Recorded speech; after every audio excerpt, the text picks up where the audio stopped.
Oh, yeah, I'm sure she's probably upstairs. She has a couple amendments, so we do need her. And are there any council members on remotely? If you are, speak up so we can welcome you. Or just raise your hand. Yeah, raise your hand. Yeah. Nope. Does any of the staff see anyone? No? Okay. But thanks sincerely to all the members of the council who really do tremendous work for ACUS. Also want to thank the committee chairs who will be presenting recommendations today. Nadine Mancini, who I think will be here in the afternoon. She, of course, is the chair of the adjudication committee. And then there's government member Helen Serasio, who right there, Helen. I know I saw you up front. She's the chair of the regulation committee. You'll hear from her first. And public member Bertrell Ross is chairman of the rulemaking committee, and he'll join us later this afternoon as well. Thank you also to our consultants who present their reports at this meeting: Michael Karanakoulis, Mark Squillace, and Amy Widman. And their reports, of course, inform the development of the recommendations. And thank you, of course, to the staff council who worked with both the chair and the consultants on these recommendations.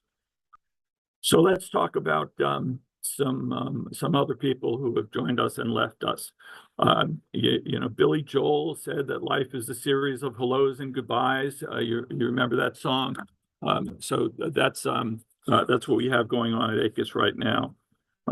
Since June, and by the way, isn't it wild to believe that just 6 months ago we met in June on a very hot day, and now it's holiday season already on a very cold day, and it seemed like a blink of an eye. But since then, we've been joined by 6 new public members, 4 new government members, 2 new liaison representatives, 8 new senior fellows, and all of their names appear on the screen behind me. Welcome to all of you, both voting and non-voting, and we look forward to working with you in the future.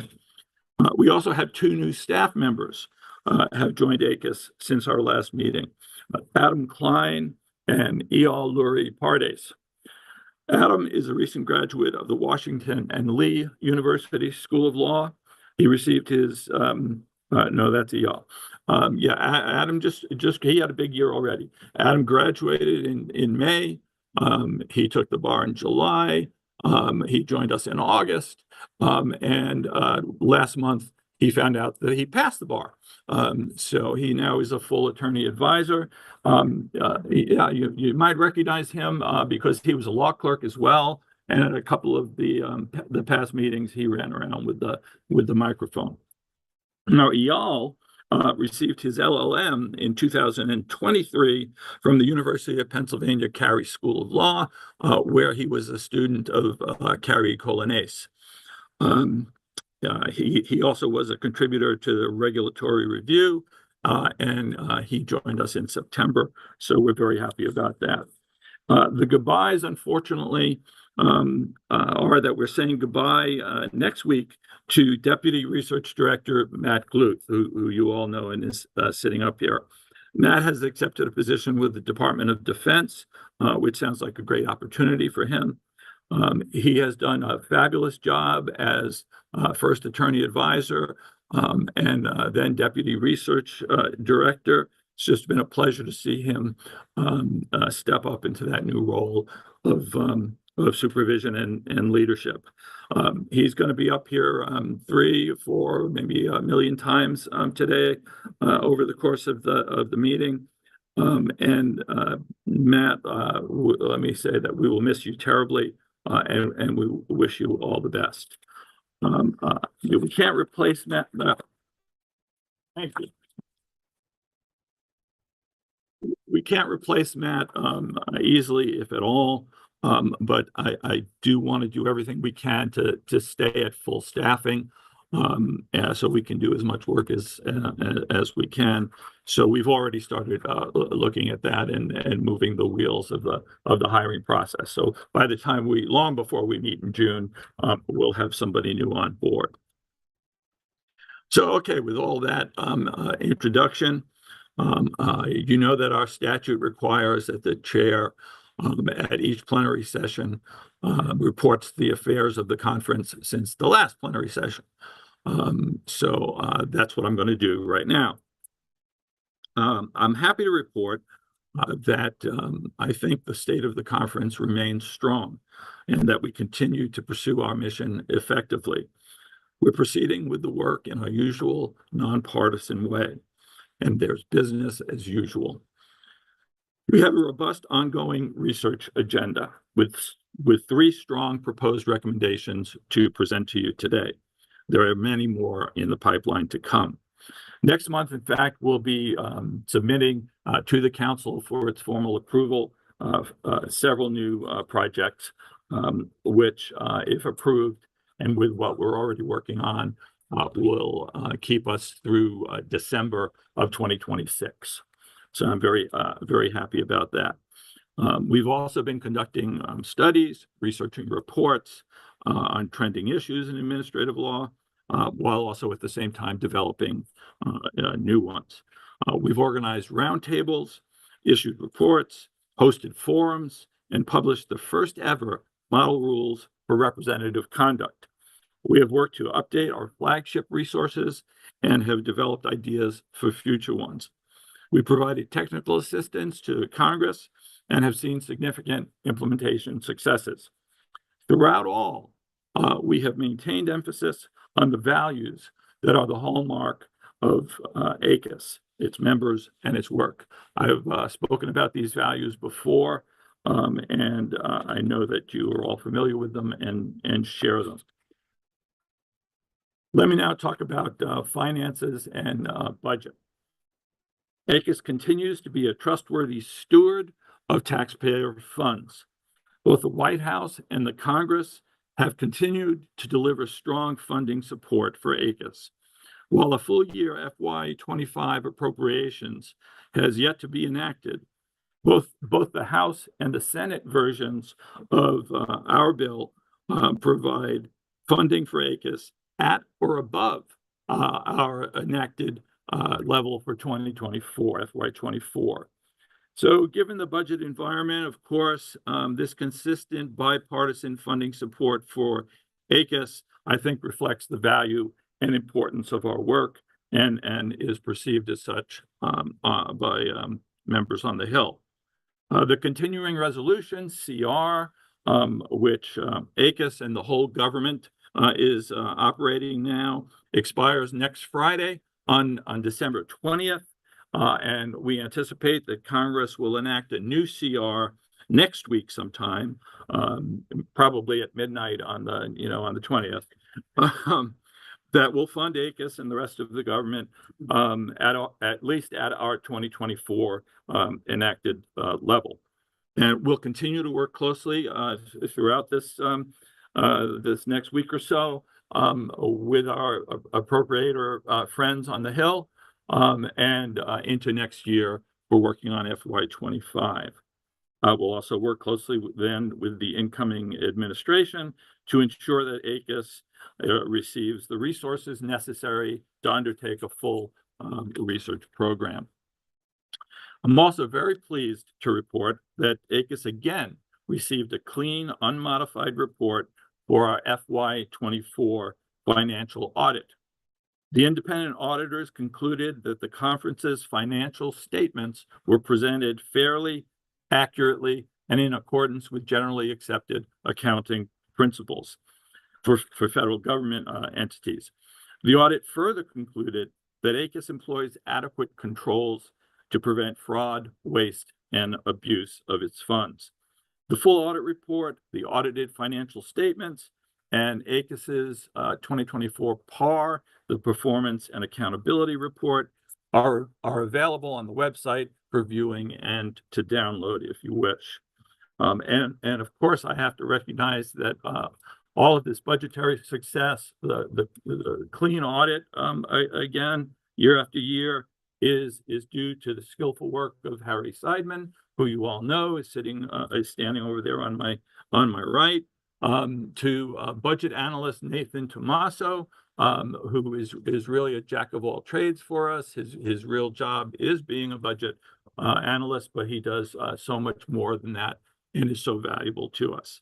Conrad Dryland is our congressional liaison, and he helps keep us informed of what's going on the appropriations front. And we will continue to maintain and expand good relations with the rest of the Congress. And Conrad does a great job of not only monitoring congressional activity, responding to congressional requests, which is not infrequent and is actually expanding, and most importantly, proactively promoting our work on the Hill. And I'll talk briefly about the success that we've had there. In terms of communications and public affairs, we continue to actively communicate our work to our target audiences with the able help of the Amplia Group. Our radio show and podcast, it's called Between the Lines with the Administrative Conference, is still going strong. We've had 16 episodes now since we started it last fall. Guests featured on the episodes since the last plenary in June are on the slides.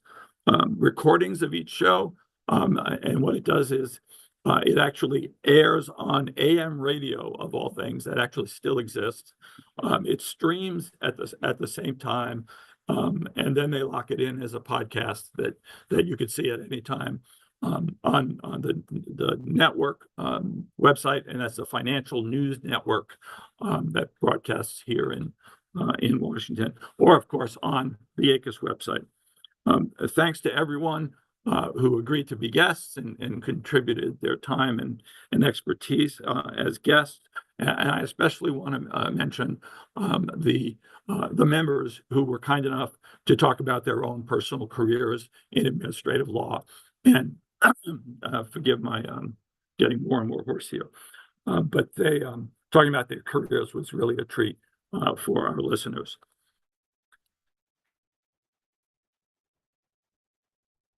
In terms of engaging with you all, I hope we've been good at that. We continue to provide monthly email updates, which you can now subscribe to, receive them in your inbox automatically. So, no steps on your part, just read it. In September, we had our 5th midpoint meeting.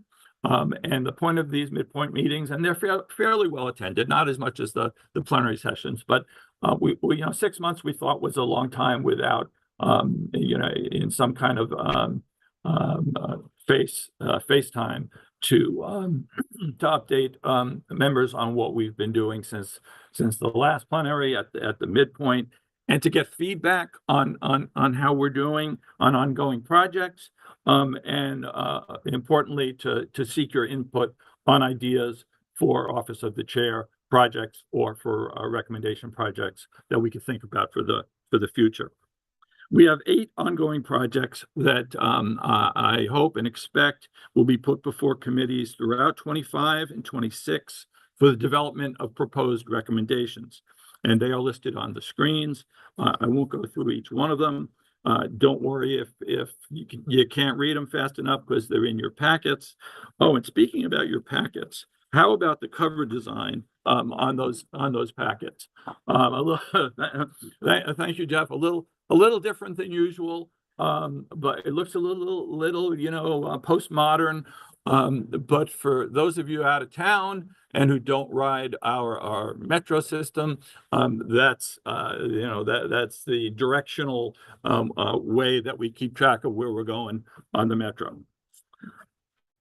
So in terms of the projects listed and that we're working on now, there's more information available on the website if you want to read a little bit more, and we'll continue to provide regular updates on the progress of these reports as it happens.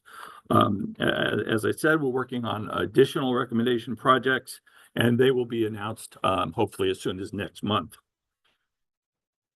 Reports and studies.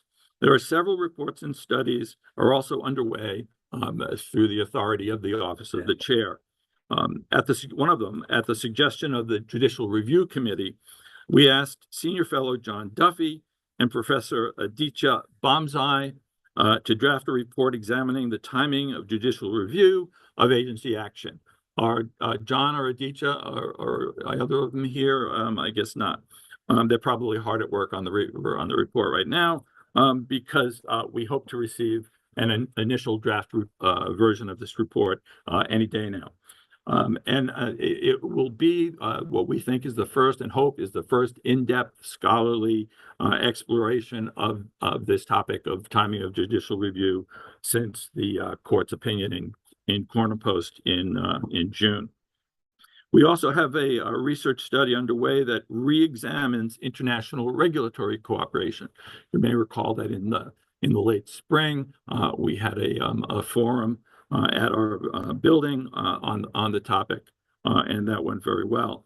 Let me give you some background about what international regulatory cooperation has been doing over the past decade. It was the subject of a recommendation adopted by ACUS in 2011. And then about a year later, President Obama issued an executive order that was based in part on that recommendation. It's been a decade now since its issuance. So our study will examine how agencies implemented the EO and assess the extent to which it has been successful in fostering and improving cross-border regulatory cooperations.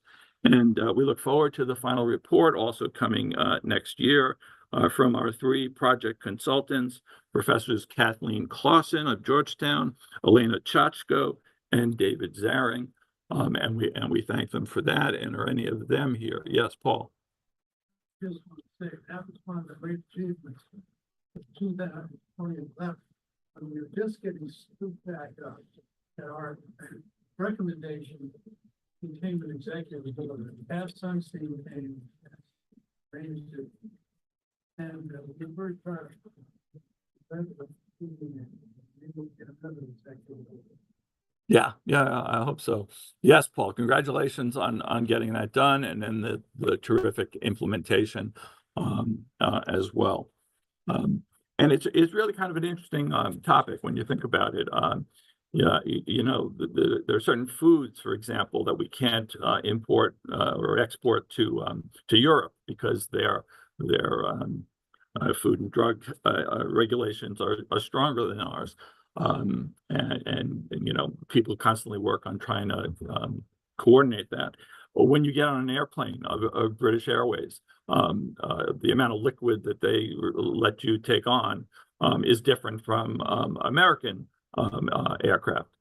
So working out that each other will allow that is part of what international regulatory cooperation. I love the chlorine chicken story. Yeah, it's funny.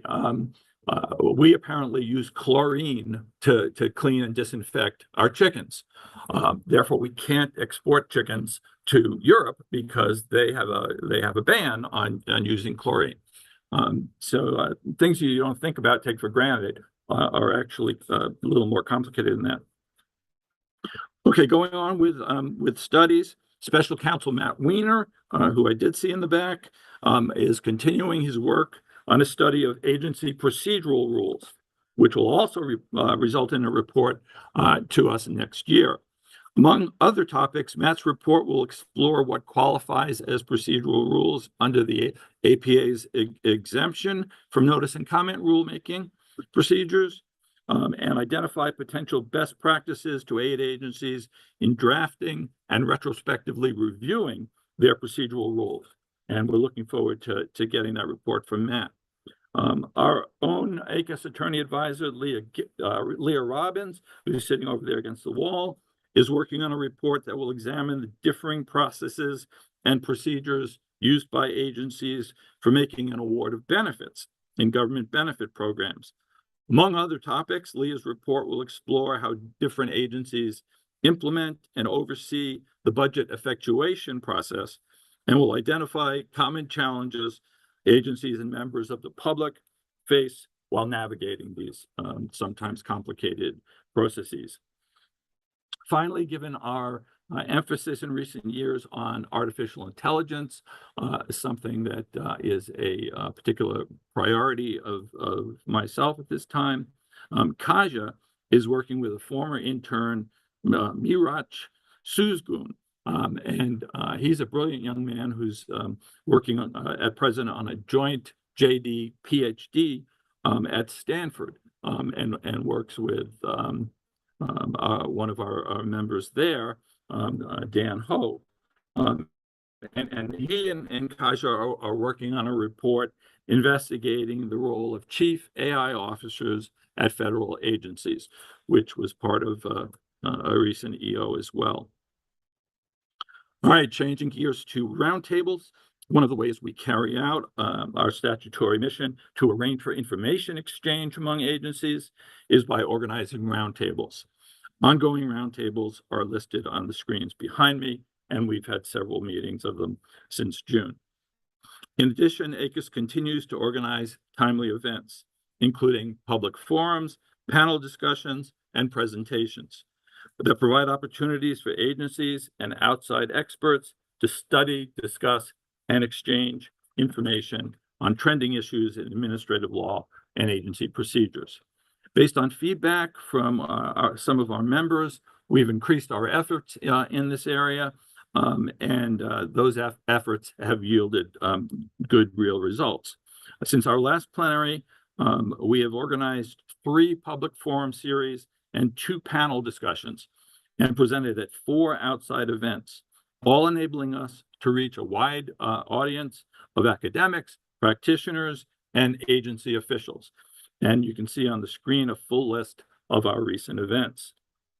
Through these public forums, which included, we're all proud to say, the best attended event in ACUS history, we explored timely issues such as how agencies are using AI, the current state of universal relief, and how the court's decisions, the 4 big decisions in June in Loper Bright, Corner Post, Jharkhasi, and Ohio BEPA, how those decisions will impact the way agencies do business. And if you want to watch any of these forums, the recordings of all of them are available, again, on our website and on our YouTube page. If you don't know that, we actually have a YouTube page, which I'm very excited about. And in addition to organizing our own events, we continue to participate regularly in relevant outside events that reach our target audiences. ACUS staff provide briefings and participate in discussions as part of ongoing agency events. A few recent examples are listed on the screen. Last month, ACUS sponsored and organized 2 programs at the ABA's Fall Administrative Law Conference. One in partnership with the Legal Services Corporation, and Stephanie Davis is here behind us in the back from LSC. That one was on agency online processes in a post-COVID world, and another on trending issues in agency guidance. Thanks to Leah and Ben Burkhill for their excellent work organizing and moderating these events.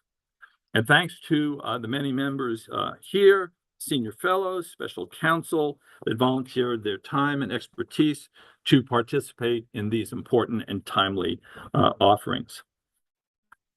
The Office of the Chair also maintains working groups and calls them and retires them when their work is done to bring experts together to develop model materials or to draft proposed legislation.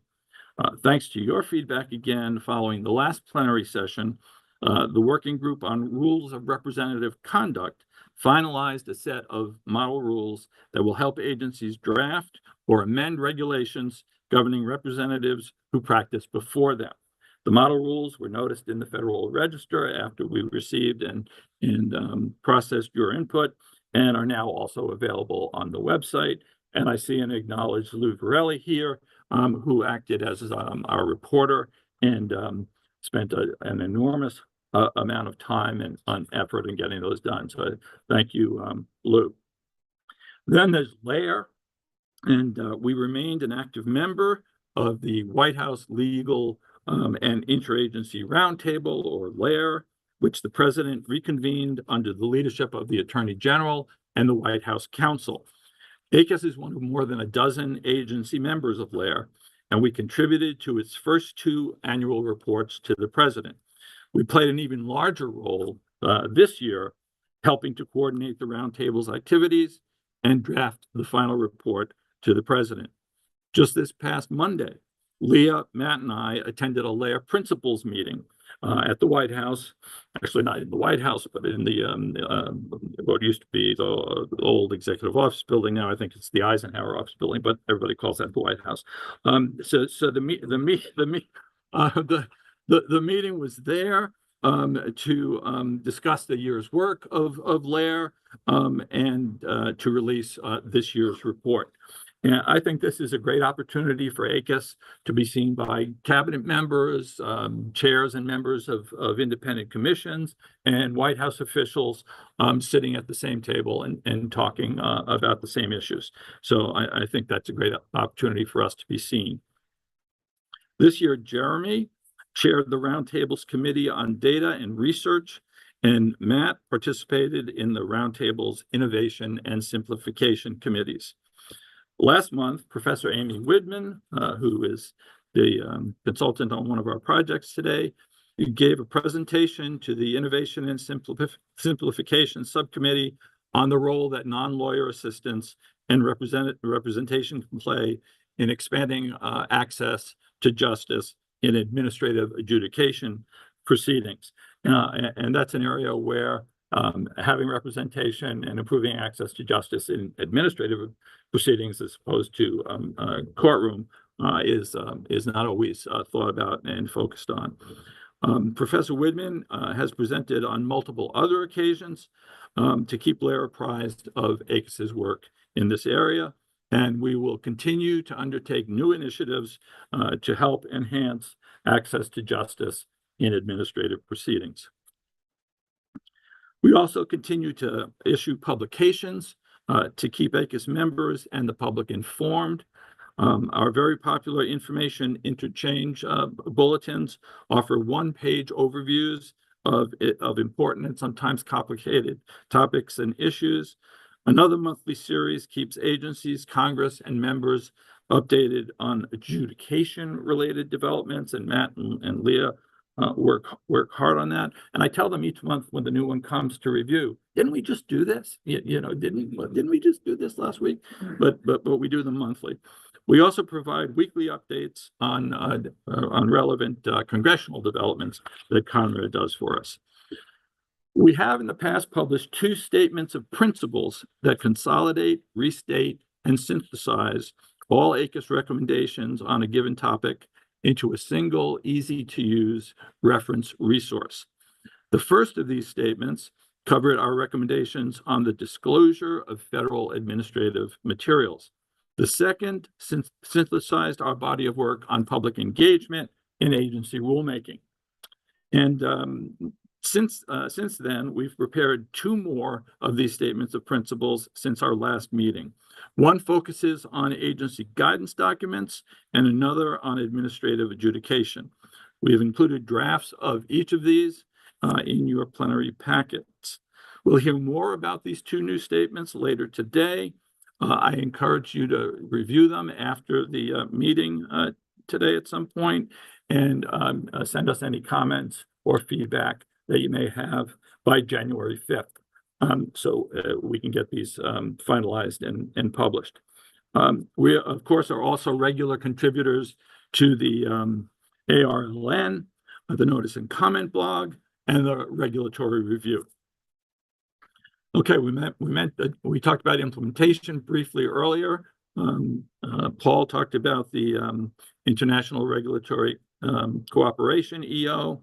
And since our last plenary session, the Office of the Chair has done several things to work on implementation. We've provided technical assistance to agencies and the Congress and promoted the implementation of the Assembly's recommendations across all branches of government.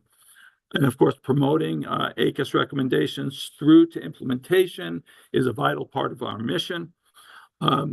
Speaking of the principals meeting of LAIR, let me share a little implementation vignette that happened.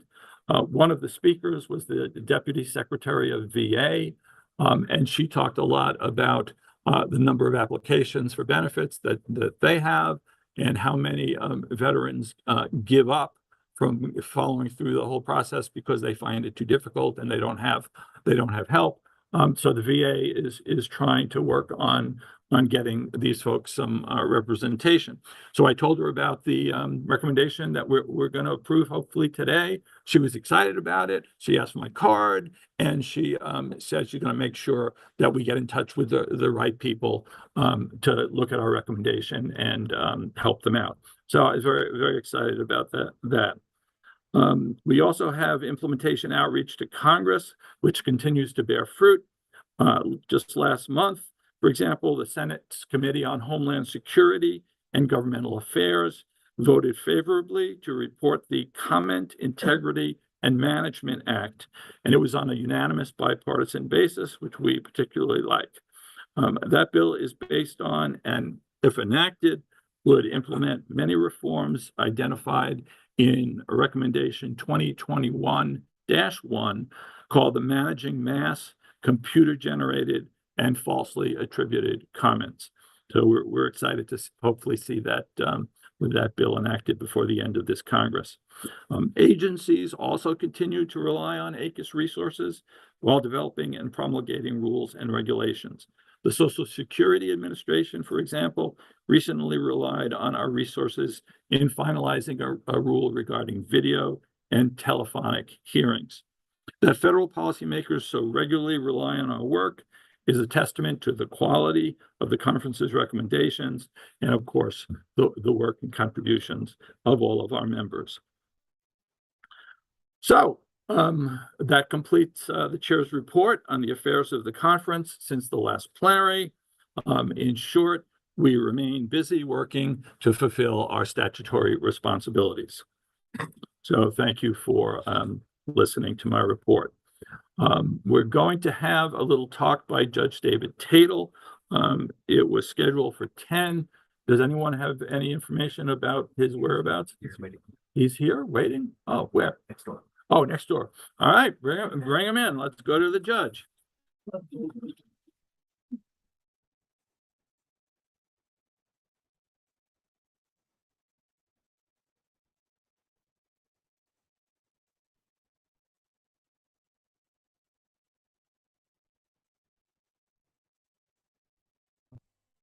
Hi, Christina. Yeah, thanks for coming. Did you find a place to stay? Used to that. Oh, okay. Okay. All right, wonderful. Hello, Judge. Andy Forrest, how are you? How are you? Sorry, I got my. No, thank you so much for coming. Did they put the ringer? Yeah, it was pretty. That's easy. Whatever you want. I mean, I've been to most secure buildings. It's the first time I've ever been. Yeah, I wish you had arranged it. It's pretty exciting. And also. That right there. Yep. Thanks. Yep. Did you call me? Yeah, I called 3 times and said. Oh, so didn't call me. Yeah. Well, I'm glad. So right over here, Judge. I gave coffee. What I spiked it. There's a step right in front of you, and then there's a chair down. So right over here. And then the chair right to the left. And if we have a hard stop, he's got to be in a cab at 11:15 upstairs. Got it.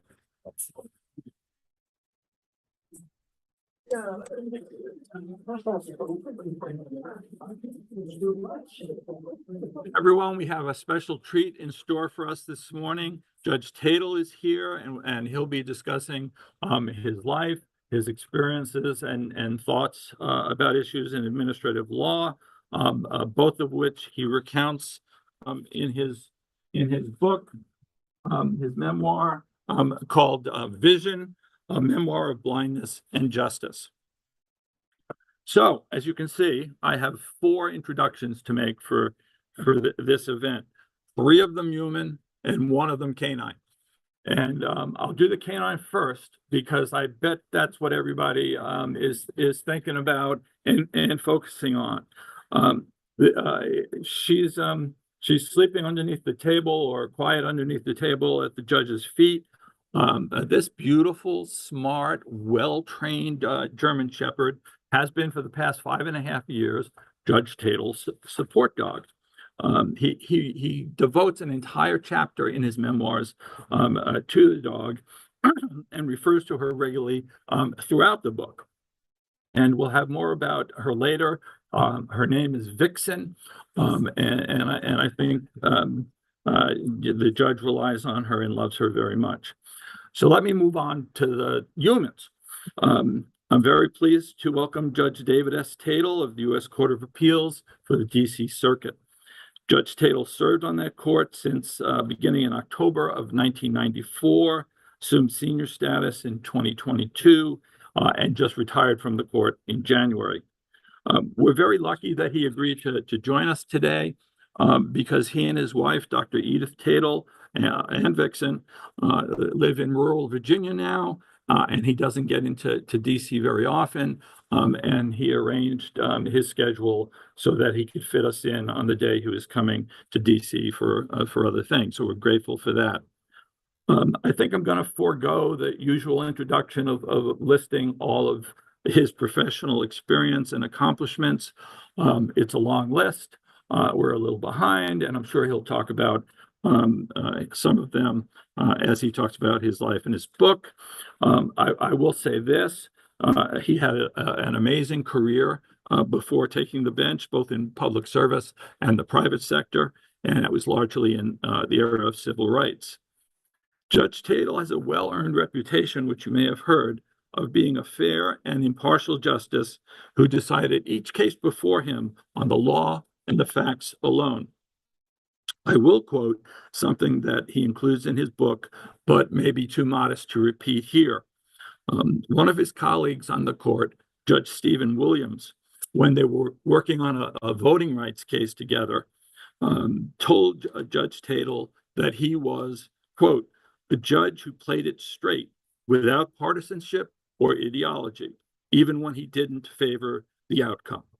And I think that's a darn good reputation for any judge to have, and particularly meaningful coming from a colleague. Interviewing Judge Tatel today are two of his former clerks, who are also ACUS public members, Christina Rodriguez and Nicholas Bagley. Christina is the Leighton Homer Surbeck Professor of Law at Yale, and Nick is the Thomas G. Long Professor of Law at the University of Michigan. And if there's time, the judge has to leave hard at 11:15. But if there's time, he agreed to take a question or two at the end. So Judge Tatel, Christina, Nick, and Vixen, welcome to ACUS, and thank you for being here with us this morning.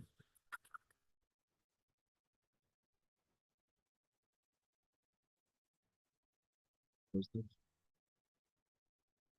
is a great pleasure to have the chance to talk to you instead of once before. Yes, we have. Just over that, I guess.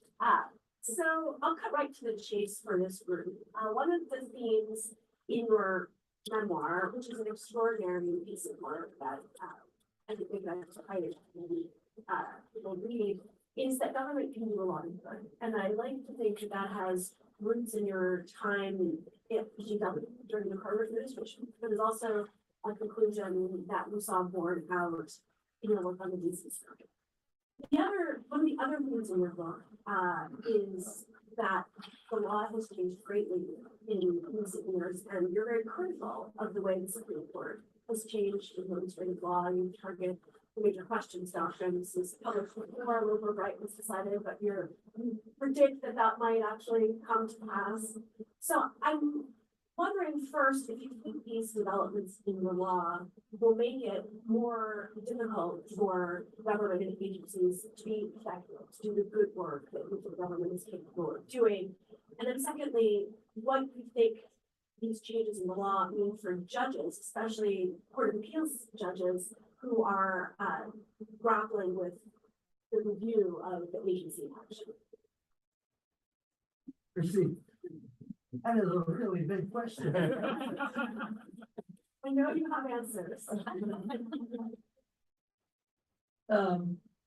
Well, first of all, I want to say, it's a pleasure to be here,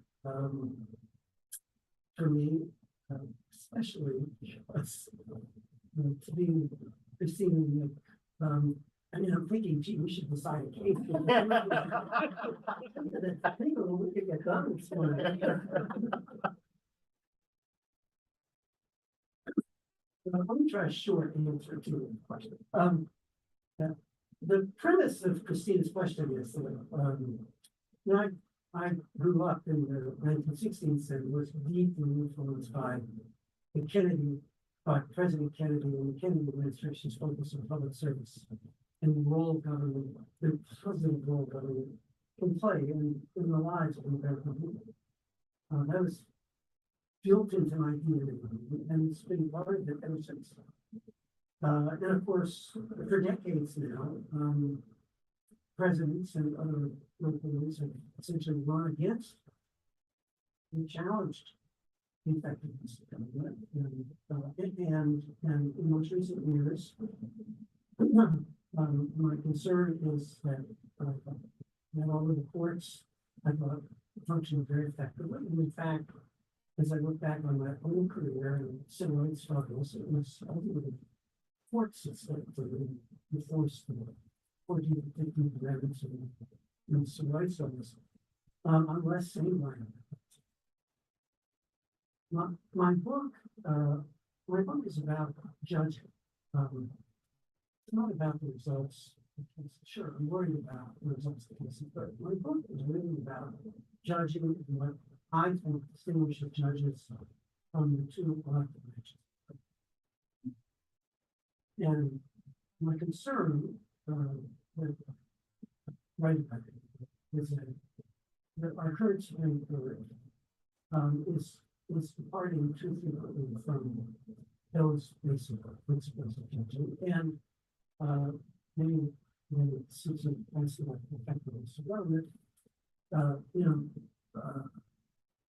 I think that local right and the other cases that occurred at the same time, fall my own view is that there were particularly local values and unpersuasive. And my concern about it, you asked the question, is that I think obviously we don't know in the long run how the court will interpret, but I worry that the elimination of Chevron will, over the long run, weaken federal agencies that have played such an important role in helping substitute this country by resulting in far more national intrusion. I watched for all the years, so Christine, exactly for many of these Chevron cases. I personally saw the extent to which Chevron function to protect federal agencies. In other words, there were many times when I had cases of economy. I thought without Chevron, it would have allowed military policy to protect the judge, because we were trying Chevron and referring to agencies with reasonable interpretation. In many of these cases, the judges were not, because they think so. I think that really by the way, I also think that Chevron successfully preserved the ability of the courts to read the agencies when needed to. But my basic concern now, Christian, is without Chevron, we don't know what's going to be interpreted. But I worry that the possibility of agencies to respond, to respond to changing circumstances, and adjustments and regulations and professional.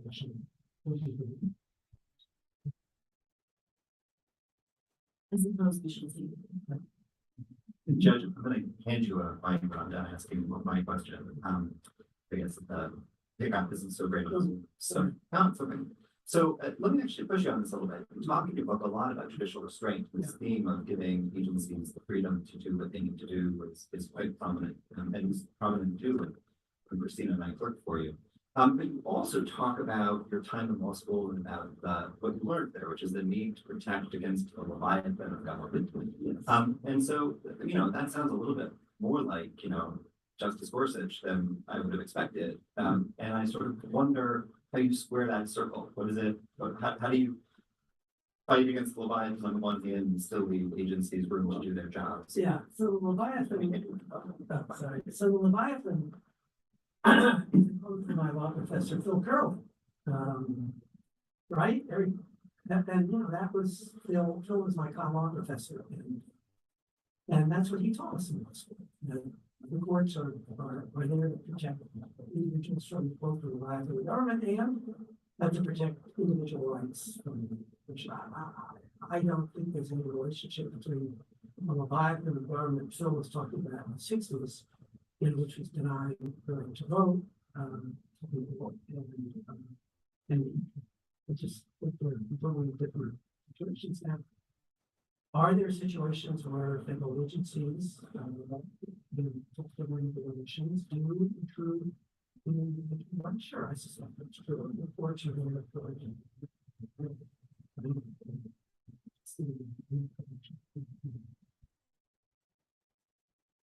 So Judge, you write about, you use as case studies of some of the ideas in your book, some of the opinions that you worked on that then went up to the Supreme Court. You write about two cases where you were a dissenter on the DC circuit, but then the court vindicated American Trucking and Massachusetts versus EPA. But then, of course, you were also the judge who wrote Northwest Austin and Shelby County versus Holder in the lower courts, and it didn't go quite as well from your point of view at the Supreme Court. So I wanted to hear you talk a little bit about those cases, because you really do spend a lot of time in the memoir about the experience of having the court oversee your work and then sometimes winning and sometimes losing, or sometimes being affirmed and sometimes being reversed. And if you think there was something different about the courts that affirmed you versus those that reversed you, or if that was just part of judging, sometimes they agree with you, sometimes they don't. Yes, well, those cases gave me the material I needed for a book.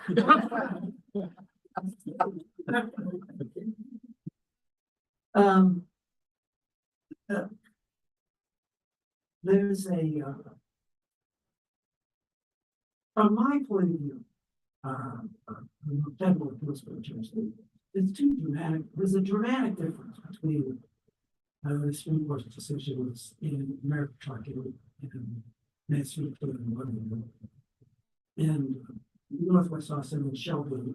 And let me say before I explain that, it's not, this isn't sour, but yeah, I was reversed in Northwest situation. And I could have written an opinion that invalidated the privilege provisions, Section 5, that was principle. I wouldn't have liked that, but I wouldn't have objected to it as I do Shelby being principle. In Northwest Austin, in American Trucking, which we need to, the Supreme Court is now granted cert in the non-delegation case, right? Yeah, I wonder what you thought the end of the story. See what they say about the Leo's decision. Which is 20 years, right? So I thought both American Trucking and neither case, none of these cases were very far from the appeals court judge's perspective. Because American Trucking, two of my colleagues who I care about decided to review the non-delegation. But Supreme Court, I thought that was an easy call. I didn't think it was a very hard case from the point of view of the appeals judge. Same thing was true with Massachusetts. It was a straight interpretation of a statute. It wasn't hard. I mean, unless you let your own, unless the judges decided to let their own political views influence your decision. Believe it or not, I think Northwest Austin was shown from an appeals court judge's point. when I faced, Shelby County, this was the challenge to the pre-clearance conditions. Constitution in the Supreme Court case law. It's completely the court time saying the Constitution pre-clearance provisions under section 2 of the Second Amendment. That's a provision that defines forcing the appropriate. And made very clear that under that clause, courts are supposed to defer the congressional findings having to do with this. It was an easy case. From the appeals court, what concerns me, and I think should concern this, this should concern people who did follow. Thought section 5 was inappropriate and who celebrated. They should agree with me that the way the court if you read, I'll just say this, if you read the first case, South Carolina Continental, when it first started, it's all about the evils of racial discrimination and the awesome power the government has on the 15th Amendment. If you read Shelby County, it's all about federalism, protected state, with hardly a mention of voting rights, except for the court's declaration when the improvements cost to make this. As I said, I could have done it in principle. And anything you want to know about, I'm happy to talk about it afterwards. But I think Shelby County, what worries me, I see the difference. Shelby County is on the court's going to be unprincipled, dangerous opinion. I don't want to give anybody in the room the impression that this memoir is just a recitation of different Supreme Court opinions, different DC Circuit opinions, sort of how they interact. The book really is a memoir and reaches back to the judge's earliest days and write very movingly about your father who died when you were still in high school and had an abiding interest in science that was really kindled by your dad. He's got a wonderful story in the book about going to Peru to listen to seismic events. And I was curious a little bit about kind of how your love of science and your role as a judge has helped to shape your career. Sure. Yes, Nick, let me just, the law part of the book is only the last comment. And the Supreme Court is on the last two. In fact, the last chapter is about yes, my father was a physicist. And he involved me with his work. This sort of happened growing up in my dad's house was like growing up in a state sort of logic. There's all kinds of experiments going on. And when I was, he even took me on his scientific expeditions. And one of them was when I was 15, he took me along a whole team of scientists from the Barney to the Peruvian Altiplano for 2 months, where we were doing seismic work, and I had my own little portable seismic station.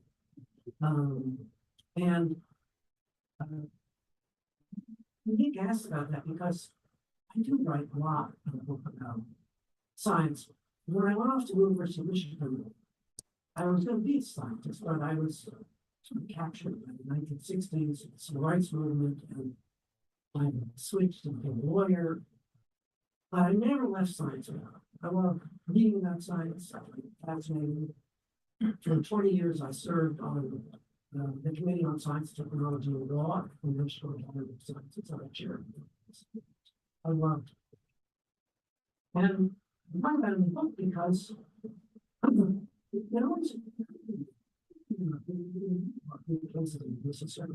first of all, they were based on science, a lot of complex scientific things, which I really enjoy. And I science a lot. Because the more I thought about it, because I was deciding this, the more it struck me about similar the work of scientists, which is usually a couple sentences from the book. This is from the end. That's what I said.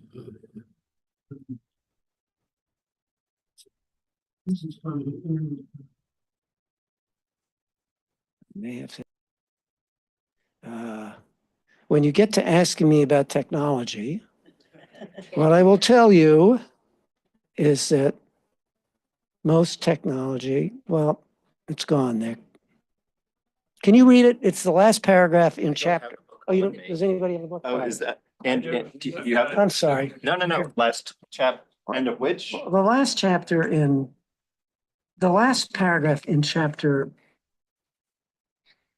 16, the future of the planet, the very last paragraph of the future of the planet. Chapter of the future of the planet Yeah, chapter. I'm sorry, that's, No, no. I will tell you something about technology while Got you're it. looking at it. Just read that paragraph and then I'll explain to you this problem. Yeah, I do. all right, great. All right. One final note, environmental cases always make me think of my father and our last expedition together, and not just for the obvious reason that environmental cases usually involve science. I was never lucky enough to draw a case about the tendency of llamas to disrupt seismograph readings. But I've always believed that the process my father and his colleagues used in Peru is the same one that's required to decide an environmental appeal. High in the Andes, we worked with seismological data and principles of physics. On the bench, it's the facts of the case and the relevant legal principles. In both contexts, the principles themselves never change, and good judges, like good scientists, must follow wherever those principles lead. My father taught me to think that way. The justices in American Trucking and Mass v. EPA thought that.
I was fine, relatively fine until my mid-30s when in about 6 months, my sight declined dramatically.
it's better for her and everybody around her. So that's, I think it will. yeah. I think it will. Yeah. So the other extraordinary change that I wouldn't have bet on when I clerked for you is, of course, Vixen. Yeah. So I've mentioned this to you at Michigan, but I remember conversations more or less idle. I wasn't ever quite sure about getting a Chambers cat. I remember you being a cat person. yes. And so the notion that you'd bring a dog into your life and a dog so intimately into your life struck me as strange, wonderful, but Yeah. strange. I wanted to hear a little bit about what prompted you to get a guide dog and what that experience has been like. So was Doris still, was Doris? She was my year, yes. Yeah, she was. Well, The year she retired. Doris, our judicial assistant, was a total cat person. And That's true. And she wanted to have a Chambers cat, which I thought was a great idea. Somebody who never did it. So I tell the story in the last chapter of the book. It's called The Dog That Changed My Life. And that's not an overstatement, I promise. It all started, I never got a guide dog for a lot of reasons. I was pretty good with my cane. But even the cane is limiting, at least it was for me. And when you use a mobility cane, there's a lot of planning and also you're concentrating on what you're doing. It's not intuitive. Anyway, one day, 6-7 years ago, one of my grandsons, who was in 11, asked me to listen to a podcast with them, and it was about how they raise and train guide dogs. And I was intrigued, and I asked my wife about it, and she watched it, and we decided, why not? See what happens. So I applied. Applying for guide dog is like applying to college. You need references. You need health reports. They do home visits. It's quite extraordinary. But the result for me has been just tremendous. The training is difficult, and the story's in the book. But Vixen, even though doesn't look especially active right now, she's conserving her energy for when I need her. Vixen has given me and my wife, Edie, a level of independence that neither of us has enjoyed for decades, because I can now go anywhere by myself. We live in the country. I love to go on long walks. I mean, really long ones, 5, 6, 7, 8 miles. I used to be able to not do those by myself. I had to find someone to go with me, but now Vixen and I do it. We just go off on these long country walks. Here in the city, she and I go back and forth. I now am at have an arrangement at Hogan Lovells, and I'm there a couple days a month. And Vixen and I take the metro. We took the metro home last night.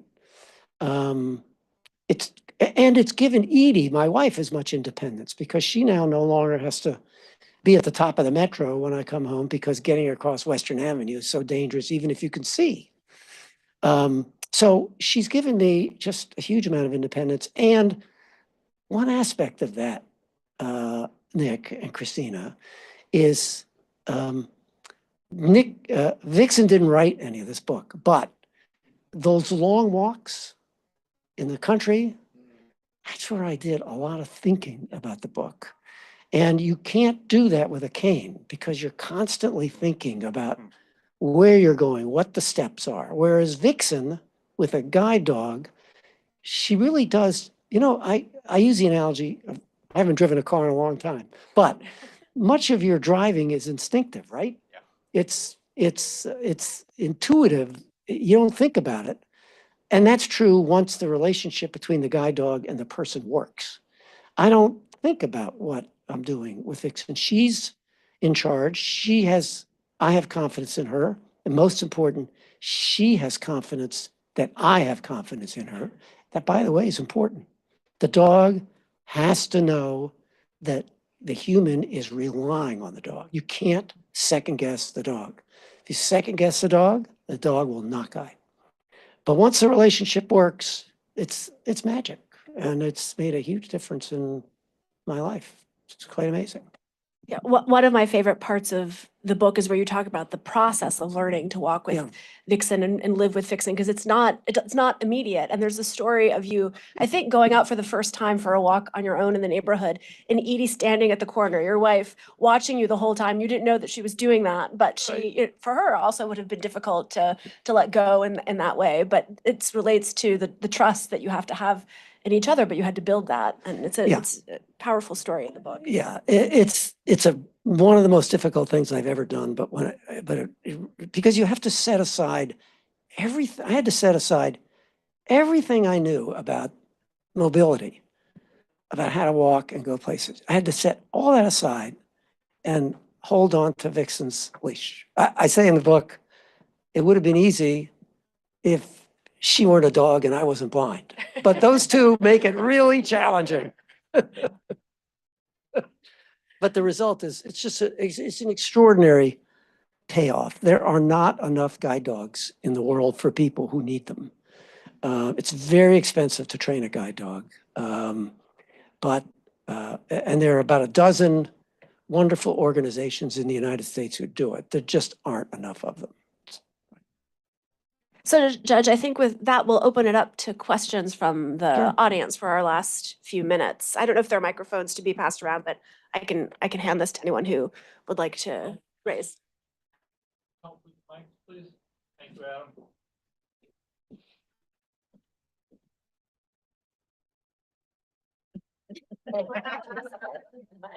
Nick and I will cold call on people if no one raises their hand.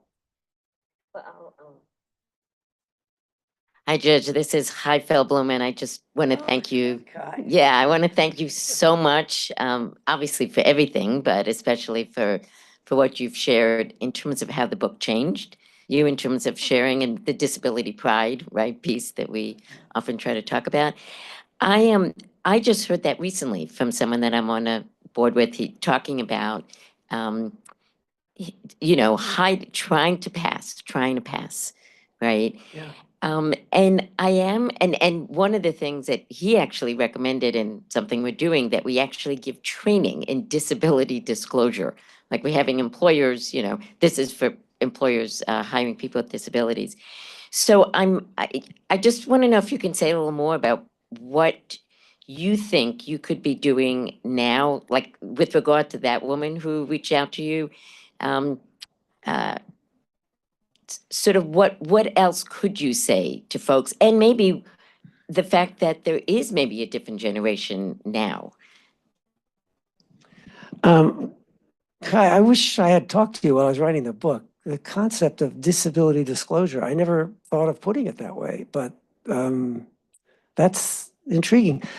I think the world is different now than it was. When I was 25 years old and at that stage and getting ready, there was no Americans with Disabilities Act, and there were no blind role models. Were important to me in my life. There weren't any blind role models at all.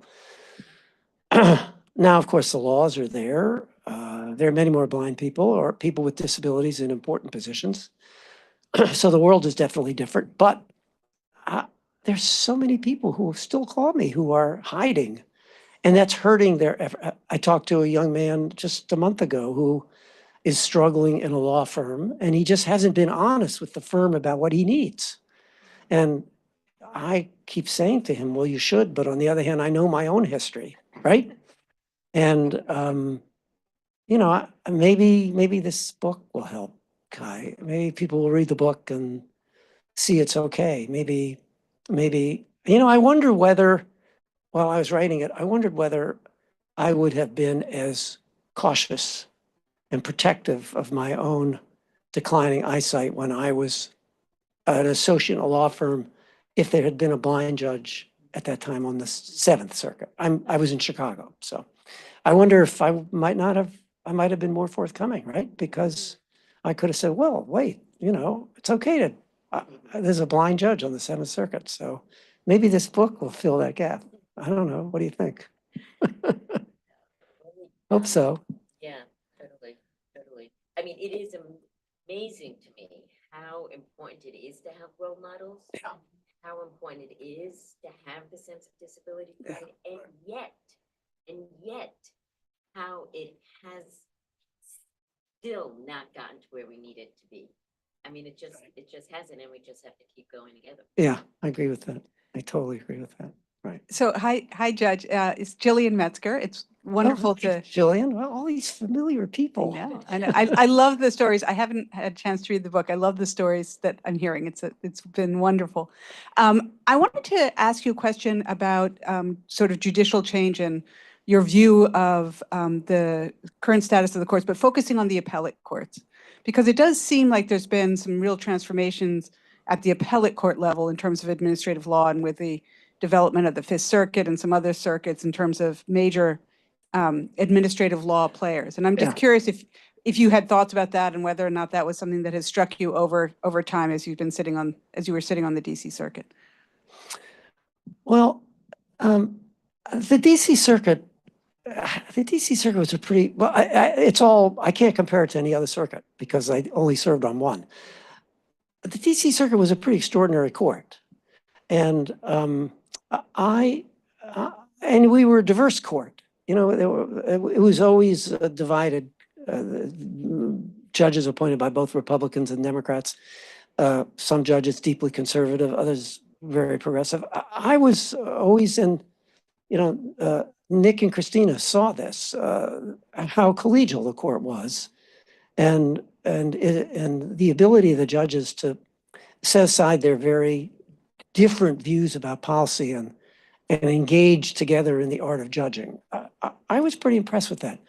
I think I'd write a different book if I'd been on the Fifth Circuit.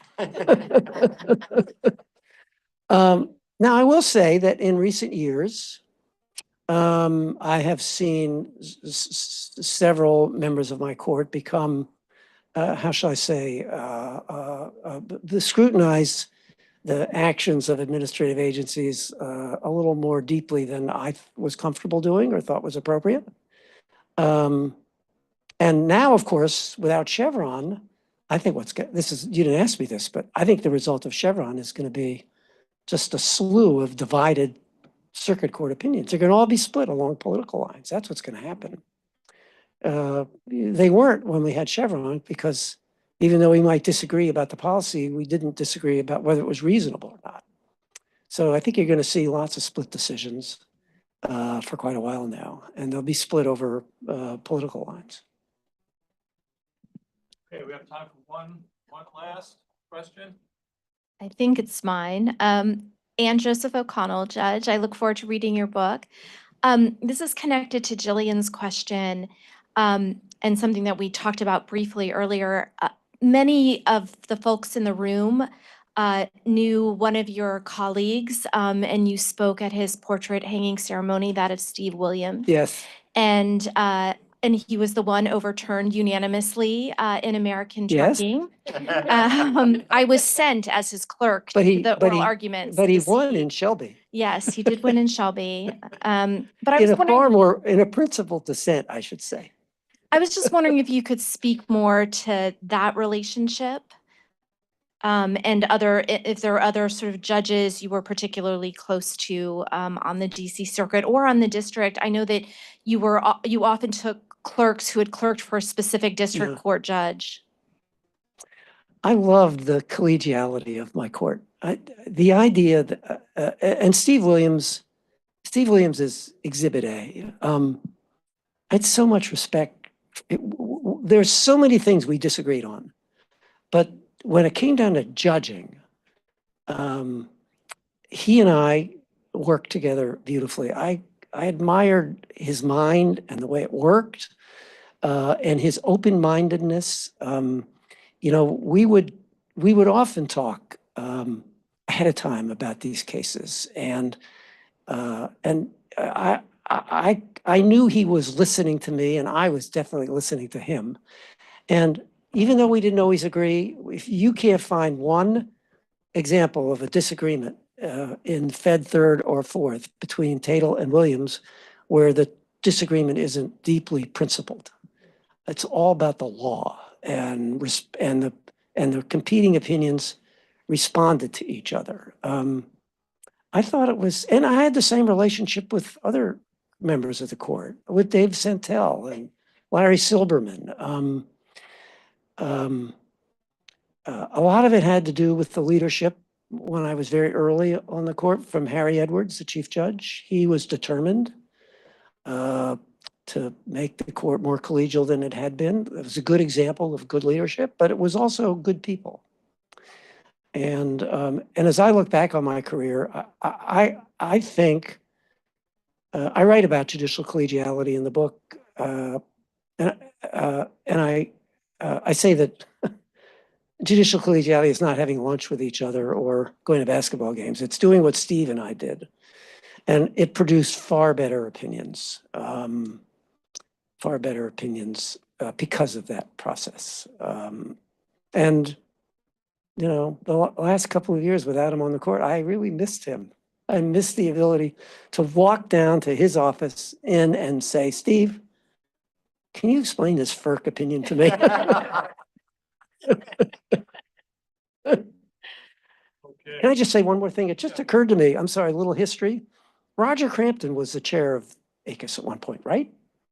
Wasn't he? Okay, so I knew Roger at Michigan, and this is connecting back to the book. When Roger was appointed to be the first chair of the Legal Services Corporation, he asked me to come help him set it up. So there's another connection with ACUS. He was a marvelous man. I really loved working with Roger Crampton. It's great.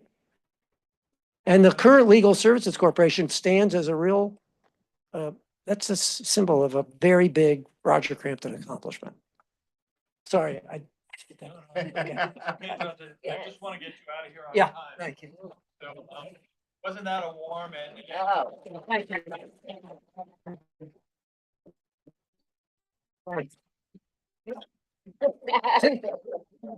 you. She thinks you're clapping for her. She loves applause. Come on, Vince. Maybe, give me 2 more minutes. Yeah.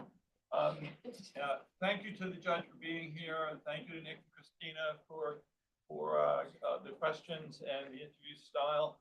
You know, we always give a gift to our speakers, and I try to personalize it as much as I can. So I spent a lot of time thinking, what could I get for Judge Tatel? And I concluded that he probably had enough certificates and you know, Yes. and statues and and things to put in the house. So I shifted gears and I decided to give the gifts to someone else. Besides so much. So we've got these. Lots of premium milk bone. We have greenies. I don't know if Vixen likes them, but nothing else, they'll keep her breath sweet. And this is my favorite.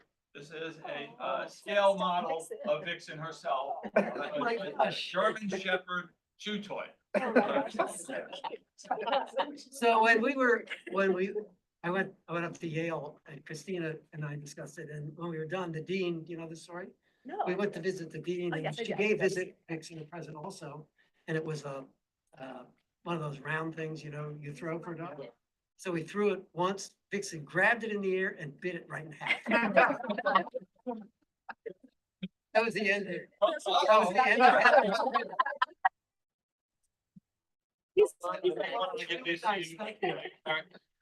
And Judge, I also have to apologize. The judge had a hard time getting through security and harder than the rest of us apparently. Yeah. And also we were supposed to have somebody up there to meet him and that didn't happen. It's okay. Don't worry about it. So he really fought hard. Thank you so much for that. All right. Well, thank you.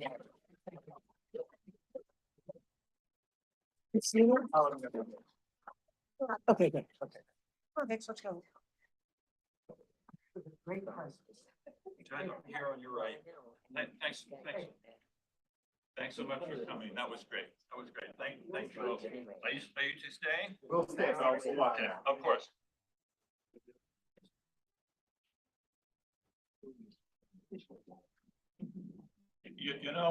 ACUS has a real place in its heart for dogs. A number of our staff attorneys have dogs, and they bring them in every Thursday. And we usually have 3. Sometimes we have 4. Actually, when Harry brings Tigger. So, any thoughts that Acus is going to the dogs, please, please don't have them. But we're dog people at Acus. Okay, well, now I have the duty to talk about initial business, which are the rules for how we're going to proceed for debating and voting. The privilege of debate, as you may know, extends to all ACUS members, and that includes ACUS's approximately 100 voting members who together constitute the assembly when meeting in plenary session as we are today. The voting members consist of all council members, of course, government members, and public members. The non-voting members consist of all senior fellows, special counsel, and liaison representatives. Only voting members may move an amendment or vote. So please try to remember which member category you are when trying to offer an amendment or to vote. So what this usually means is that a voting member has to offer Alan and Jeff's amendment. Hopefully in your packets, you see that everyone was provided instructions for participation in today's session, including instructions for both in-person and virtual participants. For each recommendation, we'll start with the manager's amendments, which are technical and stylistic changes, and they come from members and from our staff, and they are regularly adopted by unanimous consent. General debate on the recommendation as a whole will follow the manager's amendment. And then after general debate, we'll consider first council amendments. When we resolve those, we'll turn to consideration of pre-submitted amendments. Only after all pre-submitted amendments are disposed of will we consider amendments from the floor. And that's your chance, because after that, and if there aren't any, or we dispose of them, we'll move on to a final vote. Now, members here in person can seek recognition, please, by raising your hand. Please wait for us to bring you a microphone, and then state your name and affiliation and as a member, what kind of member you are at the beginning of your remarks. Members participating virtually, and this is a little complicated, can seek recognition by sending a short chat message in Zoom indicating that you want to be recognized. Please send chat messages to everyone, not just the host only. State briefly why you seek recognition, nothing more. No substantive discussion, please, in the chat. And please remain muted in Zoom until you are recognized. To make it easier for us to manage the queue remotely, Zoom participants should not please raise or use the raise hand feature to seek recognition. As usual, I will seek unanimous consent on most votes. If you object to an action on which unanimous consent is sought, voting members here in person should raise their hand and say, "I object," and voting members participating virtually should send a Zoom chat message again that says, "I object." If UC is not possible, I will call for a voice vote first. For a voice vote, remote and in-person voting members should say, of course, yay or nay when I prompt you. Finally, if the voice vote is inconclusive, I will call for a show of hands using the blue voting cards that are in your packets. Voting members here in person can vote by raising their blue voting cards. They're not in your packets. They're actually in your badges, your ID badges. You should find the blue cards tucked inside your name tags.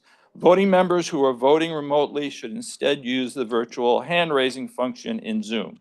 This is when we ask you to use that raise hand function.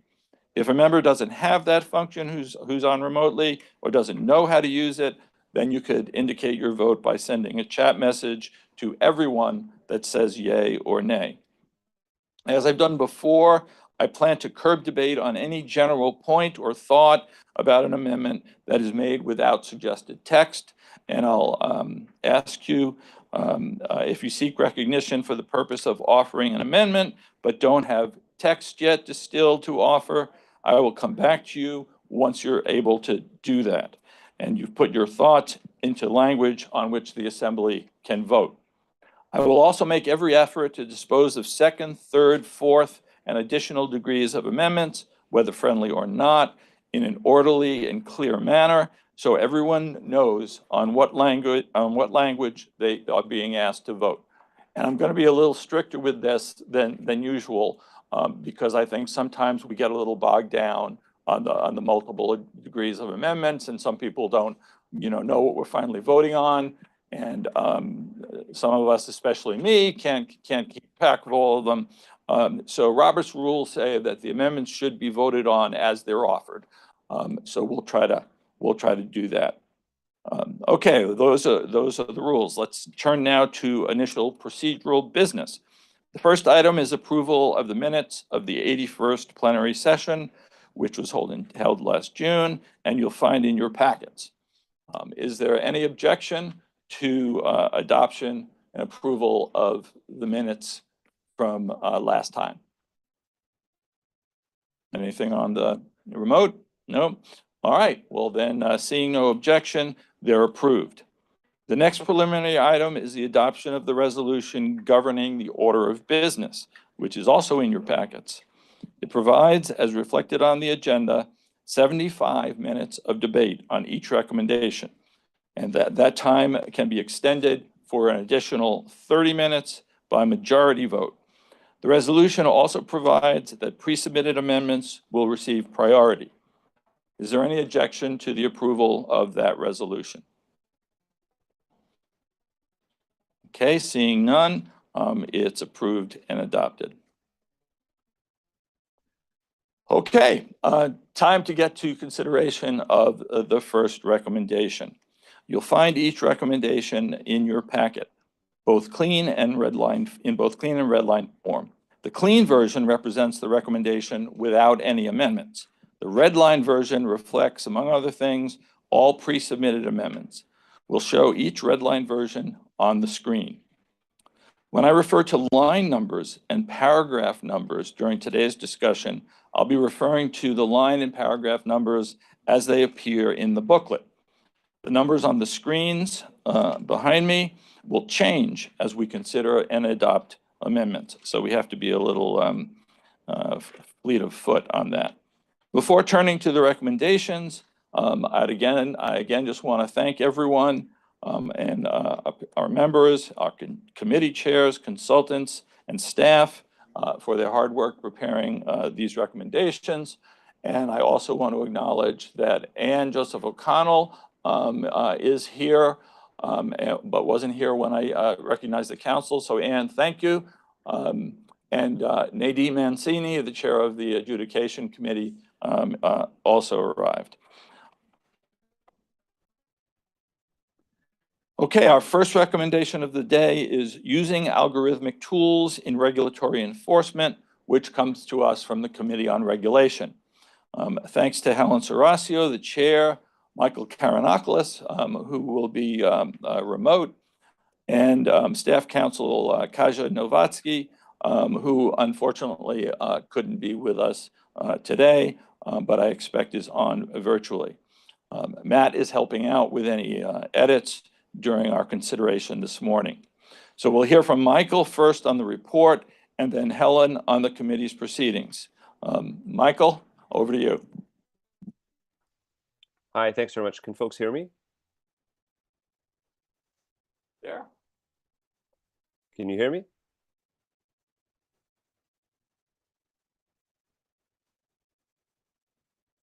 Oh, there it is. Hi, thanks very much. So my name is Michael Karanaklis. I'm the Executive Director of the Institute of Technology, Law and Policy, which is a collaboration between the School of Law and Engineering at UCLA. Thanks very much. Some different technical challenges adapting to this room and the available technology, so please bear with us.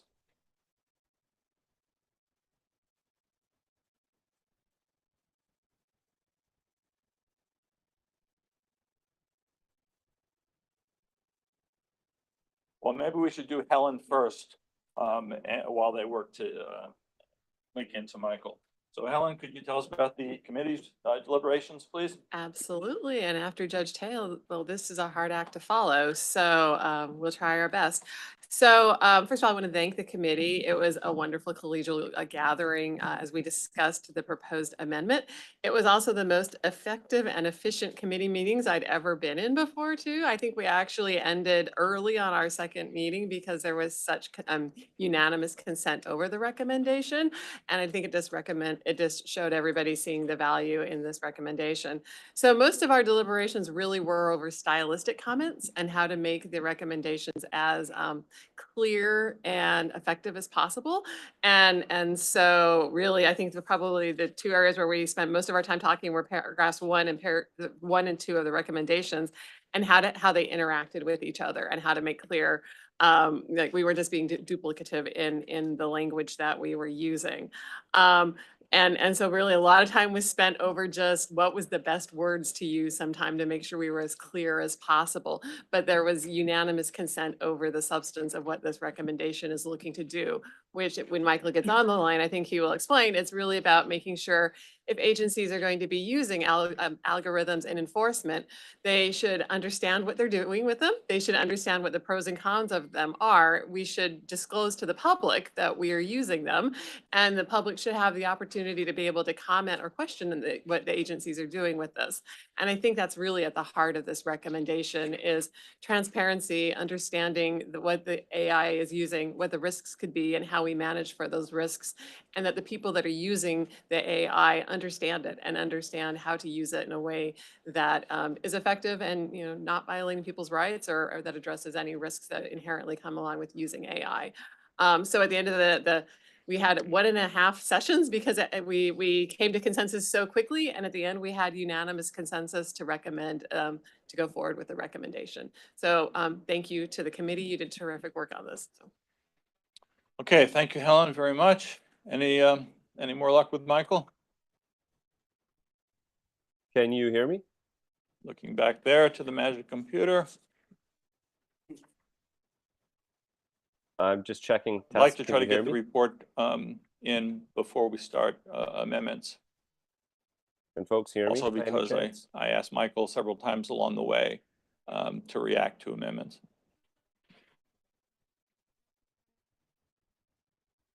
Testing for folks in the room.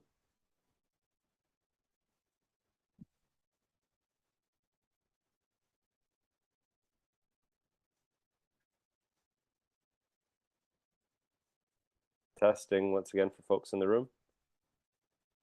Any luck? There we go. There he is. Halfway there. Yeah, almost there. Testing once again for folks in the room. The screening process. Stuff can go through the X-ray machine. So, did you have to take yours off too? It made me take mine off.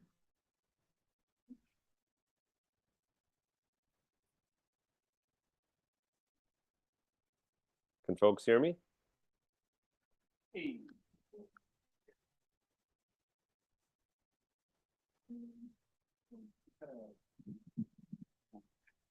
Yes.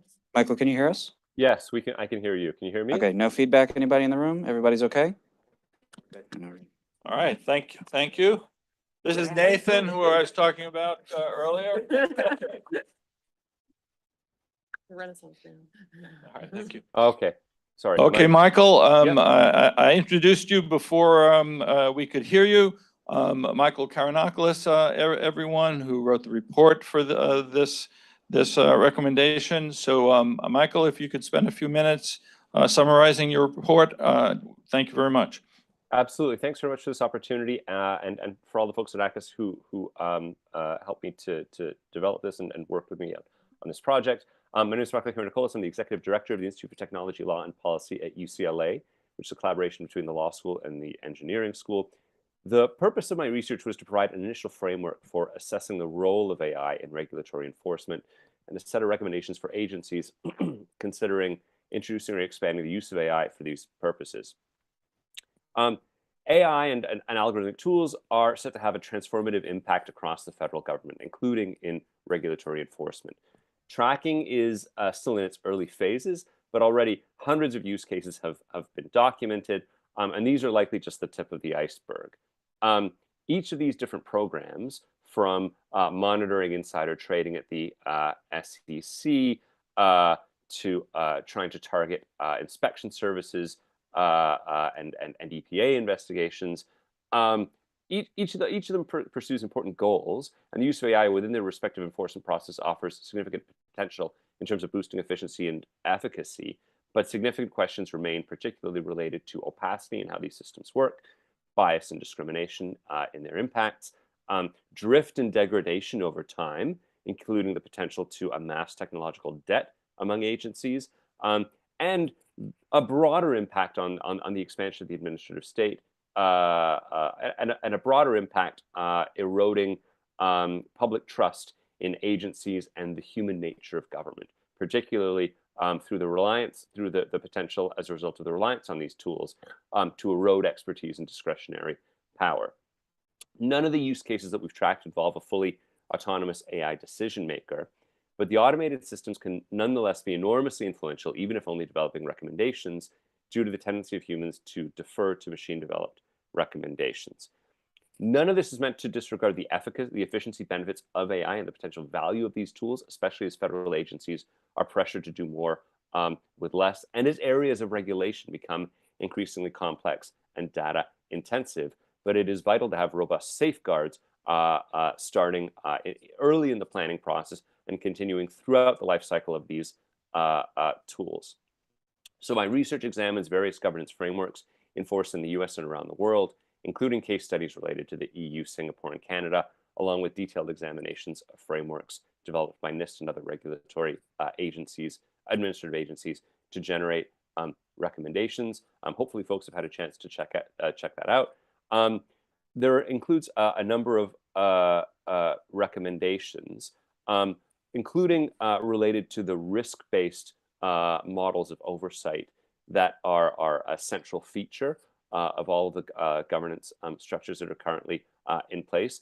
There are benefits to using a risk-based assessment tool, but there are also limitations. Risk assessments typically don't deal well with individualized harms. They're not a substitute for individualized due process protections.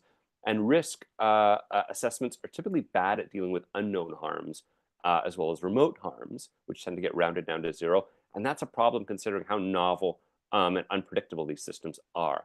So my report calls upon agencies to think beyond immediate harms and risks and assess, in considering the appropriateness of adopting these tools and assessing their performance, to think about the structural potential for an AI system to undermine public confidence in an agency or perceptions of legitimacy. I also suggest that assessments need to build in consideration of unknown unknowns and the likelihood the system will expand beyond expected parameters. I also note that early stage risk mitigation should include appropriate exit ramps and planning for a system to be retired if it fails to perform. You don't want to end up in a situation where you're sort of become so reliant on an automated system that it becomes difficult to sunset it if it turns out that it's not performing or producing adverse impacts. My recommendations also discuss the need for public engagement and external consultation. This is a core aspect of any robust democracy, but it's important. It's also important in order to avoid capture and provide insight into risks related to these systems that may not be apparent internally. External engagement, public engagement can also be useful for defining terms like discrimination or fairness or bias. And my paper emphasizes the importance of transparency in both directions, both in terms of ensuring that folks that are engaging in these consultations have sufficient information, access to information to give informed commentary on what agencies are doing, and that after the fact, they're informed about the substance and outcome of the consultations and made to feel as if they're meaningful. If the consultations aren't meaningful, people will stop showing up, particularly stakeholders that have the expertise to assess performance. My paper also discusses structural oversight governance mechanisms. There is value to a centralized structure in terms of collecting risk assessments in a central database, centralizing expertise, and best practice standards and common performance metrics. You don't want every different agency starting from scratch.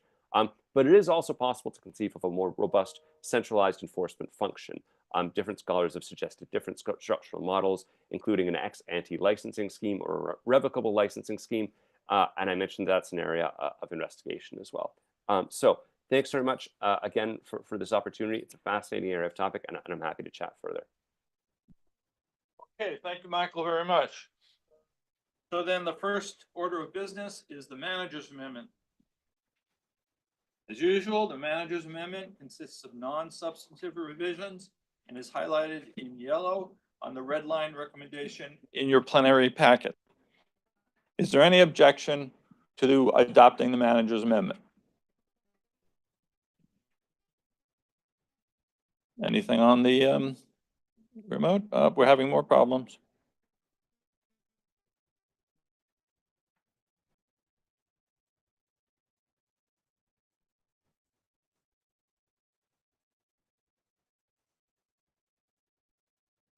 Okay, thank you.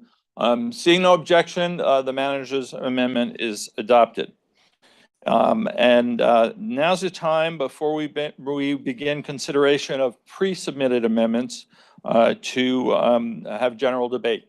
Does any member seek recognition for that purpose? General discussion on the recommendation as a whole. Yes.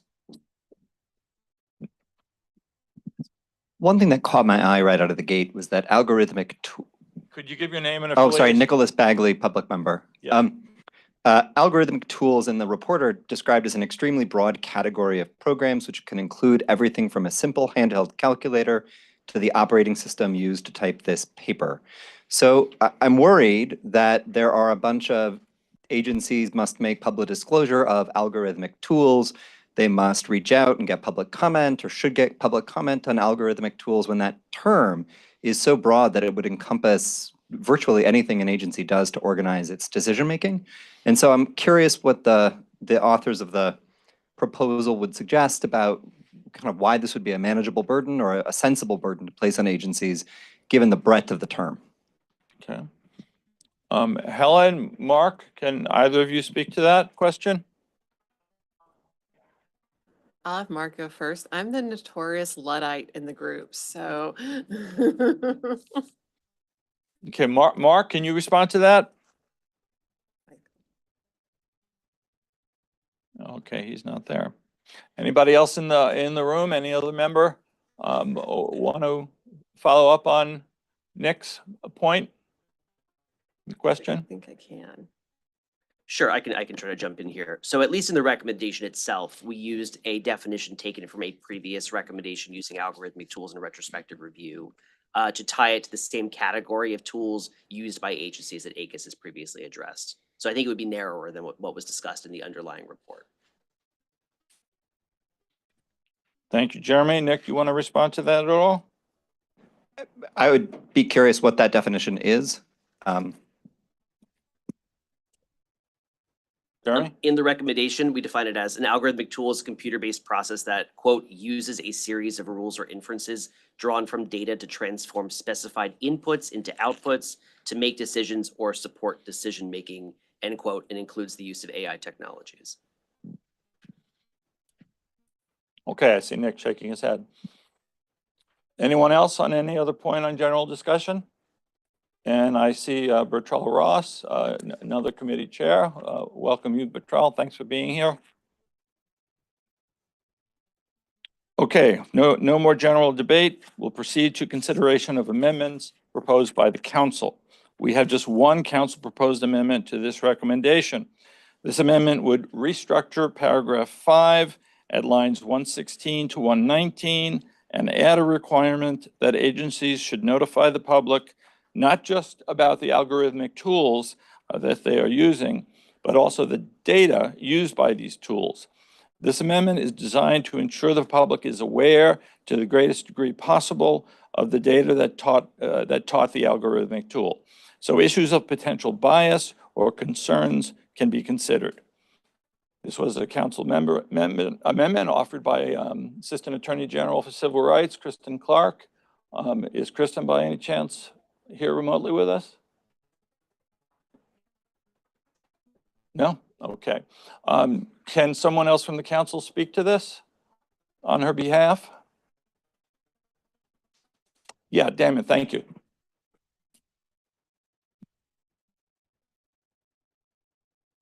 So while I won't try to be as eloquent as Kristen was on this point, this is a recommendation that was supported by the council in part because it is consistent with language that's been used by the Department of Justice and the U.S. Department of Housing and Urban Development in terms of best practices as it relates to disclosure of information about the use of AI.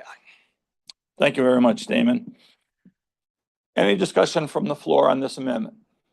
And I see from the chat that Tom Byron has sought recognition. Tom? Sorry, I wanted to address Nick's question about the scope of the definition of algorithmic tools. That's something that, so I'm happy to wait until you finish with the motion from the council on Kristen's suggestion, if you prefer. Thank you very much, Tom. I'll get right back to you as soon as we dispose of this. The amendment, hi.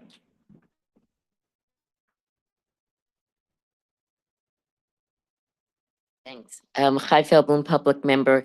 I'm, no particular need to desire to oppose it, but I will say that when I read this, just thinking about being in an agency, I actually was not exactly sure what it meant, along with information about the data used by such tools. So I get the first, and by the way, I really like moving consistent with legal requirements up to the front, because I was a little put off of, wait, I'm going to notify the public. And so, well, anyway, consistent with the legal requirements, I guess, are requirements that would preclude you. But in any event, it's pretty broad, right? You notify the public on your website of any algorithm tools you're using, along with information about the data used. So I guess before we just vote to add it, if someone would just like say a few more sentences about what that would mean as a practical matter.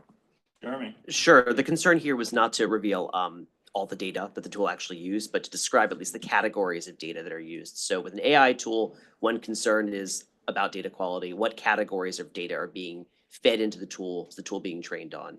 So this would require, as part of the disclosure, not only disclosing the use of a tool, but also the kinds of data, categories of data that are used by the tool.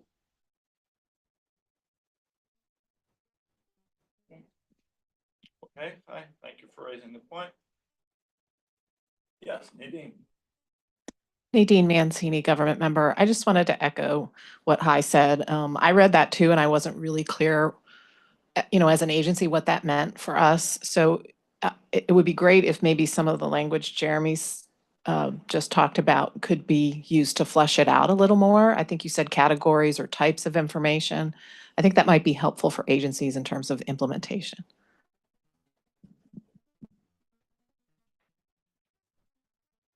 Anyone want to offer an amendment to that? Yes. Hi, Jim Chen, Senior Fellow. I'll have to have somebody propose this on my behalf. And also, as a member of the committee that worked on this, and also I have a degree in data science. So I want to point this out. You actually do need to disclose data as well as algorithms, because there's a powerful theorem of data science called the unreasonable effectiveness of data. No matter what algorithm you bring to bear, if the algorithms are ultimately effective, it's the data that determines the outcome. So it's important to include the council amendment on data. I think I speak very strongly in support, and frankly, I wish I'd thought of this during our deliberations. But it might be helpful to say information about the sources and nature of the data, because I don't think it's necessary to disclose the entire, oh my God, 3 trillion parameter large language model. But it is important to say where the data comes from. So that's why source.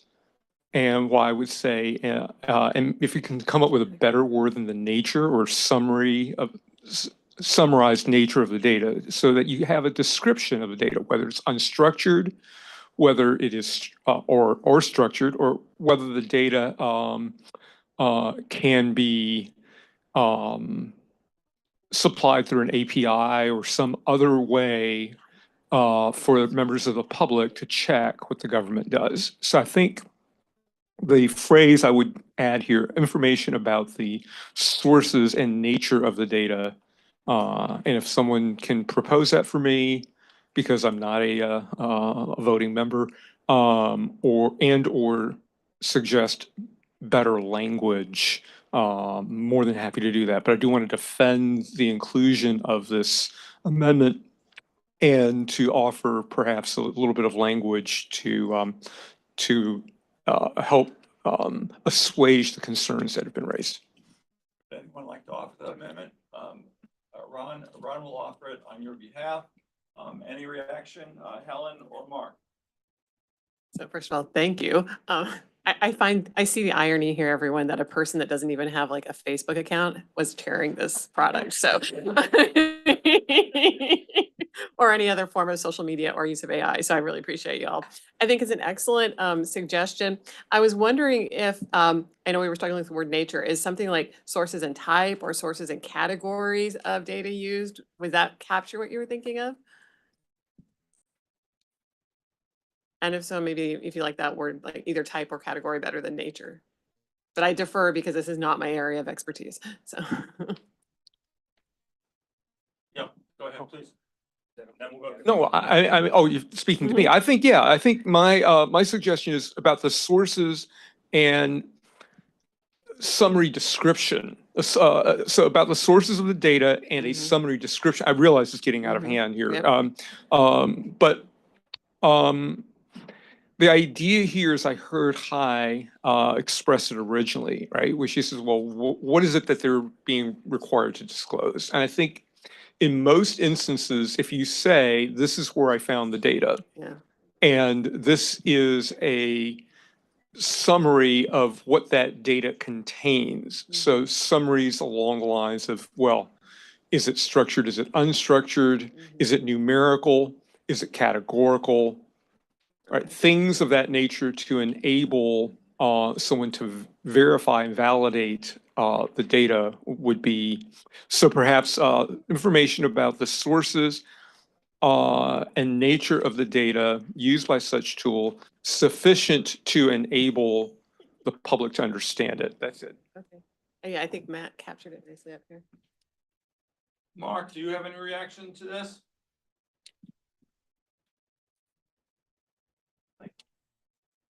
What did I say? Michael. Mark, no. I'm sorry, Michael.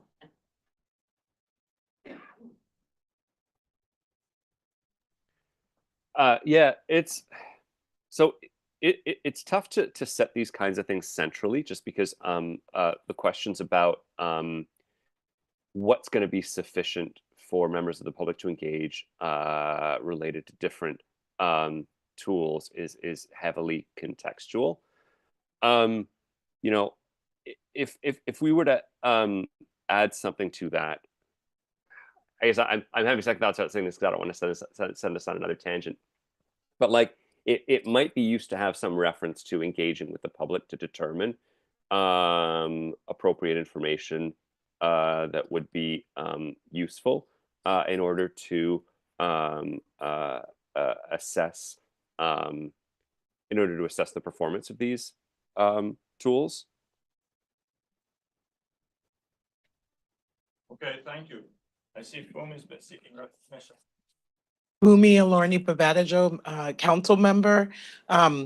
I recognize the concern from the agency's standpoint, but I think the original goal of this language was to do exactly what Michael said, which is provide the agencies the ability to determine what types of information should go out to the public regarding the data. That could include sources, nature, it could include categories or types, but I'm a little reluctant to have us dictate all of those things because it could be even broader than that. I think the point of this added language was we want to make sure the agencies are thinking about what can be released about the data that would be sufficient enough for the public to understand it and to engage with the agency. So I'm just wondering if we could pull back from the listing of the types of information and maybe focus on the reason why we want that information to be released. Okay, thank you. Bernard Bell, Bernie, you're with us remotely. Yes, Bernard Bell, public member. I agree with the last comment made, especially the part about it being more important to include in this what we hope the public can do with the information provided, or what the goal of the disclosure is. And there have been several suggestions. Can you hear me? Yes. There've been several suggestions. So verify and validate, assess the performance. I think that language, getting that language down is really critical.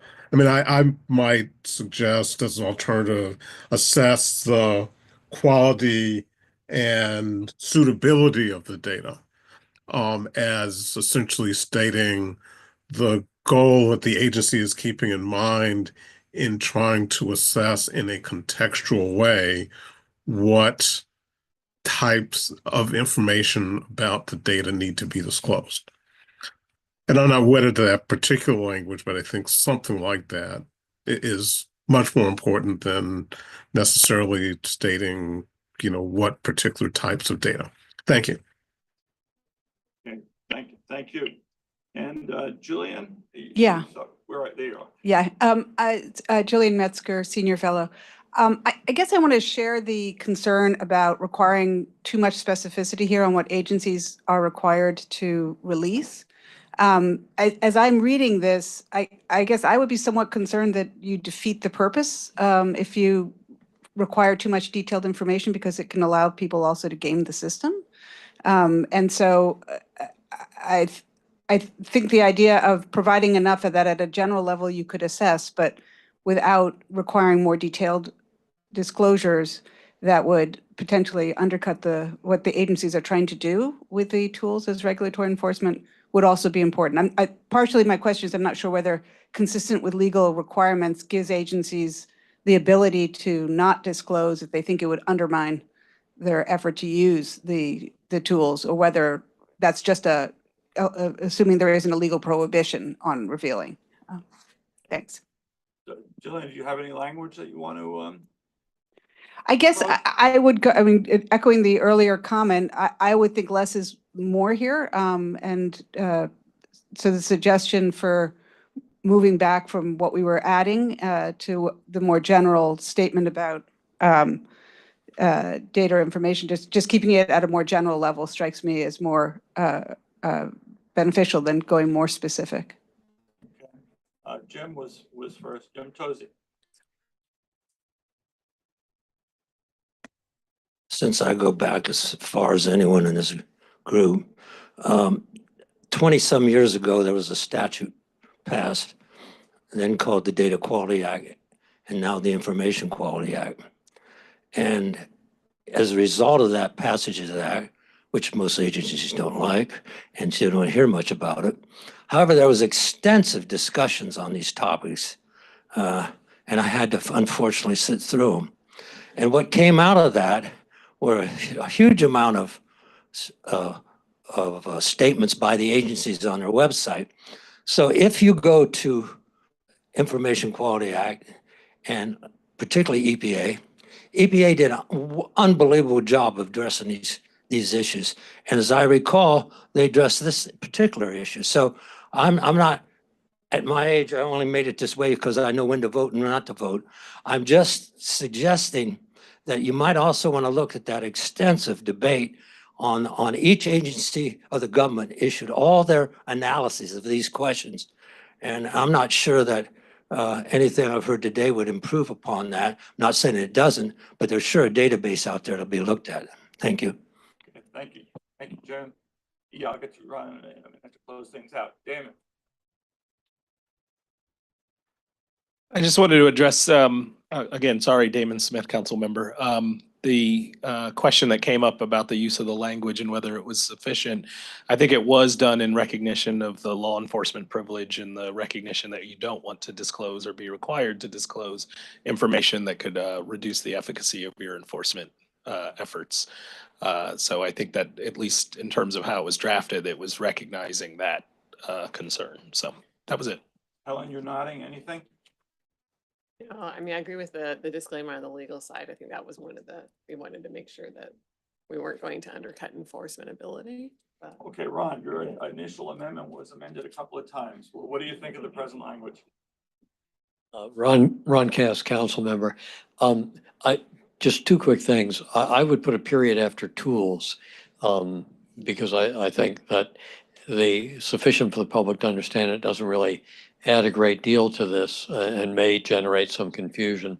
And secondly, I think it's valuable to say if we're disclosing in general what sort of tools are used, we ought to be disclosing the general nature of sources and information because that really does round out what might be useful to the public. And again, the consistent with legal requirements provides an escape clause where the information would essentially undermine the function that the agency serves. Thank you. Okay, I want to vote on this language as Ron's amendment as amended. Does anyone have an objection to this amendment? Given the debate, I expected to see some. Anyone online? No? Okay.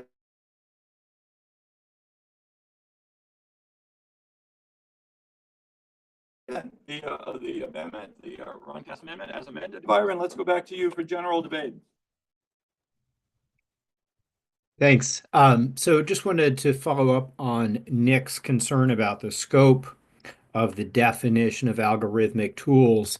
And this is Tom Byron. I'm the liaison representative from the Administrative Office of U.S. Courts, and my principal responsibility is to support the rules committees. And the Evidence Rules Committee has recently been considering whether to propose an amendment to the Federal Rules of Evidence concerning various issues concerning artificial intelligence. And one of the sort of threshold questions that the committee considered is this scope of definition of AI or algorithmic tools. Various terms have been used. One of the suggestions that we've been considering is to exclude a category that we variously described as basic scientific tools or some similar language. Things like, and the classic example that always comes up in our discussion is a digital thermometer or a calculator. Things that are so well accepted and widely used that they don't really meaningfully fit any sort of definition of the novelty of the tools that we're discussing in this context. So I would suggest that to address Nick's concern, which I share. And I would also suggest perhaps also excluding something like widely used software that does not sort of meaningfully incorporate AI or other novel techniques. Things like the operating systems of personal computers or widely used programs or applications like a word processing software or a spreadsheet or database system. Those are not, I think, what is being addressed here. And I think it's useful to clarify that the scope of this is not addressed to things that have been used for decades and are relied on by everyone in their daily work. Obviously, I'm not a member, so I can't propose an amendment, but that's what I would suggest to address Nick's concern. Can you, Tom, and thank you for that. Can you point to where your concern your amendment would go and what the language would be? I know it's English, but still. Sure. So I'm looking on the red line version in the packet on page 37, I believe it is. Yes, lines 12, and then on the following page, 12 to 13. And I think there you could add a sentence or perhaps put something in a footnote. I know there's now a citation to recommendation 2023-3 and footnote 6, so leave to your judgment where to put this. But a sentence could say algorithmic tools. An algorithmic tool does not include a basic scientific tool or widely used software, computer software, or something along those lines. I'm not an expert in this area. I would be very interested in Michael's views about whether that is sufficiently precise. But I hope that the concept that I'm describing is clear. Okay, thank you, Tom. So let's see, is anyone voting member interested in proposing Tom's language as an amendment? Yeah, okay. Hi, we'll call it your amendment. I saw you first. Yeah, it's definitely, that's good language. So can you just, maybe why don't you say it out loud again? So that you can, Jeremy, put it in. It's, in other words, we have a definition. I was looking for the definition, right? So the definition is an algorithmic tool is a computer-based process that, quote, and now you're, Jeremy, as you said, you just pulled up a definition from before, that, quote, uses a series of rules or inferences drawn from data to transform specific inputs into outputs to make decisions to support decision-making, end quote. I think you need that anyway, and includes the use of AI technologies. Okay, I'm wondering, do you want to just drop it, the disclaimer of what it doesn't include, maybe just drop it into the footnote? Either one, let's get the language, and then it's just the disclaimer. This is, I've been learning a lot about AI, so this is now saying it's not including these regular stuff. Now, I don't have, I'm just offering the language, so you have to, was it Tom? Tom. Tom, do you want to just say the sentence again, or do you already have it? My eyes are not seeing oh, yeah, it. My eyes are not seeing Matt it. caught it, Okay. yeah. Yeah, we So let have me it up just on the see what screen. I'm offering. It's You an want algorithm. Go ahead. Above the line, it Yes. says an algorithmic tool does not include a basic scientific tool or widely used computer software. Excellent language. No, so I'm happy to offer that language, and I think it is very helpful. Okay, thank you very much. Let's see if we can hear from Helen and Mark on this. Mark first. Okay, Mark. Michael. Michael, oh my goodness. Hi, yeah. We have a Mark later on as a consultant. I think that's in my head. Yeah, Michael? yeah, no problem at all.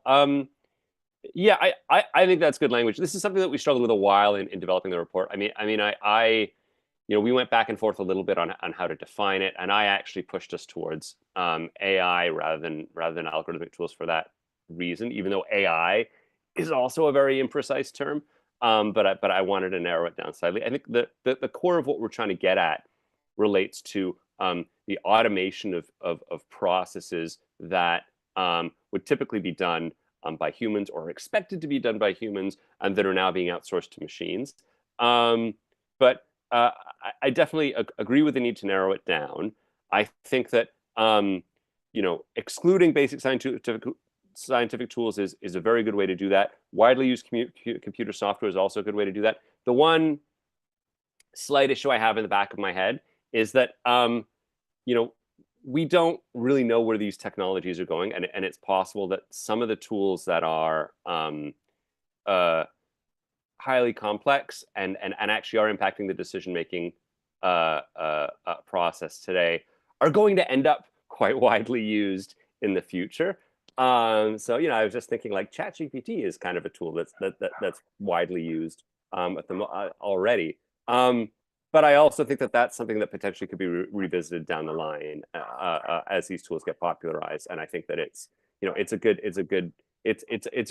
the proposed amendments offer a good way to narrow it down. Okay, thank you, Michael. Helen, anything from the committee? No. I saw hands. Yeah, Nick? So here's let me try to be concrete about the concern that I have. So imagine that you work at an unemployment insurance agency and you're trying to pull together all of the claims that you think have some higher chance than usual of being fraudulent. And so you ask for claims over a certain threshold, maybe claims from particular kinds of addresses or claims that don't have particular kind of bank information associated with them. That seems to me like a series of rules or inferences drawn from data to transport specified inputs into outputs to make decisions or to support decision making. So just running a simple search on all of the many claims that I've received would seem to trigger a bunch of potential disclosure and public engagement obligations on the agency. That's not intrinsically bad. Obviously, for lots of these algorithmic tools, we'd want that. But my fear is that agencies will see this set of sort of best practices about what you're supposed to do as a reason not to deploy the technique at all. The message will be, you can't even run very simple searches to distinguish claims from one another anymore unless you've jumped through a series of hoops. That's the source of kind of my big picture concern. I prefer Tom's sort of amendment. I think anything to narrow the scope of what these obligations would attach to is useful and beneficial.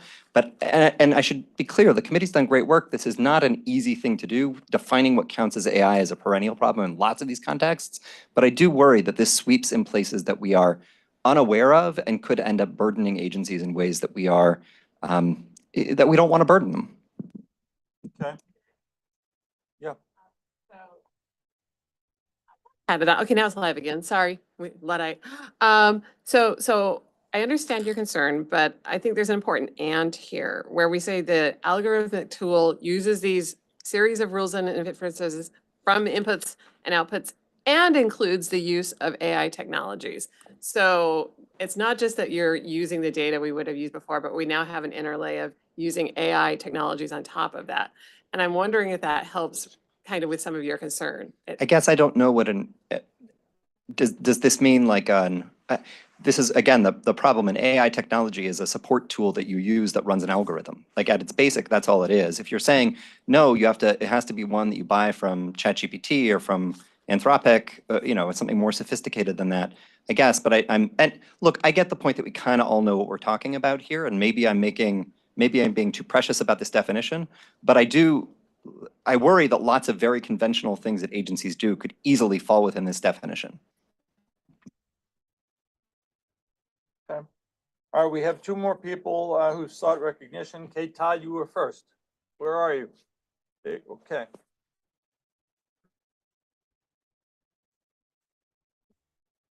Kate Todd, public member. I have similar inadequate understanding of AI to some others who've expressed that, but also concerns sort of in the other direction about the definitions, which is, as I understand it, many things that we all think we're doing the old way are now being back-ended and supported with AI. And so I'm concerned, frankly, about the widely used computer software. I don't really know what we mean by that. And I fear that people will think that something that they've always been using is still okay and not realizing how much of the thinking and the real work is actually being done on a back end through an AI platform that we would all agree was AI. And I realize that everything I've just said, I can't actually explain as to any particular piece of technology. So maybe Jim Chen or someone else will help me. But I'm very concerned. I think I understand the one direction. I'm also concerned from the other direction that we're not really hitting the target as to what we genuinely mean and what agencies to be on the lookout for, that something they thought yesterday was not AI is actually now AI supported. Jim, your name was mentioned, so you get priority here. My name is, I know Helen will support me on this characterization. For a long time, there was a almost too facile response to, genetic engineering, we've been genetically engineering ever since we picked out cows and bulls to mate, right? There's a sense in which this is a repetition of an older technological divide. artificial intelligence could be anything as simple as, oh, there's a trend here and I'm just going to use the multiplier. I mean, just something like that, or arguably is artificial intelligence. But I do think that it does come down to a Potter Stewart instinct.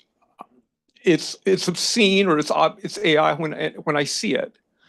And I think this effort to distinguish established scientific tools, things that we are used to using, whether it's software, it's the handheld computer, it's the digital thermometer, from things that we know to be driven by, and I think most of all, the most fearful thing is the black box artificial intelligence agent. The ones that are explainable, that use linear regression or something that is a deeply established, understood perhaps to train statisticians and other specialists, but still understood in a way that you could look it up like judicial notice, is distinct, meaningfully distinct from algorithms that are just handed over. ChatGPT grinds 3 trillion parameters, and depending on how much you've paid for the subscription, will either give it to you fast or give it to you slow, or give it to you with some degree of explanation, or just say, hey, you didn't pay. This is the free version. Take it or leave it. I think that we are trying our best to understand the difference at this point between plain old technological services, or to use the telecommunications term, and pretty amazing new technologies, or pants. Jim, do you have any thoughts on the hi Tom amendment language then? Yeah, I like the language in the sense, I like the language because, or at least the general sense of it, if anybody wants to take issue. But the line I would draw is roughly there. If it is an established, widely used, before Jeffrey Hinton, okay, before deep neural networks and things like this, people did this with computers, or at most a desktop computer that didn't require putting it in the cloud and letting a giant server plantation in Cupertino or Mountain View grind it out. That scientific tools and established software, and if we need an example, I think the entire Microsoft suite that we no longer challenge as a monopoly because it's just too useful, and who else is really going to use anything else. That kind of categorization, I like the language that's up there, because it takes the tools and software that people are used to using and removes it. And I think it was Nicholas Bagley who raised this at the very beginning, right? That we didn't want to have a definition of AI so broad that to use the agriculture example, genetic engineering, you know what that means. It does not mean picking out the champion bull, even though that is a form of engineering. We don't think that the phone tool as AI. We don't think of, even though it is, I don't think people have come to categorize the Facebook, oh, you should know X based on the fact that you know 20 people in common, as AI, even though that is deep AI. But where someone says, oh, it really looks as if there are insiders trading in a bad pattern, the SEC would like to track this particular transaction, that strikes me as, using again a very sophisticated Potter Stewart approach, that's AI. And the use of an established scientific tool or an algorithm that's always been there at USDA or EPA does not strike me as the sort of thing that this recommendation is asking disclosure of and regulation of. Thank you, Jim. Your expertise is really very helpful. Thank you. All right, I have a request for recognition from several people in this order: Jack, Fernando, Ron, Jeff, and then back to Tom. Jack Bierman. Thanks, Jack Bierman, Senior Fellow. And I have to say that as the longer this discussion has gone on, the more confused I've gotten about what the subject of this recommendation is, which I think is a bad sign for my own intelligence or something. But when it was described, someone in a risk assessment telling someone in the company, gather information about, I want to see claims of a certain magnitude from certain zip codes or something like that, and let's do it. And then they said that's artificial intelligence. I don't think so, because that's a person specifying what search to make. Now, when you add a row in a database, that's using artificial intelligence.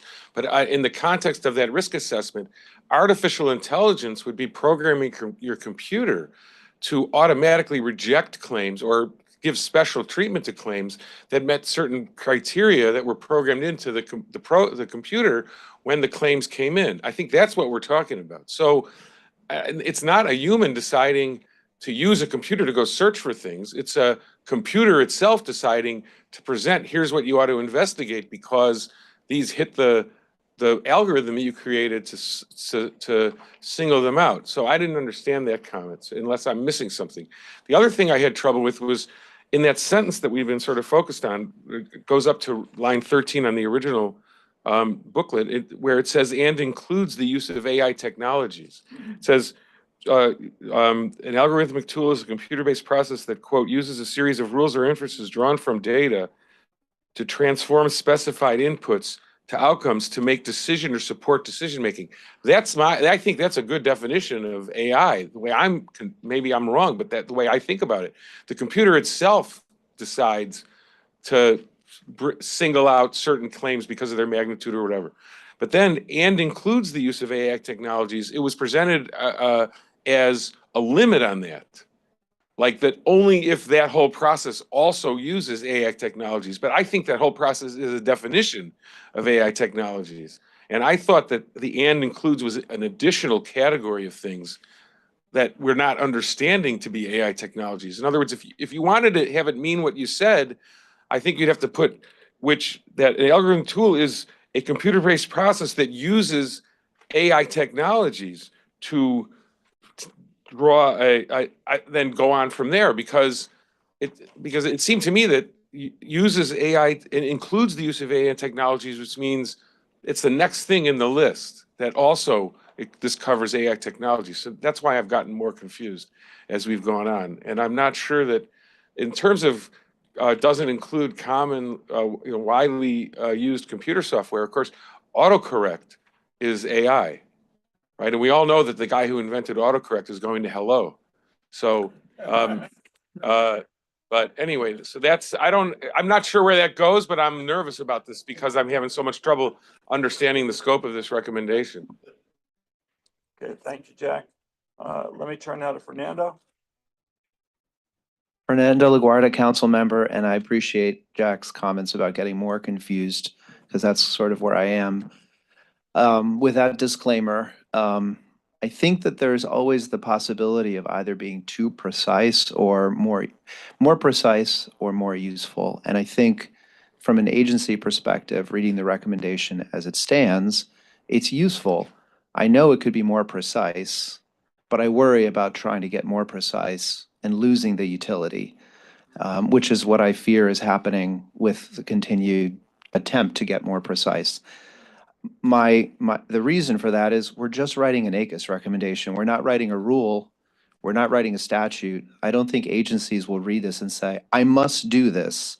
I think they're going to read it in the light of what is reasonable and useful, not what is mandatory, because ACUS is many things, and one thing that it most certainly is hortatory. So in response to Nick's point, I would just say, I'm not as worried, and I trust the agencies to make this useful. I think of the court's struggle to define science, and I can imagine ACUS trying to define science and going to really what we've done in this recommendation, which is kind of a Daubert approach of, is it reliable? And can you kind of figure out what's going on? And I think we're sort of there, and we could spin a lot more wheels trying to get a lot more precise, and I just wouldn't recommend that we do that. However, I'm always interested in hearing from Ron, so I will pass the mic to him. Ron's next. Thank you, Fernando. Thank you, Fernando. Ron Cass, council member. I'd like to second both what Fernando and what Jack said. I'm both getting increasingly confused and I'm still comfortable with this. I would like to make a couple of suggestions, however. First, the sentence we're fiddling with here, an algorithmic tool does not include, I would say, basic scientific or computing tools. And the reason for that is I think whether it's widely established or not is going to be a moving thing. And I don't think it should matter because if you have a computer software technology, you have one version of it that nobody virtually uses and one that's widely used, but they both do the same things. I don't think you want to distinguish between them. Secondly, in the sentence that precedes it, I do wonder whether we're trying to say that it must include AI technologies in what's going on, in which case the comma should be deleted from line 13, or whether we're saying that the categories we're talking about do include AI technologies, in which case we'll leave it there. But I think we may want to choose one or the other and perhaps just leave the mention of AI technologies entirely out of the sentence and put a period after decision making. Because I think that adding the phrase there will just lead to additional confusion unless we mean it to be a limitation on the category. And with that said, I will turn the microphone over to anybody who actually understands any of this. Jeff Lovers is next. Jeff Lovers, special counsel. I'm not sure I fit that definition, but I'm going to just make a couple of drafting suggestions. First, maybe it would be helpful to start the sentence to say, for the purposes of this recommendation, an algorithmic tool is, et cetera, et cetera, et cetera.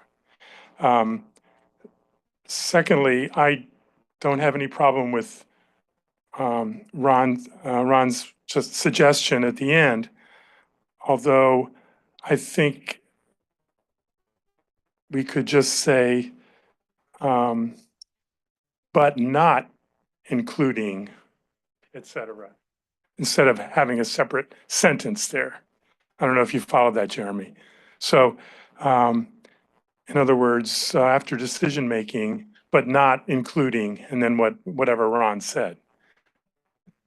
Okay, and then if we wanted to take up Jack's point and put AI technologies at the front, it could say that uses AI technologies to develop a series of rules, et cetera, et cetera, et cetera. And then we wouldn't have to have it at the end of the sentence. So those are kind of three suggestions that try to bring all this together. You guys get that? Do you want me to? For the purposes of this recommendation is the beginning. And then. Yeah, I'm coming back to you. And then, but not including the exceptions. And then possibly moving up AI technologies after the word uses. Okay. Hi, how do you feel about all this? Anything friendly amendment? Well, here's my thing, and Tom, you might be looking for another date, but I'm sorry, did no one else get that? Because I was about to withdraw this amendment. Sorry, maybe I should have said about withdrawing the amendment first. Here's my sense of this, based on the conversation. Useful conversation in terms of understanding the lack of clarity that various folks have. I don't think we therefore help ourselves in this recommendation by trying to say what it is not, okay? Back to, your point of, I think the agencies will get, in a sense, we're talking about AI, my God, there's an executive order, about it that, may still remain in place, actually, probably. So my position is that I would like to withdraw this sentence, and if anyone else who can move an amendment wants to do so, can do so. I think that the committee should tell us whether they, in fact, do not want that comma, and you mean these two things to be a combined requirement? And I can see Jeremy's ready to answer that. And so I am withdrawing that sentence. If anyone else wants to move it, feel free, and hand over to Jeremy for explanation. Sure. Hi, and I agree with your prediction. I think this APO will stay. It doesn't seem controversial to me, but enough.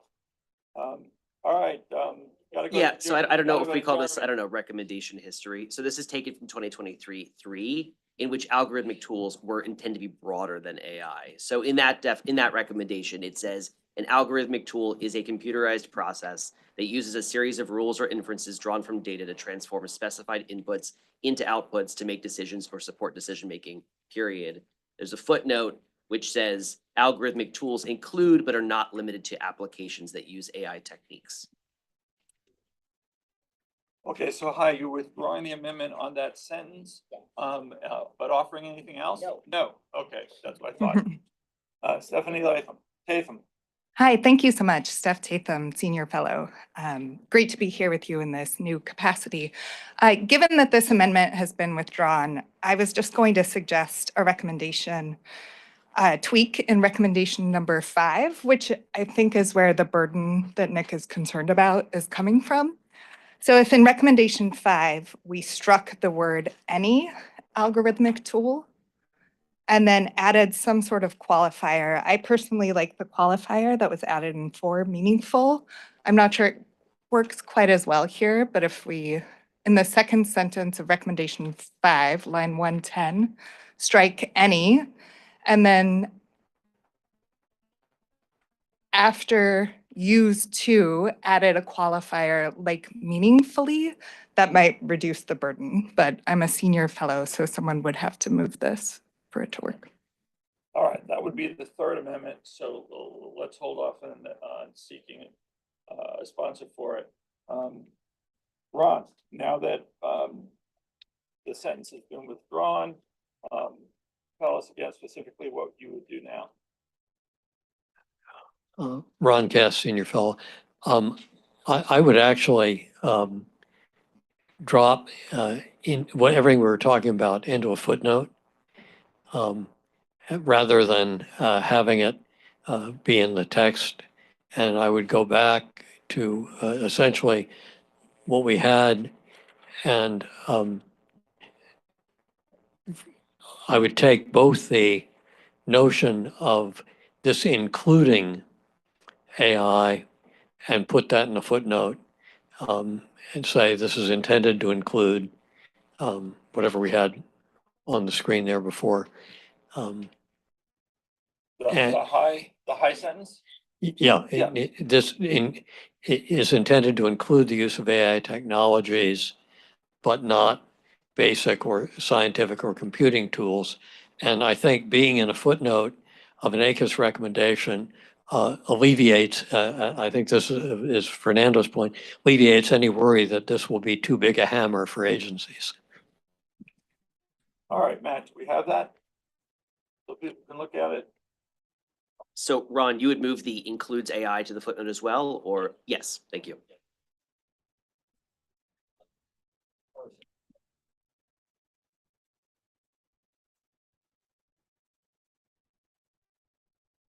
Just want to make sure, we're going to vote on this now, so I just want to make sure everybody sees the language.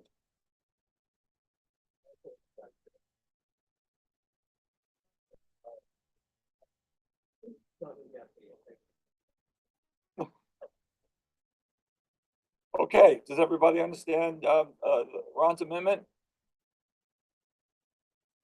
Okay, then, all those in favor, do I have unanimous consent for it? Is there any objection? Okay, I see an objection. You want to be heard? Yes. Yeah, okay, sorry. You ask whether everyone understands the amendment. No, I don't. I don't see I thought the limiting language was going to go in the footnote. I don't see it there.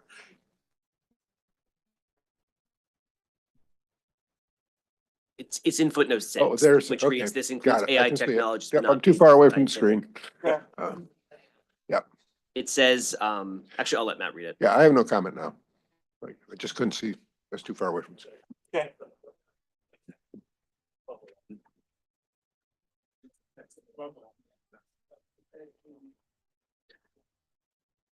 Line 11 through 13 would now read, an algorithmic tool is a computer-based process that uses a series of rules or inferences drawn from data to transform specified inputs into outputs to make decisions or support decision-making, period. The footnote for that sentence now reads, recommendation 2023-3, supra note 3. This includes AI technologies, but not basic scientific or computing tools. Okay, everybody understand? All right, so let's go back to unanimous consent. Is there any objection to adoption of the amendment? Nadine? Nadine Mancini, government member. I just wanted to flag Jeff's language for the purposes of this recommendation. I didn't know if we needed that in the footnote. That's something that's generally known, or just we're just saying it that this includes AI technologies, but not. Do we need to qualify that and hedge it by saying that's just for the purposes of this recommendation, or is that something generally accepted? Again, I confess having no great knowledge of AI. Okay. All right, I'd like to vote on this language as is, and then see if you want to offer anything specific. Okay, again, any objection to adopting this Ron Cass amendment? Anything from anyone online? Nope. Okay, then, without objection, this language is adopted. So Jeff, where does this leave you? I'll get back to you, Nadine.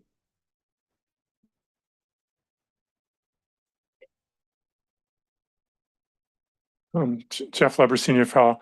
I'm fine with it.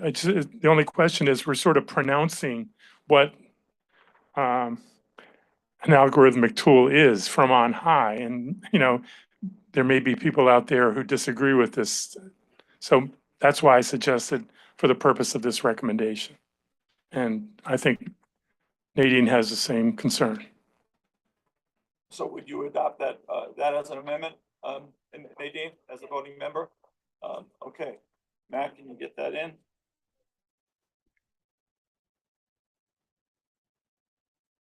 Sorry, Nadine Mancini, government member. I think that language would go in the footnote with the qualifying language, because we're defining it from a prior recommendation, right? The language above the line.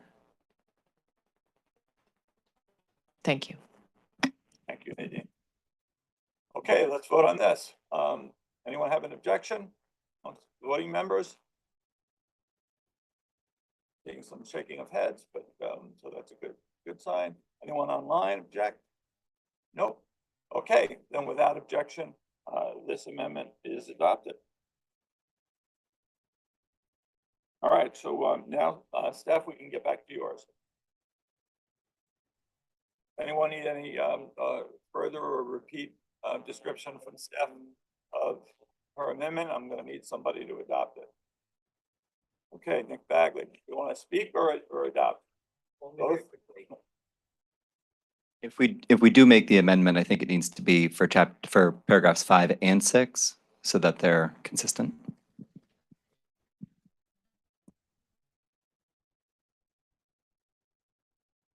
Will you be adopting, offering the amendment? I'm happy to offer the amendment. Okay, very good. Anyone else on this amendment?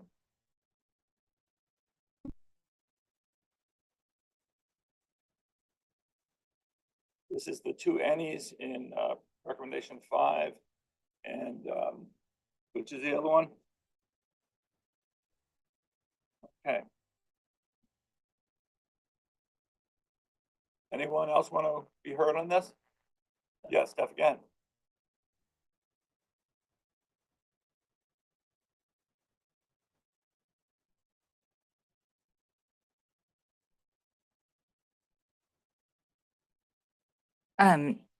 Nick, I just wanted to check that qualifier is where you intended to place it. I think it might be more appropriate with persons meaningfully interested in or affected by. Mm-mm.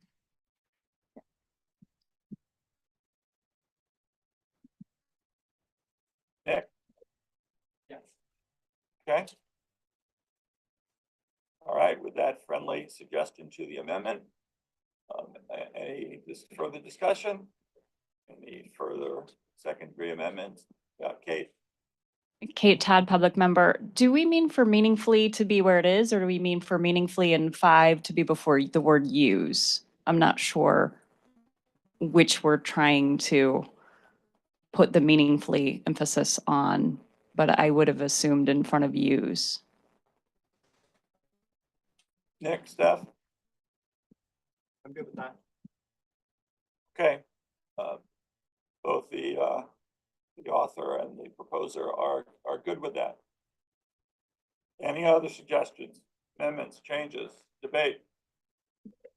Does anyone object to this amendment, the McBagley amendment, as presently proposed?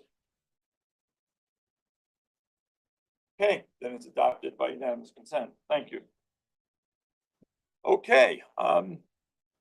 Anything else from the floor? Any other amendments? Because if not, we'll move on to final passage. This is your chance. Anything from anyone online? Nope. All right then. If no one else wants to speak, we'll move to a final vote, and I need a motion to adopt the recommendation as amended, please. So moved. Ron. All those in favor, and we do voice votes on this. All those in favor of adopting the recommendation, please say yay. Okay. A little unenthusiastic. Yay. All those opposed, nay, please. All right, wonderful. In the opinion of the chair, the yeas have it, and the recommendation is adopted. So congratulations to you all, but don't applaud yet, because I want to let you know that with this adoption of this recommendation, we hit the century mark. There have been now 100 recommendations adopted by the Assembly since 2010.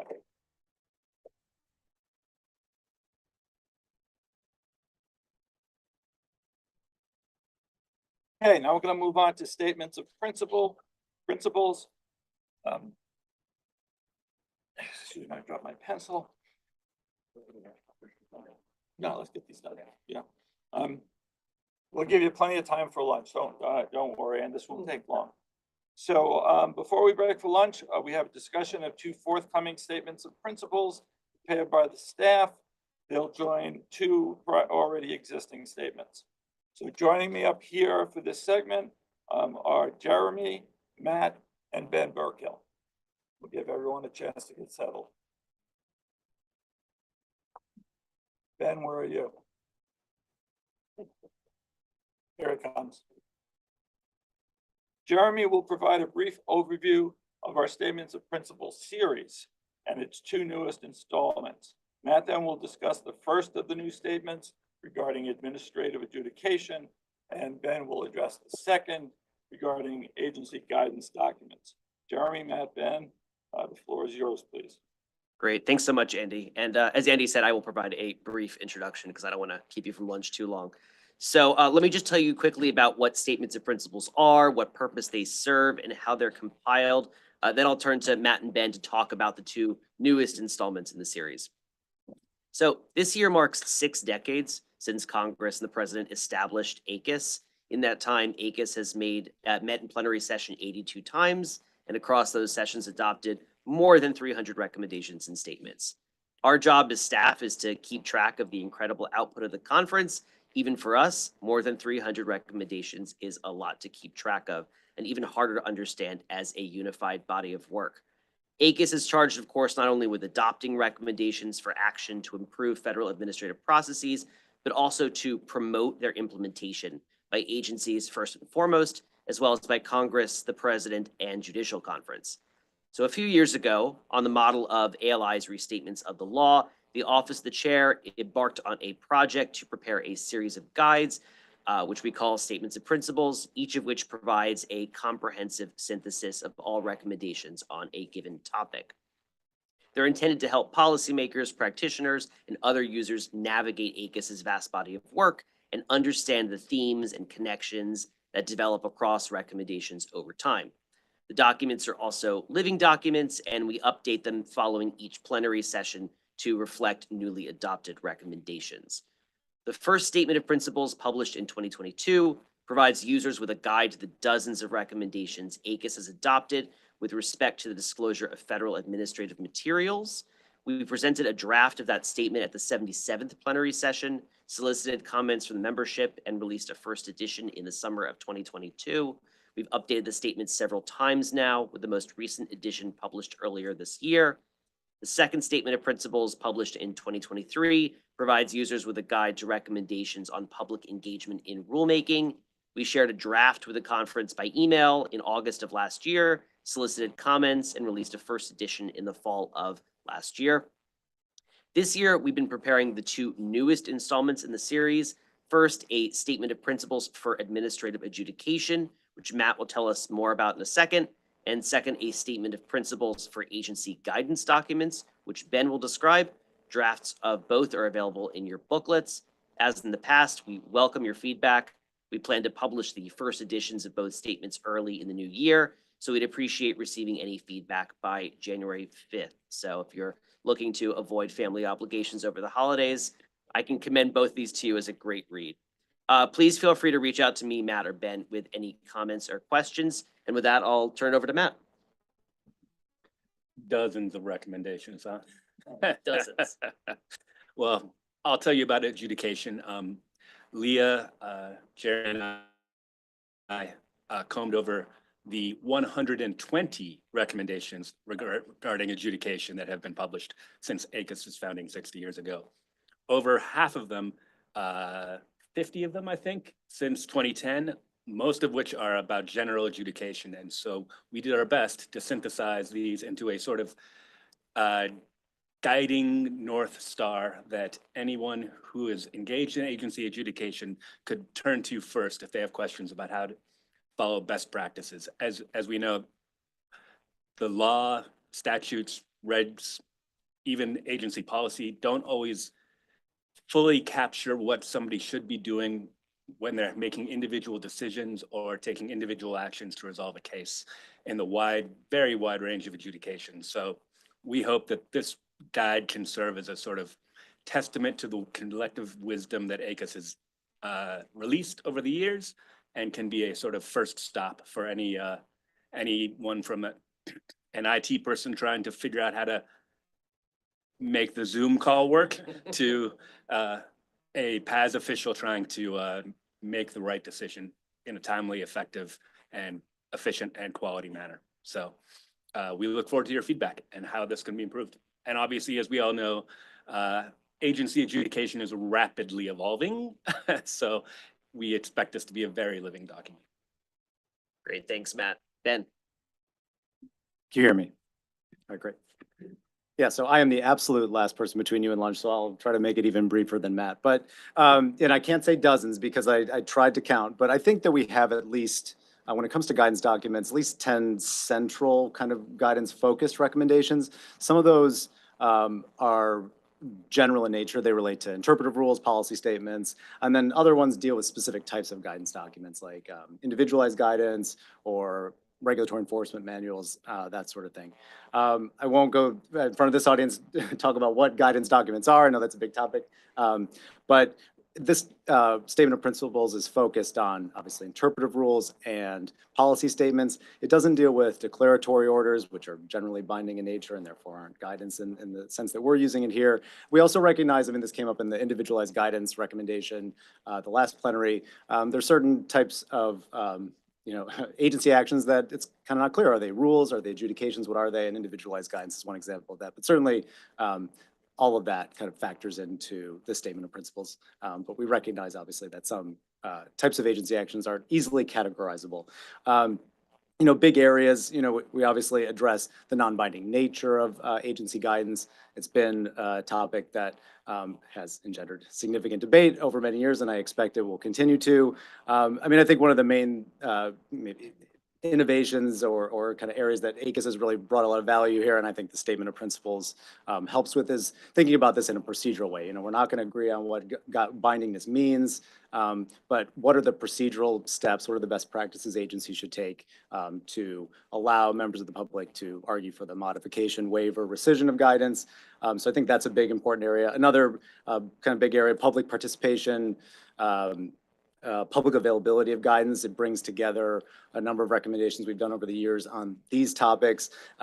Obviously, these topics have been the subject of executive orders in recent years, and they will continue to be. And then kind of a third area I just want to call out, because I think it brings together, again, a few different types of recommendations we've done, but this kind of use of guidance as part of the broader rulemaking process. You know, agencies obviously use guidance to explain their existing rules, but they also use guidance when developing new rules, guidance they've issued. It helps inform that process. So we recognize that guidance, agencies don't use guidance in a vacuum. It's part of this broader rulemaking process, and it can be part of an adjudicatory process or other agency programs. So, you know, regardless of your perspective on guidance and its value, I think, you know, it's inevitable that agencies will continue to use it, and it will be an important part of agency practice. And we hope that this statement of principles will be useful to agencies. Great, thanks, Ben. Thanks, Matt. Yeah, so we would welcome any feedback you might have on the usability of these documents. Have we captured past ACUS recommendations correctly? Have we made sense of different ACUS recommendations on a given topic? So any feedback you have, we would appreciate early in the new year. We plan to publish it in January and keep it updated as new recommendations are adopted. I don't know if we have any time for questions, but Yeah, any comments or questions at this preliminary point? I know you haven't had an opportunity to study them, but based on the presentations, anyone want to speak? If not, then we'll go to lunch. We had an hour scheduled for lunch in the agenda, and I don't see any reason why we can't still do that. You know, we've heard from a lot of you, you'd like more time to mingle and speak with each other. So we gave everyone a full hour for lunch. So that will mean coming back at 1:45.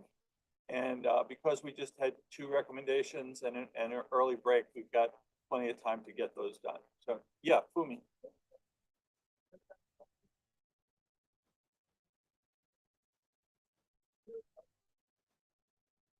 yeah, if you'd like a Word copy, just reach out to me. I'm happy to provide one. Okay, recess for lunch. Thank you.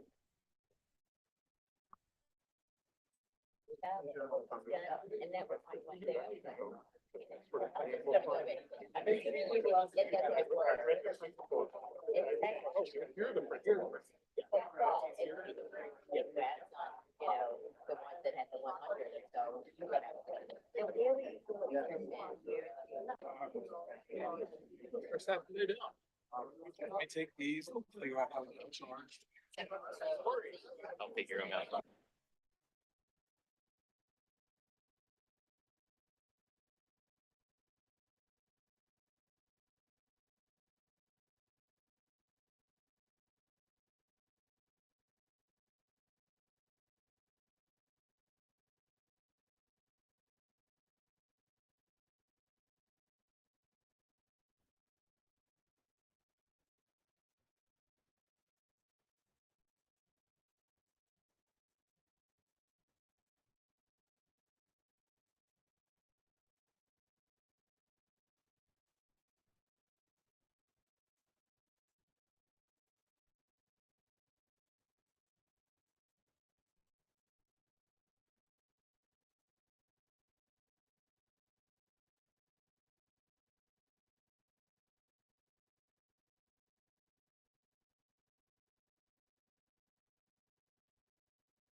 This one. I'm about to combine all the rooms. That's the only way. Yeah, that's the only way A gonna work over there.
Oh, it turns red when it's on.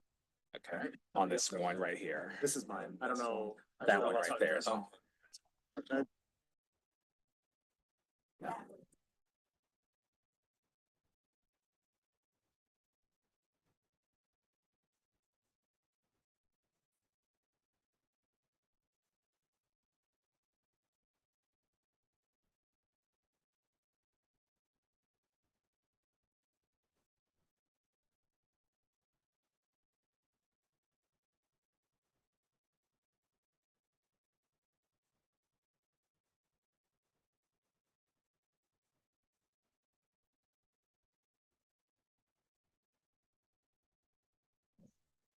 Lola, okay. I was saying I got my annual invitation to the White House Christmas party a couple of weeks ago, and I was happy to have to turn it down because my invitation was for today at 3 o'clock. And I don't know what that says or means, but we can finish.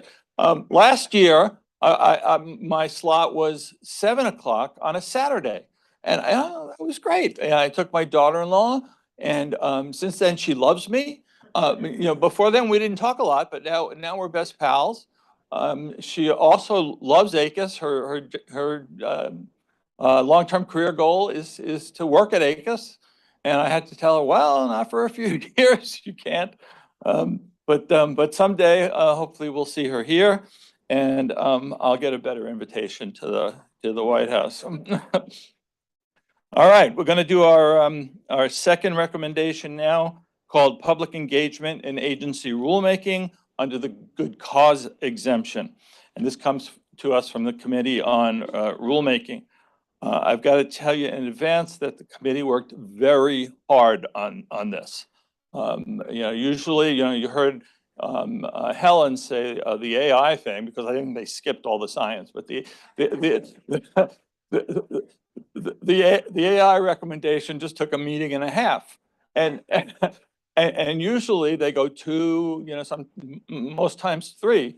The rulemaking committee to do this recommendation met 6 times. And they really worked hard on it. Jeff is on the committee and was very active. Despite that, I think he still proposed amendments to it. No, weren't you there? Yeah. Okay. He's everywhere, here, there, everywhere. So let me thank Bertrand for all that work as committee chair, the consultant, and here finally is Mark Sculate. I was calling Michael Mark all morning if you were here. And our staff counsel and redliner for the amendments is Ben Burkill, and you've met him before. So first, Mark, please talk about your report, and then Bertrand will talk about the committee work. Thanks very much. And it's a pleasure to be here. This is my first experience with ACUS, at least directly. I've certainly known about ACUS for a long time, but it was very interesting to watch what happened this morning. I guess I would start by just acknowledging that our report and recommendations have nothing to do with AI. So I can assure you that we're not going to go into that field. Let me just begin by thanking Ben Burkill for he and his staff really were great supporters of my work here, and I just really appreciate all that they were able to do. And as has already been pointed out, Bertrand had to chair 6 meetings, 2 hours each. It was quite an exercise, and he deserves a lot of credit for pulling this recommendation together. I mean, the thing about this report and the recommendations is that it's a topic that I think is familiar to most of you. Indeed, it is the subject of at least two previous recommendations from ACUS, and so this is not particularly new. On the other hand, these tensions that exist between notice and comment rulemaking and meaningful public engagement, and then also trying to recognize that sometimes the benefits of public process are outweighed by the costs associated with that process. And so the question becomes, how do we navigate, I guess, that distinction as best we can? And so what agencies have often done is to try to find ways to avoid notice and comment when, for whatever reason, they think it's not, or it's impracticable, unnecessary, or contrary to the public interest, which is the good cause exemption that we focused on. I should note, by the way, that of course there are other ways in which agencies can avoid a notice and comment for general statements of policy, interpretive rules, and various other things that are set forth in the APA. But it is interesting to note the GAO report from 2013 that points out that 35% of our major rules do not go through a notice and comment process, and 44% of all rules don't go through a notice and comment process. Those numbers were striking to me when I was doing the research on this report, and it does suggest at least that we ought to be conscious of the choices that are being made not to allow for notice and comment. And I think that's particularly important in the context of these major rules. So the way that agencies and ACUS in particular, I think, have worked on trying to sort of navigate this tension that I talked about is by sort of talking about agencies using what are sometimes called direct final rules, or DFRs, and interim final rules. And you'll see, I think, that a lot of the recommendations here are really focused on direct final rules and interim final rules, and we can sort of talk about the appropriate, I guess, approach to dealing with these issues. I want to turn things over to Bertrand, because I know he'll have some comments about the process, but I wanted to just point out a couple of things that I thought were important in terms of the recommendations and the approach. I mean, one of them just has to do with the nature of recommendations like this and whether or not there ought to be some better guidance from a higher authority, maybe even something like a presidential executive order, to deal with this ongoing problem that we have with how we deal with these IFRs and DFRs and the failure really of the notice and comment process. And these two things, I think, the first one being this guidance, I think becomes important. Many of you are familiar with the Little Sisters of the Poor case that the Supreme Court decided a few years ago. And what was striking to me about that case, and I just wanted to highlight a footnote in the majority opinion by Justice Thomas, which upholds the IFR in that case. And most of you probably know that that case dealt with a IFR that was issued that allowed a religious exemption from religious organizations having to provide contraceptive services to employees. And that was upheld. But it was upheld in the IFR, but here's footnote 14 from the opinion, which I just think really is striking, and I wonder what it actually means. Justice Thomas says, because we conclude that the IFR's request for comment satisfies the EPA's rulemaking requirements, we need not reach the respondent's additional argument that the department's lack good cause to promulgate the 2017 IFRs. So the court seems to be saying, and no one questioned this statement, the court seems to be saying that you actually don't need notice and comment if you're doing an IFR. You don't need to show good cause in that context. Maybe the court didn't mean to go that far, but this has troubled me, but it does also reinforce my thought that maybe we need some better guidance at a higher level, like at a presidential executive order level. I just want to point out one other thing about sort of the issues that came up in the discussion, and we'll get into this, I'm sure, when we look at the recommendations. But I think one of the big issues for me had to do with the fact that these IFRs, of course, become final when they're promulgated. There's an opportunity to comment then after it becomes final. But so often it seems, and we learned this from various interviews that Ben and I conducted with a number of agency officials, those IFRs are not finalized for years. And one has to at least ask whether or not we're meaningfully engaging the public if we are not finalizing these rules and responding to those public comments for 3, 4, or more years after those comments are received. And so that's become a big issue. I'm pleased to see that the recommendations, and we'll talk about this, have, I think, offered some language, which is an improvement, but I think there's some need to talk about whether it could be improved more. What the recommendation says, and we'll get into this, is that agencies should promulgate final rules as expeditiously as practicable and should prioritize rules that are considered significant regulatory actions, basically major rules in particular. And so that is an improvement, I think, over where we are. Whether there ought to be something more definite, I think, is at least worthy of discussion. Okay, I'll stop there. Thank you very much. Okay, hello everyone. So I also would like to thank Ben Burkhill, who is central to this project, in terms of 6 committee meetings. And I would say we could have had more if Andy hadn't shut us down and said, no, y'all can't do anymore. So we stopped at 6. And of course, I want to thank Mark for his tremendous work with the report and also for being such an active and involved participant. And of course, all the committee members who were very much engaged throughout all 6 meetings. So I appreciate all of the levels of focus and diligence with respect to this report.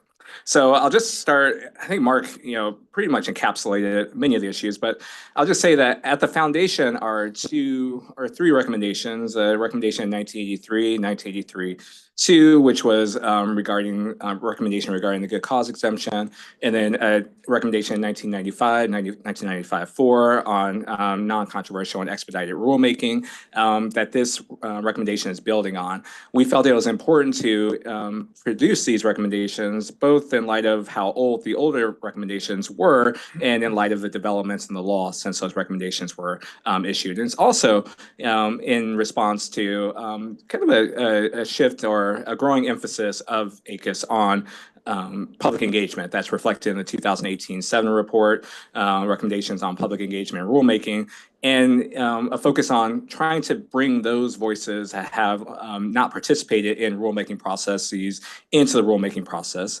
And these good cause exemptions and these new recommendations are made in that light. And so what the concern here is, basically how to balance the need to engage in rulemaking processes or processes for issuing regulations that are responsive to concerns about speed and efficiency, concerns about practicability, concerns about the public interest, with the desire also to make sure that people can be involved in be engaged in whatever processes the administrative agency decides to pursue. So the good cause exemption is responsive to that need to sometimes act with speed, sometimes act with considerations of practicability and public interest in mind. But there's also, a demand that's, embedded within the APA and embedded in regulations going forward of the value of having public engagement and involvement in these processes. And so we spent a lot of time trying to think about, what role can or should the public play, and how should the public play a role in particular processes focused on interim final rulemaking and direct final rulemaking, and trying to think about how to balance those different concerns that are at stake here. We also produce, recommendations that kind of go out a little bit outside the process, that are related to the process, and involve supplemental forms of public engagement. But you can see in terms of this particular set of recommendations and evolving and develop thought process about how we should balance out these different concerns that are at stake in this recommendation. We met over 6 meetings. There is much disagreement. There is much long conversations. But I will say, with respect to everything that's in here, we came to consensus. We actually voted on one matter, and then that vote was ultimately withdrawn because we wanted to come to consensus on that matter. So we came to consensus on everything here, and I think that not only Mark or I or Ben, but all members of the committee will be able to speak on the different amendments that have been proposed and those that might be proposed by you all in the audience. So I look forward to the conversation. Okay, thank you, Bertrand. Thank you, Mark. The first order of business, therefore, is, as usual, to vote on the manager's amendment, which consists again of non-substantive revisions and is highlighted in yellow in the red-lined recommendation in your packets. Is there any objection? Yes, Ron Levin, to the manager's amendment. Ron Levin, Senior Fellow, I'd like to remove from your list of ones to be approved, the one on line 166. I think it bears a little discussion. Now is not the time for it, but if we take it off of the summary adoption, then we can talk about it in due course. Line 166. 166. I'll talk about it now, but I think that would not be the right time to do it. Okay, so should we hold it then until we have a resolution on the Yeah, substantive issue I'll later? propose an amendment in the regular course. If you want to do Okay. it now, I'll do it. Yeah, all right, let's do it now. Okay, look at line 166. And it says, when appropriate, an agency should use supplemental forms of public engagement. It currently says before it invokes before the good cause exemption. And the proposed amendment would say before considering whether to invoke. And my sense was that those are not two separate considerations. You would take it into account simultaneously and not sequentially. So I would change in line 166 the word before to the words in the course of. So it'd say in the course of considering. Okay. All right, does anybody, Jeremy, I see you nodding your head. Any problem with that? Nope. Yes, Jack. Yeah, I noted this one also, and I think the original better than either the manager's amendment or the suggestion that Ron Levin just made. The idea is because when that you should engage with people before you invoke the. I mean, that seems pretty simple. I like the original better than either of the amendments. Okay. Ron, you're a senior fellow, right? Right, I'm a senior fellow also. And you are Jack, and you are Jeff. You're special counsel, but go ahead. We'll try to Yeah. get these. Jeff Lover, Special Counsel. I think I was responsible for this one, so I guess I should try to defend it. I think the original wording just made it seem like the decision had already been made to invoke the good cause exemption before invoking it, you know, so I was just trying to make it, to clarify that if you're going to think about it, you should think about it when you're considering whether to invoke it. I didn't really think of this was a substantive change. Okay. All right, let's start by seeing if anyone, no, never mind. We don't need an amendment for Jack's point. Then let's go to Ron Levin's considering. Anyone want to offer that as an amendment for Ron?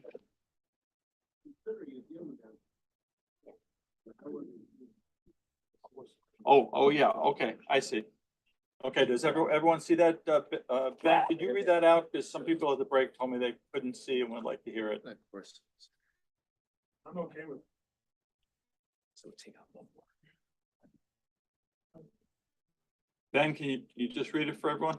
Yeah, so instead of, again, because of the way that this is shown, it's not showing up properly in track changes, but what I understand Ron to be proposing is we're gonna delete the word before, and instead of that, we're gonna say in the course of. So the sentence would then read, when appropriate, an agency should use supplemental forms of public engagement, including those identified in recommendation 2018-7, public engagement and rulemaking, in the course of considering whether to invoke the good cause exemption, ... Okay, Eloise. I'll move it. That needs to be moved by a public member, right? Yes, So yes. I will move it. Okay, thank you. All right, any other discussion on Ron Levin's idea and Eloise's amendment? What's the amendment? Yeah, it's because of the way the view that we have it in, we're just in manager's amendments, it's not gonna show up correctly, but it will show up correctly once I accept all the other manager's amendments. The best thing to do is. It will delete before and I can then add switch in the them. course of. Yeah, here, I can switch it. It makes it easier for folks.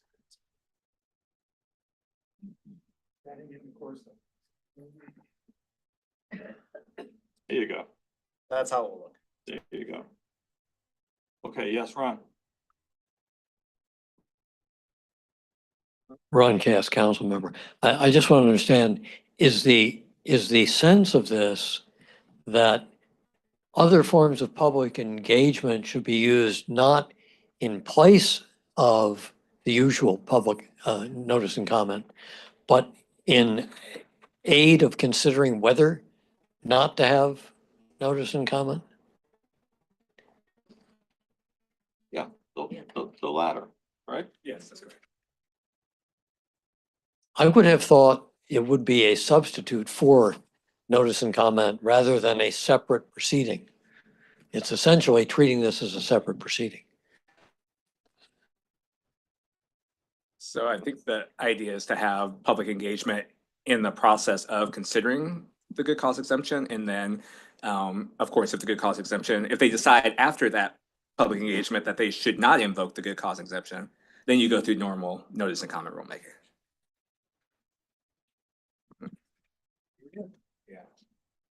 Fernando, thank you. Fernando LaGuardia, council member. I would respectfully suggest that we vote on the manager's amendments, the council amendments, and then take up this amendment as was originally proposed. That sounds like a good idea to me too, which I suggested at the beginning.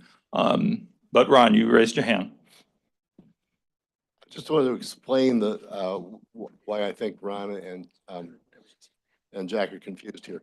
Substance of the argument about good cause being unnecessary is that the rule is considered to be so minor, inconsequential, and the like, that the agency doesn't need to hear from people. And when we first started deliberating about this, we thought, well, in that case, you don't want public engagement at all because it's not even important enough for notice and comment. Why is it important enough to do this other kind of outreach? But where we came around to was at least consult people on the question of whether it is as unnecessary, as trivial as you perceive it to be. And so it is part of the threshold inquiry and not the merits of the rule.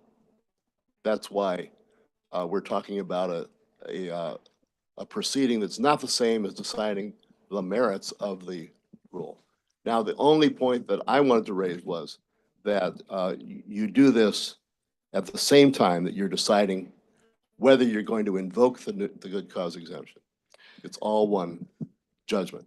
Okay, thank you, Jen. I was just gonna make a quick observation, and this isn't yay or nay on the manager's amendment, but to the extent that it informs how people take a position on the whole thing. My understanding of Justice Thomas's language, and then my sense from having had to work sometimes on IFRs in the government, is that actually that language is not necessarily meant to say good cause is not required, but to kind of hedge bets. So if one loses in litigation and it's considered not appropriate for good cause, that you wouldn't have to start the clock again at zero, but that if the IFR itself allowed for comments and it was noticed to the public and you did both things, like you treated it like it was final in case it did count as an IFR, but even if it did, you were already in the process of getting comments such that you were part of the way through that process when the thing was enjoined or you were told you had to go through notice and comments. Just streamline it so you're not ticking again from zero when you lose.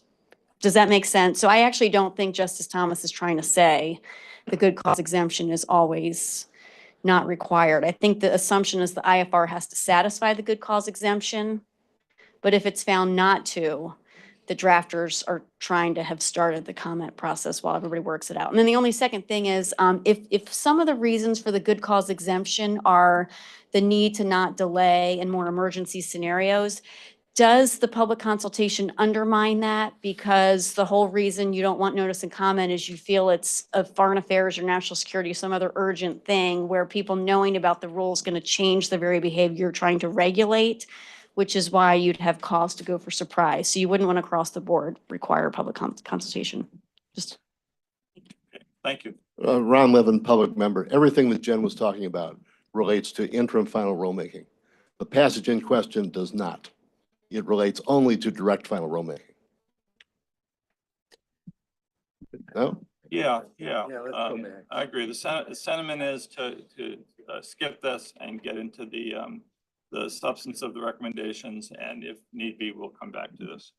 Okay, except with one exception, Peter Strauss has been holding for a while, so I'll recognize him as the last speaker on this. Peter?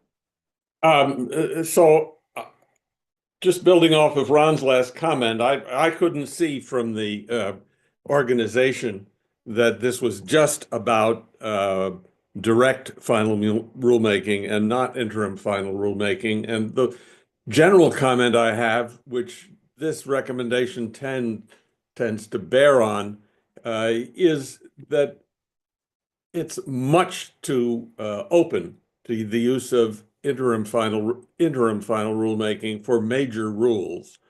And 10 might be particularly important as a kind of backstop to that. Okay, thank you, Peter. All right, let's move on to general discussion about all of the recommendations themselves. Oh, we didn't do it right. We got to vote on that. Thank you. All right, all those in favor of the manager's amendment, say aye. All those opposed? Okay, no one opposed. Then it's adopted as is, and we'll see what happens, Ron. All right, now general discussion. Anything on the Alan? You haven't spoken yet today. Alan Morrison, Senior Fellow. I have been trying to understand the difference between interim final rules and direct final rules. I took out my copy of the APA, hoping they would find some guidance, and of course, there is none there. And I asked myself, if I was a regulated party and either one of the things happened, would I have to follow it? Yes. If I were interested in commenting on it, could I comment on it? Yes, after it became in effect. And so I'm trying to understand what the difference is, other than the fact that interim final rules, they promised, maybe by a promise period, because there's no date certain in any of these rulemakings, that they'll answer it. And in a direct final rule, they're going to only answer it if there's significant comments. Why do we have these two things, and why should ACUS be encouraging them? Because you actually have them treated separately. The last comment Ron made is not correct. If you look a couple pages back, it's under the heading interim final rules, and there's a prior section on recommendations of direct final rules. So maybe somebody could explain this to me, as what's going on here, and why are we making rulemaking even more complicated than it is already? Mark or Patrol, can you speak to that? I'm going to do it. Yeah. Okay. So good questions. And one of the issues that was in the report and maybe is worthy of discussion is whether there ought to be clear definitions of these terms so that we all can be in agreement. I think everybody in this room, or most people in this room, know what we're talking about when we talk about DFRs and IFRs, but certainly other people at agencies and the like may not. A DFR, direct final rule, is typically one that does not go into effect right away. It is basically published in the Federal Register, and if you don't receive significant adverse comments, then it can take effect in 30 days or whatever is set out in the rule. There's a question of whether or not it should be published again to make clear what happened, but that's different from the IFR. Well, that is something that is addressed and maybe could be addressed more clearly in the recommendation. So we can talk about that when we get there.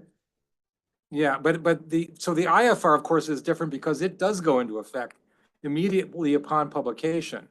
And one of the issues that I raised earlier was just the fact that sometimes we don't get what I would consider to be a timely final rule. So that, I mean, if you think about it, we've invited the public to come in and comment.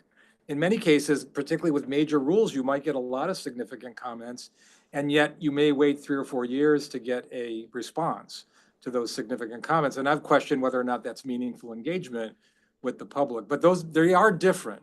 And maybe it needs to be clear that one takes effect immediately and they're for trivial things, right? I mean, Ron was pointing this out. I mean, the DFR is typically used only in the context of a situation where there shouldn't be any real disagreement about it. It's a trivial change. It's maybe mandated by a statute, and it's something where there shouldn't be any disagreement. The IFR, on the other hand, it's more the public interest kind of standard where there is some good public reason. You're in COVID or something and you need to get something out quickly. And so that's the main distinction between the two. Yeah. Alan, yeah. Now I'm even more confused. A direct final rule sounds like it's a final rule, but you're now telling me it's not a final rule.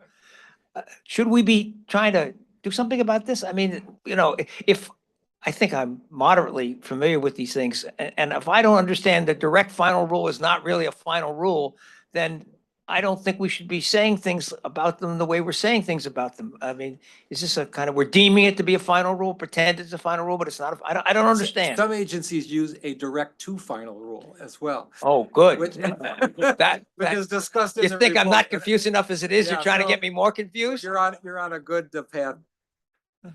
Ron Levin, can you help us out here? Thanks.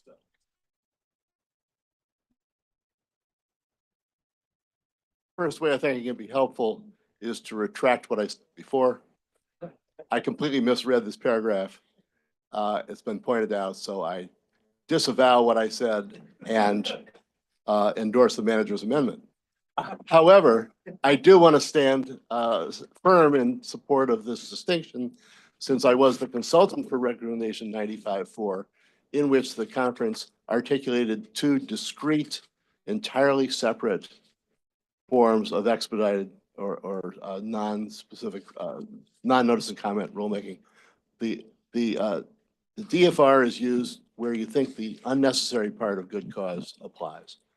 The IFR is used where you think that the impractical or contrary to public interest part is involved. And so if you looked at 95-4, you'd see it's divided into part 1 and part 2.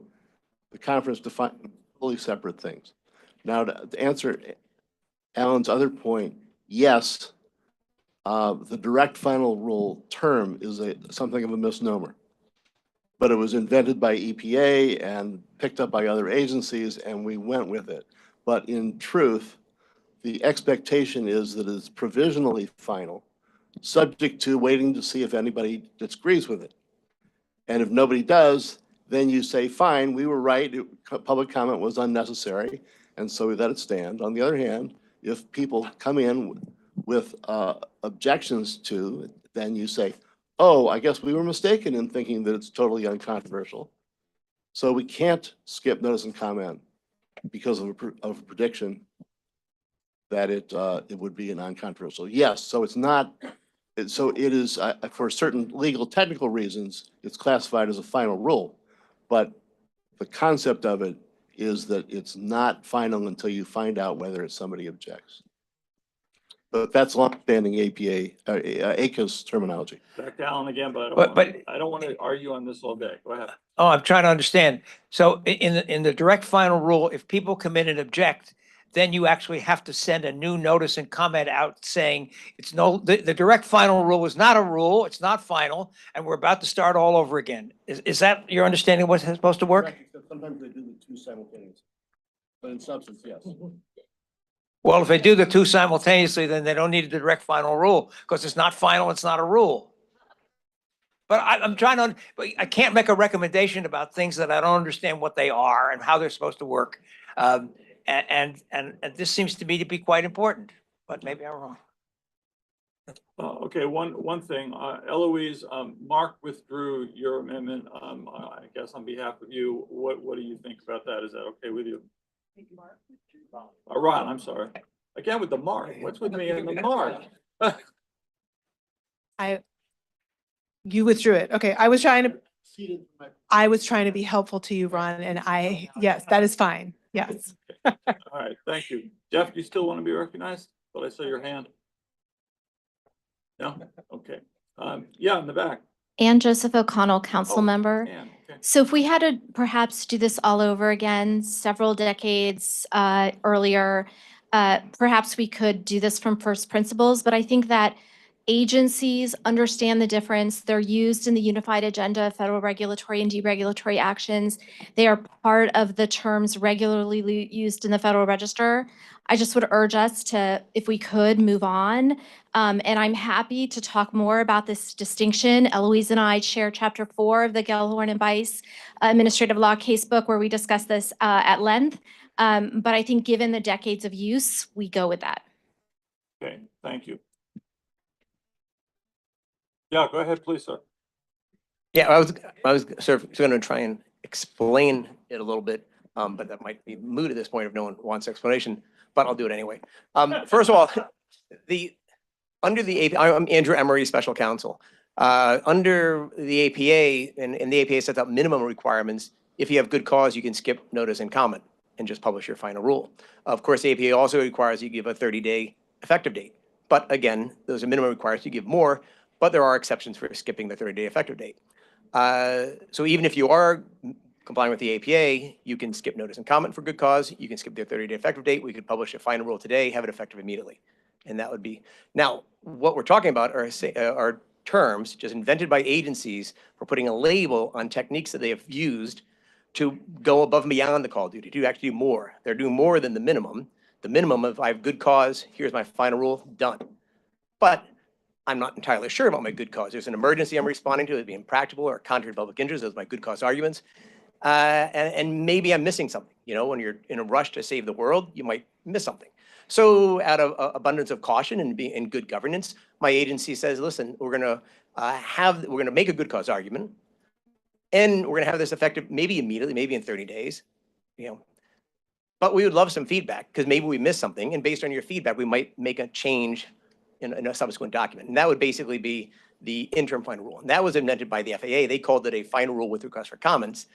Other agencies, just like the telephone game, heard about that technique, though that sounds cool, and they started calling it interim final rule, which is sort of a silly term because interim means temporary and it's not temporary, so it's a terrible misnomer, but that's, you know, aside. Now, the direct final rule invented by Carol Ann. No. Want to make sure you're awake there. But by EPA, Carol Ann, is based on the good cause argument of unnecessary. Again, if you have the good cause argument, you just say it's unnecessary, you publish your final rule. You can have a 30-day effective date unless you have a good cause to skip that as well. But Carol Ann thought it might be nice that maybe it's not unnecessary. Maybe people think it's still controversial. So what we'll do is we'll make this thing rather than effective in 30 days, which again is a minimum, you can always do more. They said we'll make it effective in 45 days, but we'll give people 30 days to comment. And if based on comments, they throw out ideas that suggest actually it's not unnecessary, that there is some controversy here, well, then we have a quick moment to withdraw it before it becomes effective. So in both of these examples, first of all, again, they're all terms invented by agencies. They are based on the good cause arguments. And they're actually examples where the agency is going above and beyond the minimum established by the APA. The reason we use interim final rules is because everyone fell in love with it. You can turn it an acronym. People love acronyms. And direct final rule, why we call it that? Ask Carol Ann. Well, thank you for that.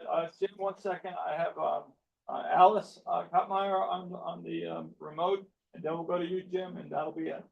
Alice? Yeah, I just wanted to, Alice Kottmeyer, government member.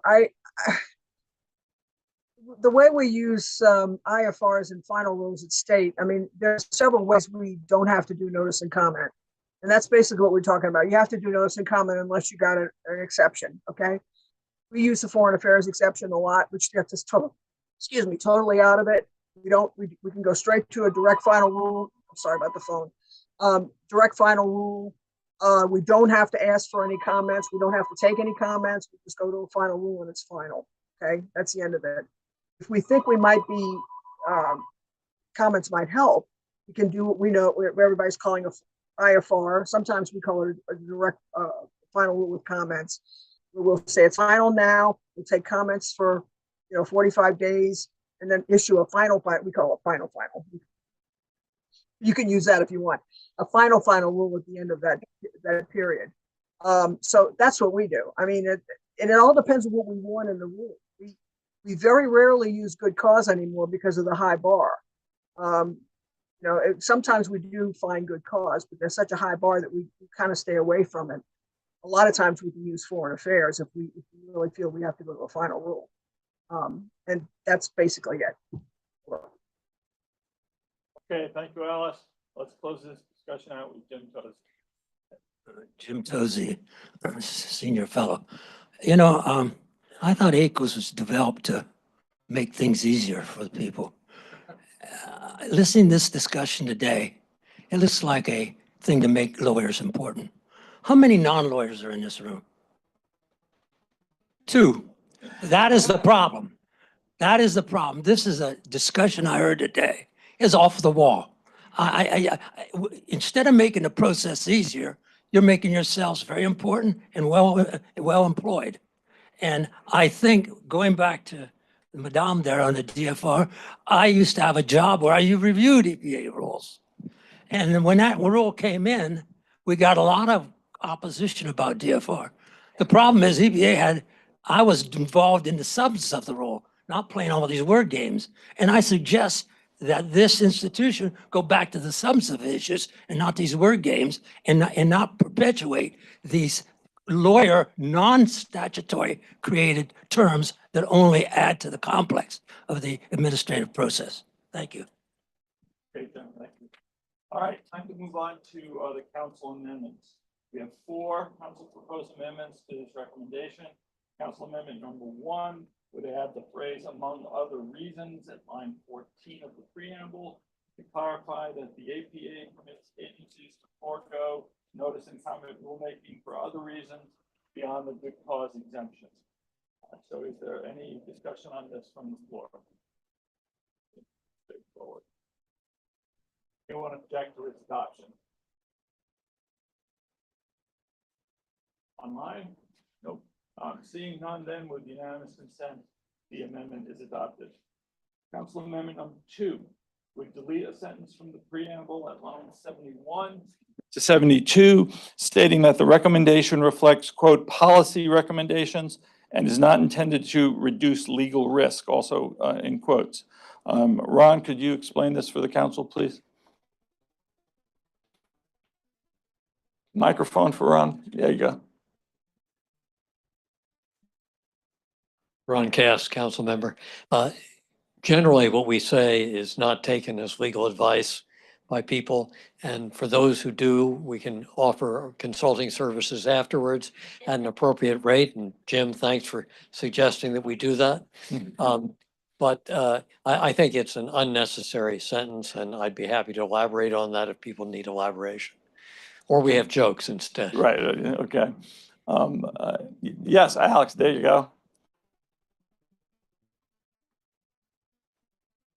Hello, Alex Goodenough, government member OMB. So OMB proposed this sentence because it's concerned that these recommendations are more than usually subject to misinterpretation as being recommendations from a legal perspective as opposed to from a policy perspective. And therefore thought it was good to clarify for the reader up front the purpose of these recommendations.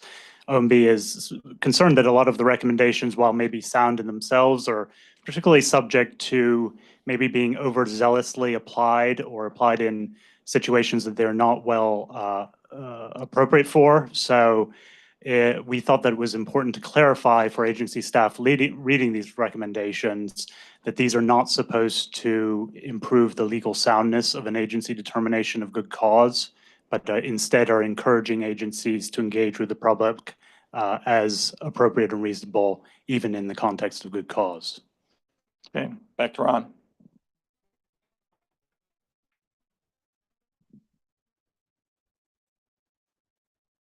Well, I always appreciate cautions so people not take what we do too seriously. But having I think I'm probably number 3 in terms of the length of association with the conference among the people in the room here. I don't think we have to worry that much about people attaching too much weight to what we say. And again, I would think this reads to me as someone who's read a lot of these recommendations as something that's a little bit out of place and an unnecessary caution. Well, we do try hard to implement our recommendations, so they're at least that important.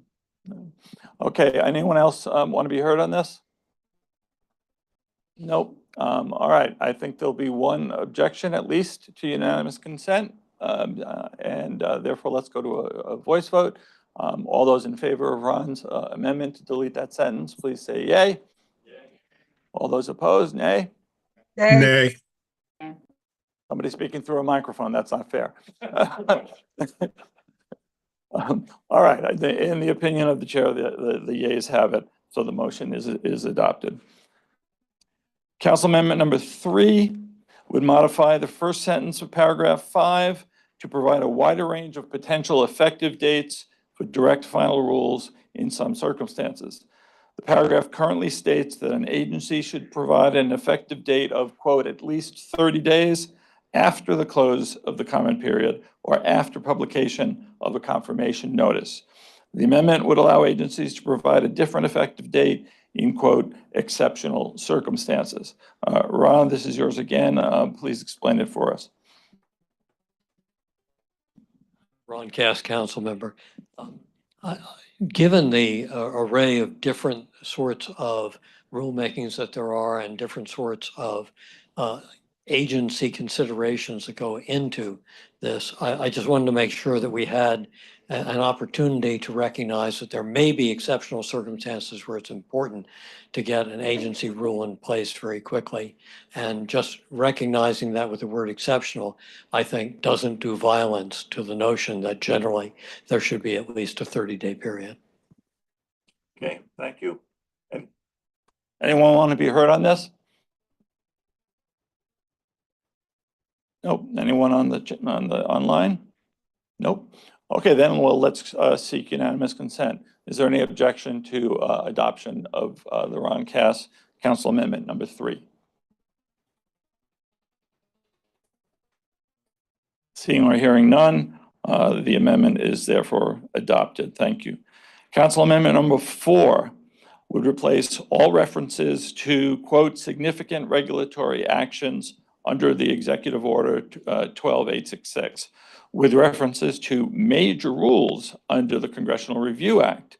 These changes appear in 2 places at lines 141 to 144, 3 places, lines 161 to 163, and lines 174 to 176. Ann, could you speak to this for us, please?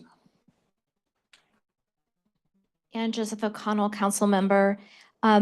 Just given the upcoming change of administration, I thought it would be better to cite to statutory language as opposed to executive orders, although I think Executive Order 12866 will remain. I do not think that 14094 will remain. I understand that there are some differences in the definitions between the executive order, especially just as modified by the Biden administration, and the statute, but they're functionally the same idea that for kind of really important stuff, you want to have some additional protections. Thank you. I'm going to ask Bertrand and Mark in that order, or if you've agreed for one of you, please speak to this. I think that's a good change. I think it's right. Here you go. Sorry. I would support that change. I think it's important that we focus on statutory language, and I think you're right that the difference between the executive order and the Congressional Review Act, the Congressional Review Act is not significant, and we ought to go with the statutory language. Okay, thank you. Alex, you have a comment? Yes, thank you. Alex Goodenough, government member. So OMB doesn't object to this change necessarily, but notes that it does create a difference between this recommendation and the language of 12866, which, as noticed, is a long-standing executive order. While similar in some regards, the Congressional Review Act criteria are not identical to the EO 12866 criteria, and I don't have them both in front of me, so I won't try to recite them, but the CRA criteria are more focused on the economic impacts of a rule, whereas the 12866 criteria also include a consideration of what I'd characterize as more policy concerns or policy implications for a rule. So I think this is a substantive change and would have the effect of narrowing, significantly narrowing probably the body of rules that would be subject to the 60-day period here. But again, I don't have a particular objection to this approach. I just wanted to clarify the situation and what the criteria are respectively. Okay, thank you. Alan. Alan Morrison, Senior Fellow. I believe the Congressional Review Act is done in terms of legislative days, not calendar days. And that includes days when the Congress is not, or not both houses are in session. And that would mean this would be 90, 120 days, who knows how much. And it does start, of course, at the time. Well, I don't know whether they're going to, the Congressional Review Act only it really kicks in at the beginning of meaningfully at the beginning of a new administration. But I think using the Congressional Review Act is going to cause some complications that I haven't fully thought through. But I do think we ought to be careful about that. If we're talking about 60 days versus 30 days, that I can understand that. But legislative days is a whole different matter. And And Joseph O'Connell, council member, the idea of the legislative days versus calendar days is about repealing regulations under the Congressional Review Act. The definition of major rule does not depend on that. It's actually defined in terms of economic significance. So your concern, Alan, is not a concern here. That only applies to the repeal. As to the previous comment about whether this would reduce or expand the number of rules, it's unclear because the definition of economically significant has been increased from $100 to $200 million, and we have a lower value in the Congressional Review Act. So it's not exactly clear on net whether the rules would expand or would diminish. But I do respect OMB's point that it does take out kind of controversial policy, interagency type of implications. But I see that as a cost to the benefit of referring to a statute and not an executive order. okay, thank you, Ron. Ron Cass, council member. I support the change. I would suggest that we add the words, in particular for major rules as defined in the Congressional Review Act, which will make clear that we're not talking about the days, but are talking about the definition of what major is. And I also think I agree with Ann that we're better off using a statute because it is less subject to change than the executive orders are, even if we expect 12-866 to be in place for quite a long time. Thank you. Thank you, Ron. Ann, what do you think of Ron's amendment, which I think is intended to be friendly? I agree with Ron here. Okay, wonderful. I thought the shoe was going to be different. Okay, thank you. All right, to close this out, we've got Alice again on the line. No, I was just going to point out, somebody already pointed it out, that the 60 days is not referring to the look back period that Congress has. And those are legislative days. It's referring to the comment period for the public. And but somebody already pointed that out. Okay, thank you. Ben, before we vote, can you just read out for everyone who maybe can't see what the Ron Cass amendment to Ann's amendment is? This is at lines 136. Again, there are multiple versions of this, so we'll make the conforming changes in the other ones if the amendment is adopted. But I'll read from 136. Provides a period of at least 30 days, or in most cases, at least 60 days in particular, for major rules as defined in the Congressional Review Act. Yes, well, actually, I got to go to the line first, Jeff. Bernard Bell's been waiting. Bernard? Yes, hi, Bernard Bell, public member. I wonder in these provisions with regard to defining major rules, could we define it as major rules as defined either under the Congressional Review Act or Executive Order 12866, et cetera, so that we get the broadened impact, the broadened scope that OMB seeks, but at the same time are referring to a statute. And if the executive orders go away, well, then you still have the Congressional Review Act definition left. Is that something that's feasible or is that problematic? Ann, what do you think of that?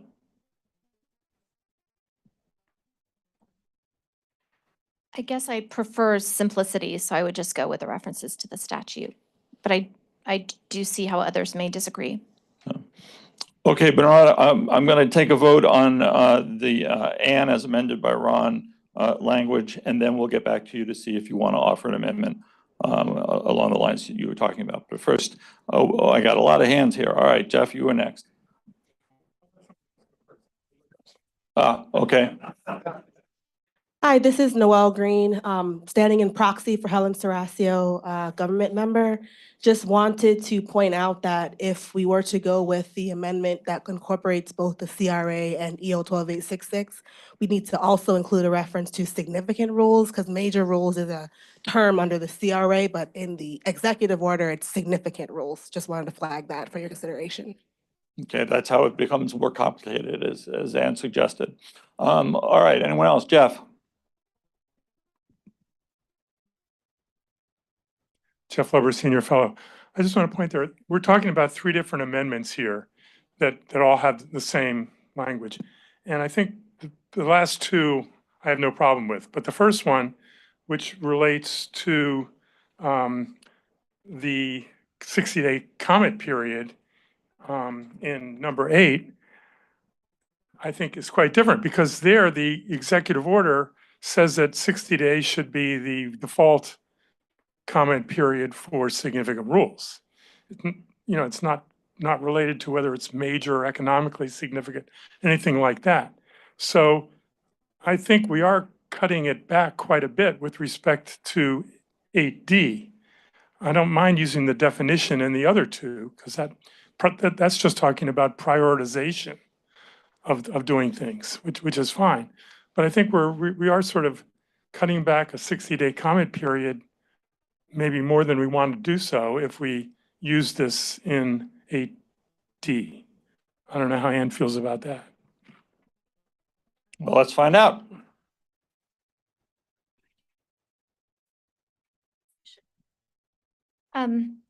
The way it's phrased, I see that, and there was like an earlier discussion we had in the council meeting about the 60-day comment period recommended in Executive Order 12866. But of course, these are interim final rules, which at the get-go are supposed to have good cause, which are not then subject to the recommended 60 days for traditional notice and comment of significant rules. And in addition, I would say that we just say in particular, right? In most cases, the recommendation is asking for at least 60 days, and in particular for economically significant ones, but not just limited to that. Okay. But if anywhere I was going to modify to make it more complicated, Jeff, I agree with you, it would be here and not in the other 2 places. Okay. All right, well, maybe stacking some votes here.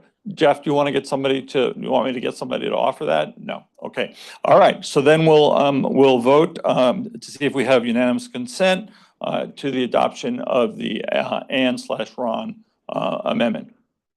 Any objection? Bernard, any objection?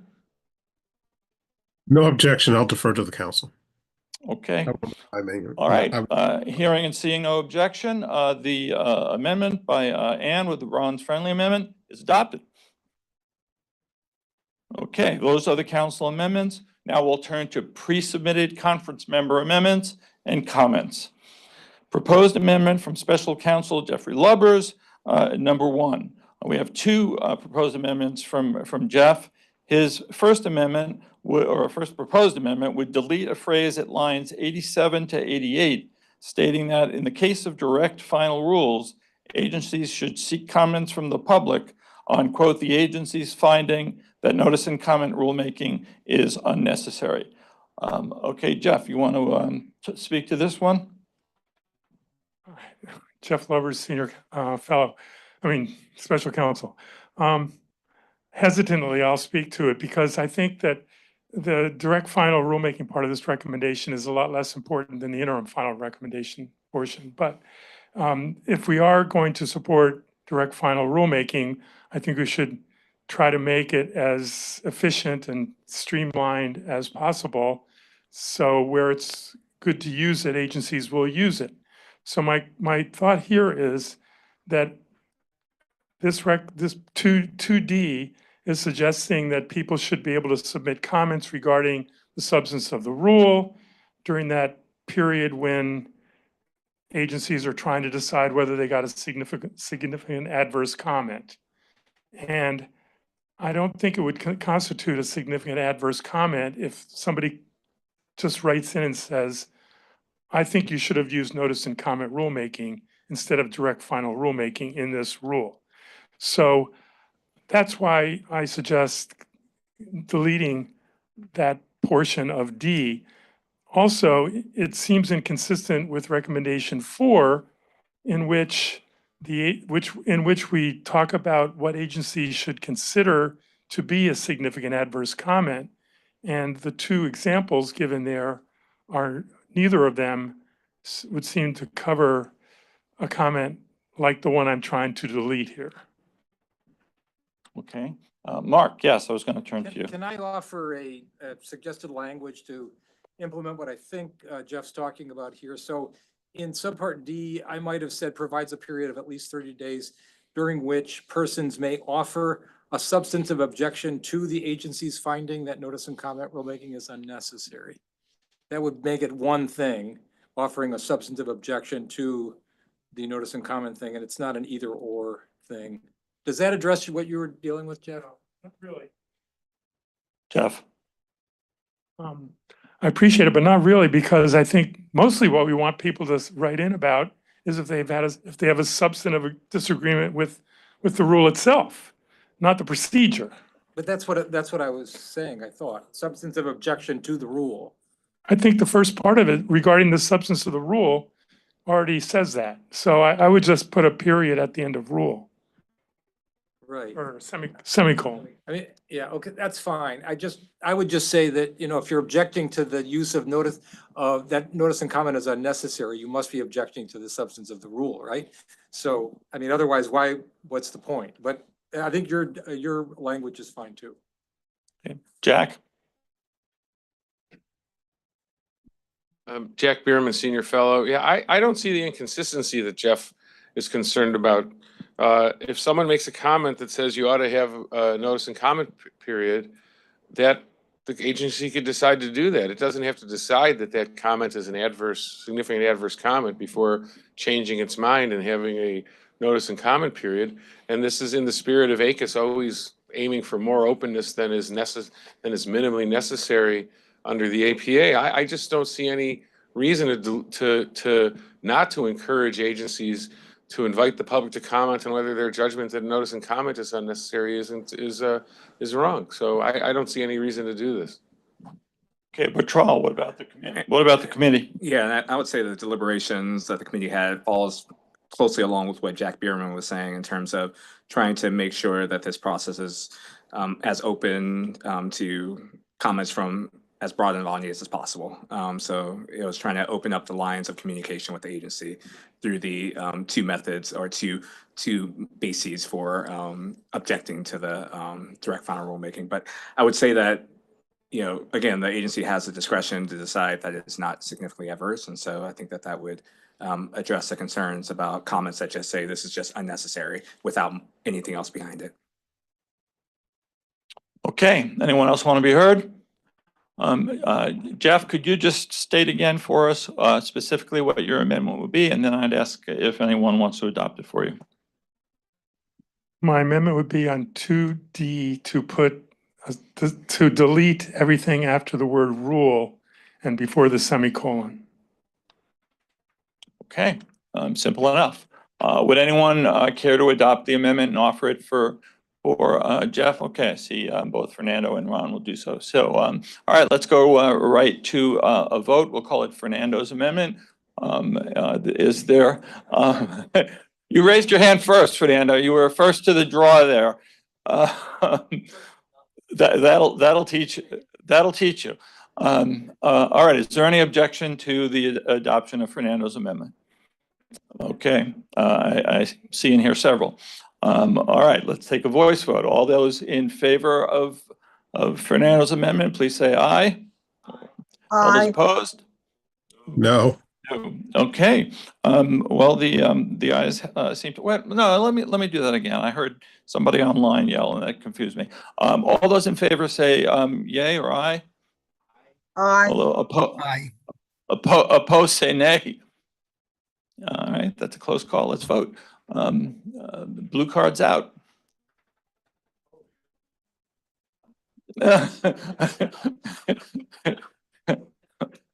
Wait, would you a microphone so we can hear them. All right, all those in favor of Fernando's amendment, please raise your blue cards.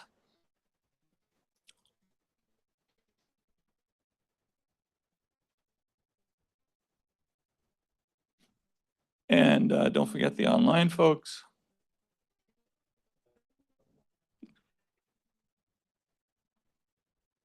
You guys can put it down. We've got the count.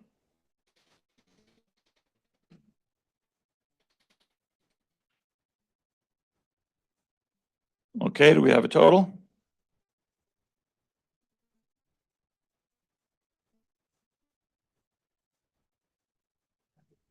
Yeah, okay. Bear with us, please. Got it? Okay, all those opposed, raise your blue cards. Okay, I think I see the result here.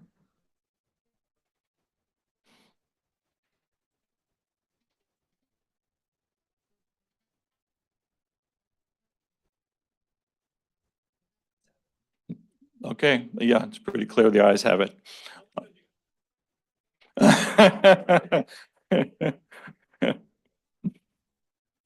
Okay, then that amendment is adopted. Proposed amendment from Special Counsel Jeff Lubbers, number 2. Jeff's second proposal. Okay. I'm counting on you, Fernando. Jeff, why don't you go ahead and explain it so I don't read it out twice. Okay, this is starting on line 113. I think that when the agency does go through the direct final rulemaking process, and if they receive no significant adverse comments, they should then publish a confirmation notice to tell the public that the rule is now final. But if they don't publish such a confirmation notice, then they should do what the recommendation says. And it's a little bit unclear why we're telling the agency to provide an effective date greater than 30 days. And I think the answer, which we learned about during the committee meeting, was that the Office of the Federal Register has some time constraint needs. If they don't hear from the agency that they're pulling the rule, they'll automatically publish it in the CFR. At least that's the way I understand it. So that's why we're recommending that there be a more extended period when that happens. So I'm not trying to change anything other than urging agencies to publish a confirmation notice and giving an explanation as to why the extended period is necessary. Okay, thank you. Let me go to Bertrand and Mark for any comment.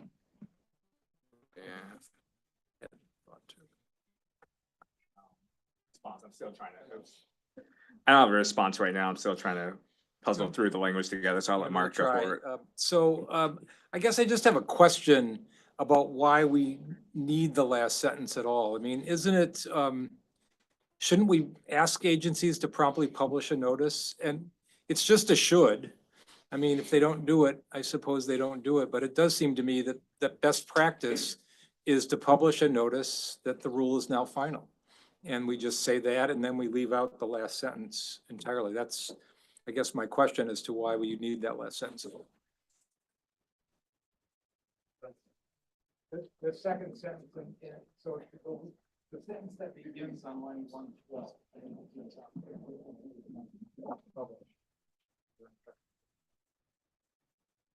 Okay, let me go to Daniel. Thank you, Mark. Let me go to Daniel Weiss online, who's been holding for a while. Thank you. We discussed this for 6 meetings, and we did not make this change. This would be a drastic change from about 3 decades of ACUS recommendations on direct final rulemaking. Normally, direct final rulemaking is an efficient process, and this would make it much more inefficient. In direct final rulemaking, you're making a change so insignificant that you don't expect any adverse comments. you can imagine a comment that someone could make that would change what you're doing. For example, my agency uses it where the regulation has changed by statute. So we're correcting the CFR because it would be wrong if we didn't make that correction. So we don't anticipate any significant adverse comment because we're just usually changing a date in the CFR or a citation. And if we're wrong, then we do have to withdraw it. So, but this question is what happens if we're right, which is all the time, or it should be all the time if we're using direct final rulemaking properly. What happens if we get no comments at all or no significant adverse comments? The normal process that ACUS recommended about 3 decades ago, and that has worked fine for 30 years, is you tell the public in your direct final rule, if there's no significant adverse comment, then this will take effect. But this requires yet another publication to tell the public that nothing happened. So you would have to publish a notice saying, we were right, we didn't get any comments at all, or no significant adverse comments, nothing changes. And at my agency, what that means is staff would have to prepare a briefing package. The full commission would have to convene and vote to publish a notice that says nothing, that says that we were right, nothing changes, and we didn't get any comments at all or no significant adverse comments. So because this would undo 3 decades of ACUS practice and would be inefficient and unnecessary, I would oppose this amendment, which is the first part, the change to the beginning of this sentence. Okay, thank you, Daniel. Anyone else want to be heard on this? Jeff, you want to rebuttal?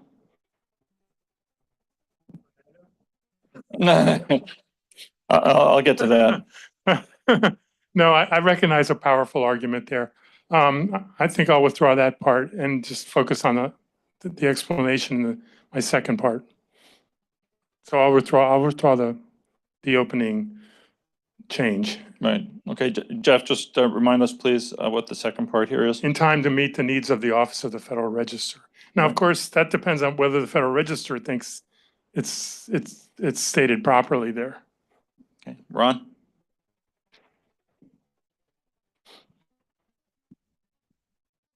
Ron Cass, council member. I wonder whether the needs of the Office of the Federal Register are going to remain constant at 30 days or whether that's something that may change with technology. I would favor, unless we have a real knowledge of that we not make the change. Okay. With all respect to both Jeff and Fernando. Okay, thank you. Anyone want to be heard on this? Would anyone care to adopt the amendment for Jeff? No, not even Fernando said no, Jeff. Okay, so there's no amendment to be voted on. All right, I think that's it. Okay, we're ready for final pass. Oh, Alan.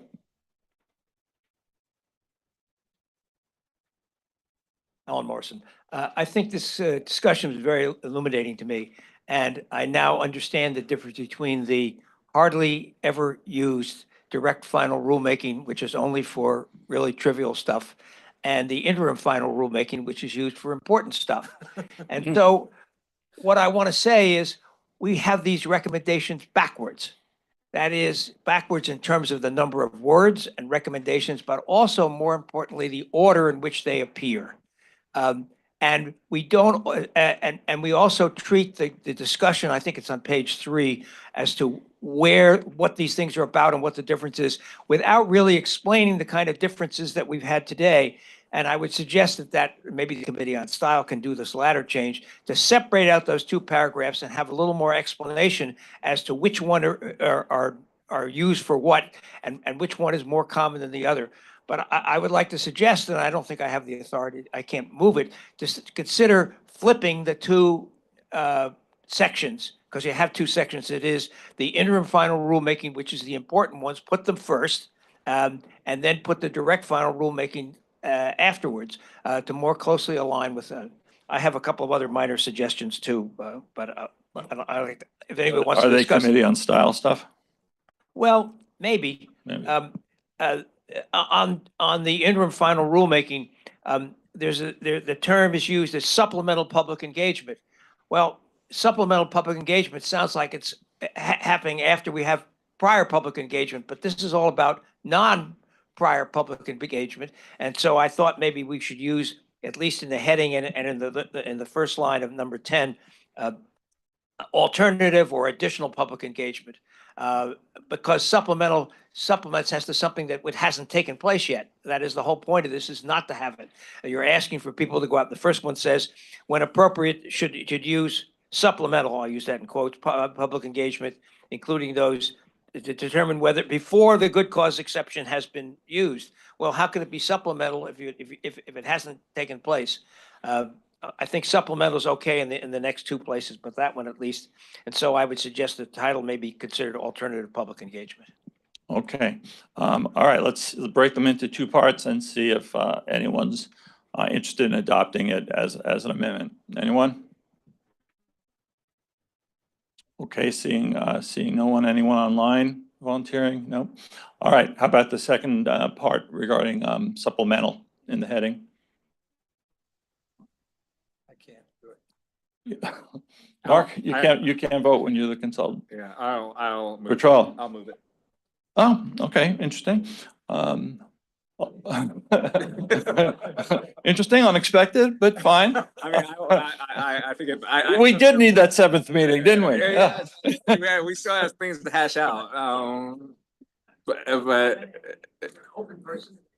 absolutely, yeah, I am very open. I think that the comments make sense in terms of reference to alternative does fit what we are suggesting here better than the terms supplemental. So Agreed. Okay, would anyone like to move it for Alan? Bertrand's going to move it. Okay. All those, well, no. Any objection to the Bertrand Allen amendment? The first line also, yeah, supplemental.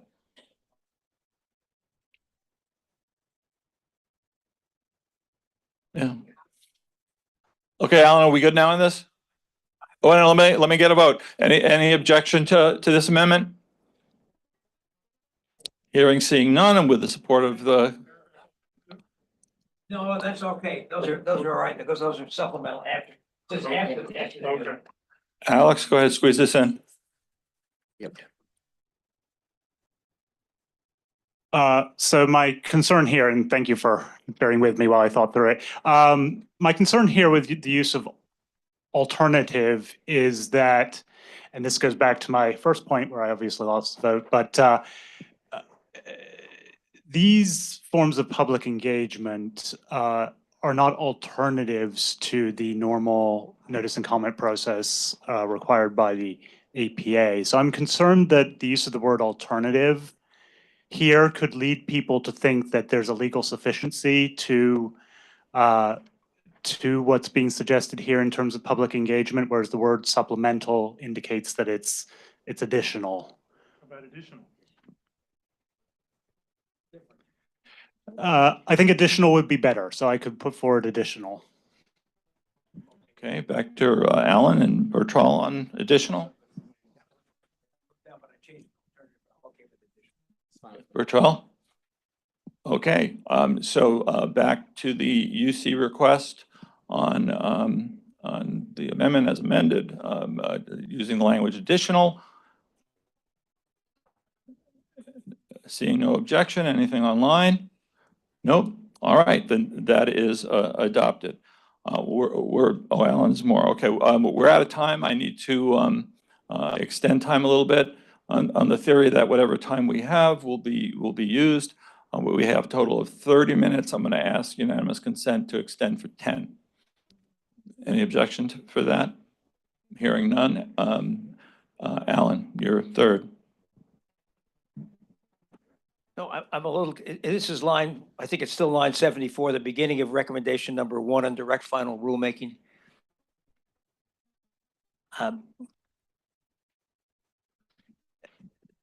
The use of except in the rare case the agency determines that direct final rulemaking would not expedite issuance of rule.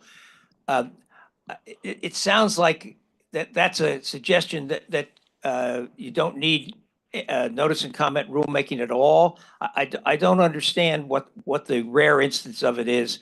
And so maybe it's just something that doesn't need to be there at all. And you could take out the entire beginning paragraph, beginning part of that sentence, because it was confusing to me and to my colleague Allison Zeeve, who couldn't be here today. And maybe you could explain to me what function that serves there. Obviously, if the agency determines that it wouldn't expedite the matter, then it doesn't consider using it at all. So that's what it struck me as being suggesting that the exception should be notice and comment rulemaking rather than the other way around. And that's the phrase "in the rare instance." I guess I'm not, maybe I don't understand what that introductory phrase is for. Mark or Bertrand, you want to speak first to the thinking behind this phrase? I don't really see that we need that first phrase. I would tend to agree, but what do you think, Bertrand? I agree. Okay. Okay, so Bertrand, you want to adopt this amendment, offer this amendment for Alan? I move to amend. Okay. Mark, Ron?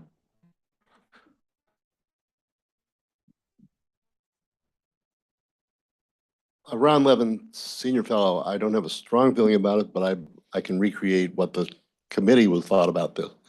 The thought was that there sometimes is not worth even going through the direct final rulemaking process. You just adopt it under the good cause exception and let it go at that. And the committee felt it was too absolutist to say that you should always use direct final rulemaking when you're invoking the unnecessary exemption. The feeling of the committee is sometimes is just really, really unnecessary to do anything, so you just adopt it summarily, you go on. That was the thinking. One can be for it or against it, but I guess the feeling was sometimes any level of process is unnecessary to use a slight play on words. Okay, thank you. Did I see a hand in the back? Yes, please.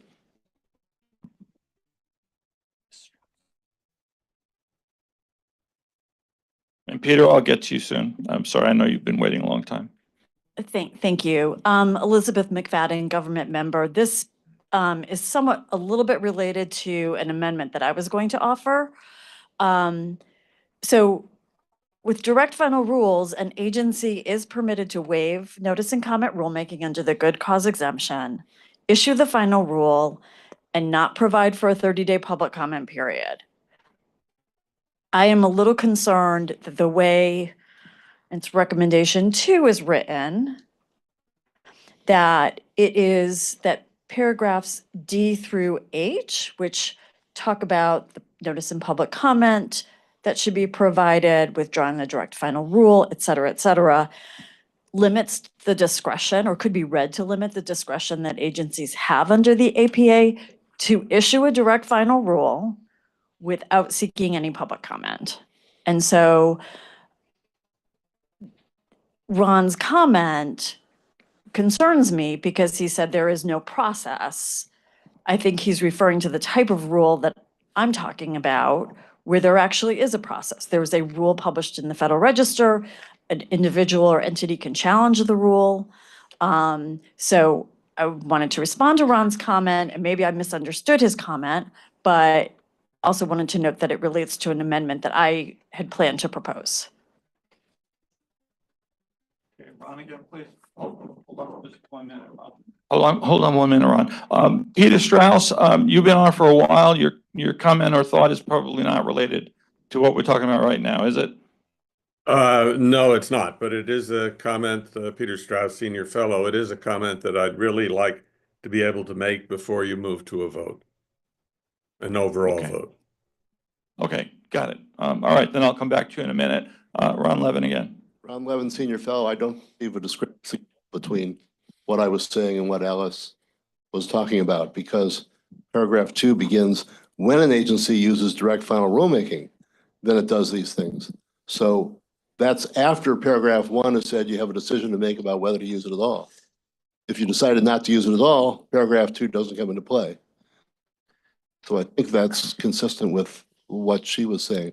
It's not to constrain the agency that is not disposed to have a different process than pure invocation of the exemption. Elizabeth, rebuttal? Can I maybe?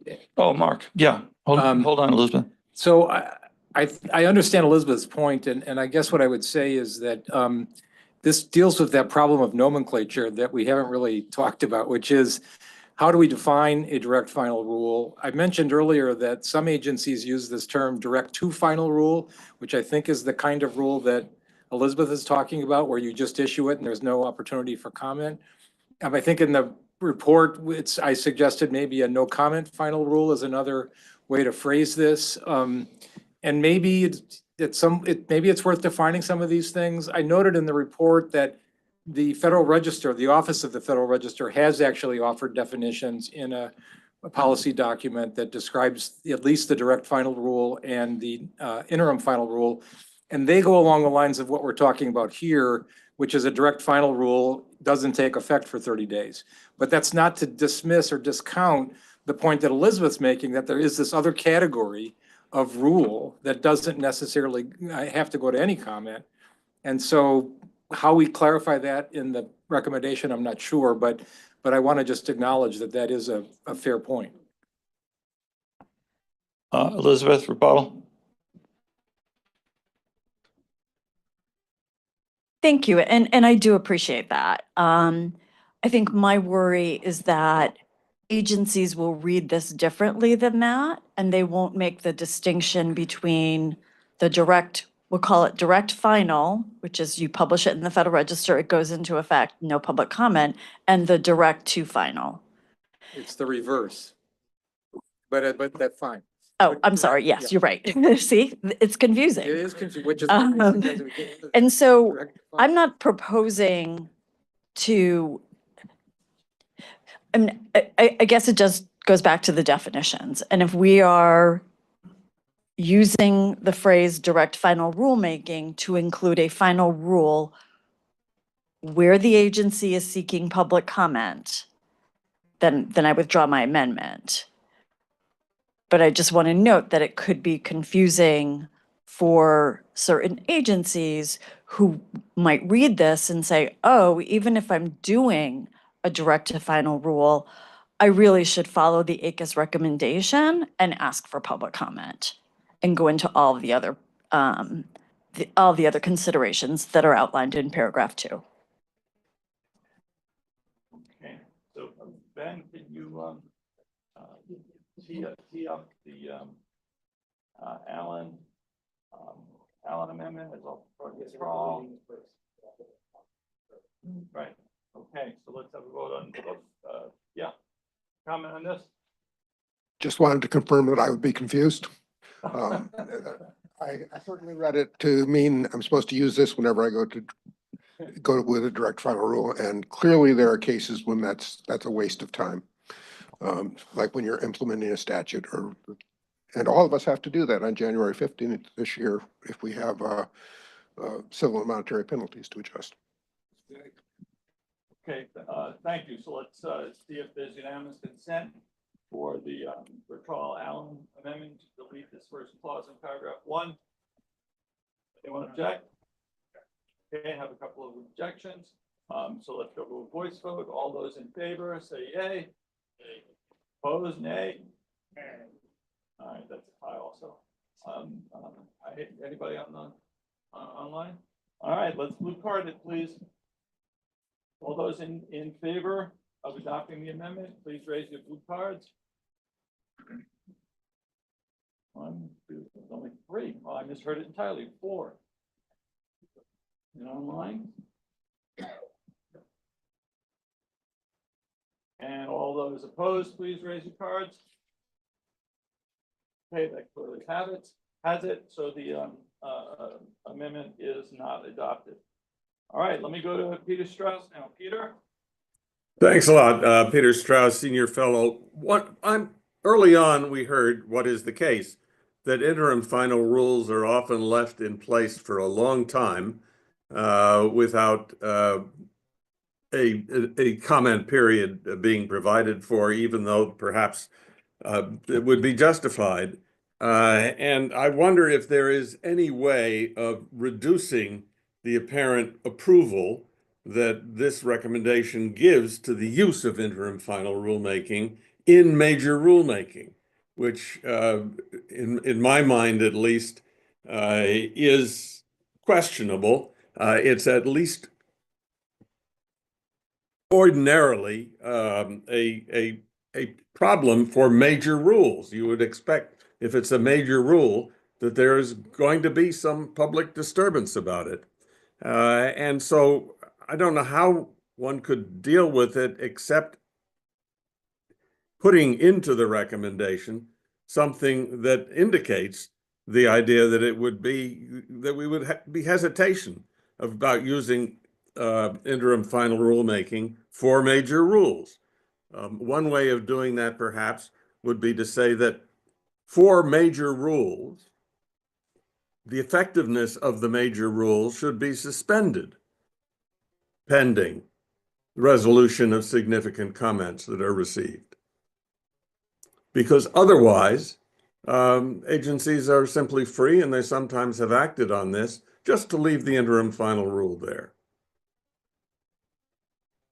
Okay, thank you, Peter. Before we proceed with discussion of this, I've got to ask unanimous consent for another 10 minutes, retroactive a minute, because we ran out of time a minute ago. Any objection? Okay, thank you. Who wants to speak to Peter's? Bertrand?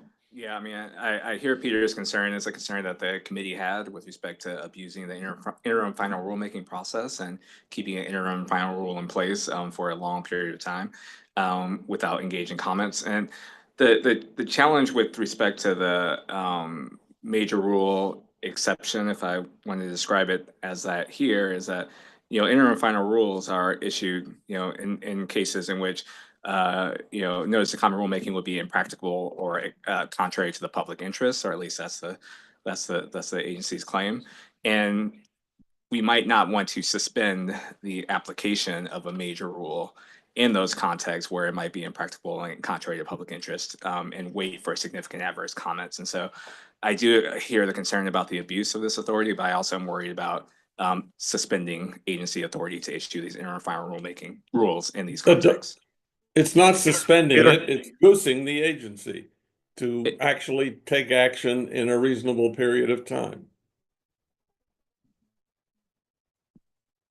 Bertrand? We did have also that conversation in terms of the time that the agency should be allowed to respond. We recognize that these interim final rules and when they're issued and how they're issued is often context dependent, and there may be instances in which the time deadline that we seek to set on these agencies may not accord with their capacity to respond to comments. And so, yeah, we had this extensive discussion about this, I will say, and I don't think it's necessarily settled, but those are some of the concerns that were raised in the committee deliberations. Okay, thank you. Ben, were you able to keep up with Peter on any language? Okay, Peter, can you again go through the specific language that you would hope someone will offer for you? Peter? That's my problem in not having tried to write out the language. But maybe in 8D, as one could say at the end, and provide for the suspension of the rule after a period of time should comments be received.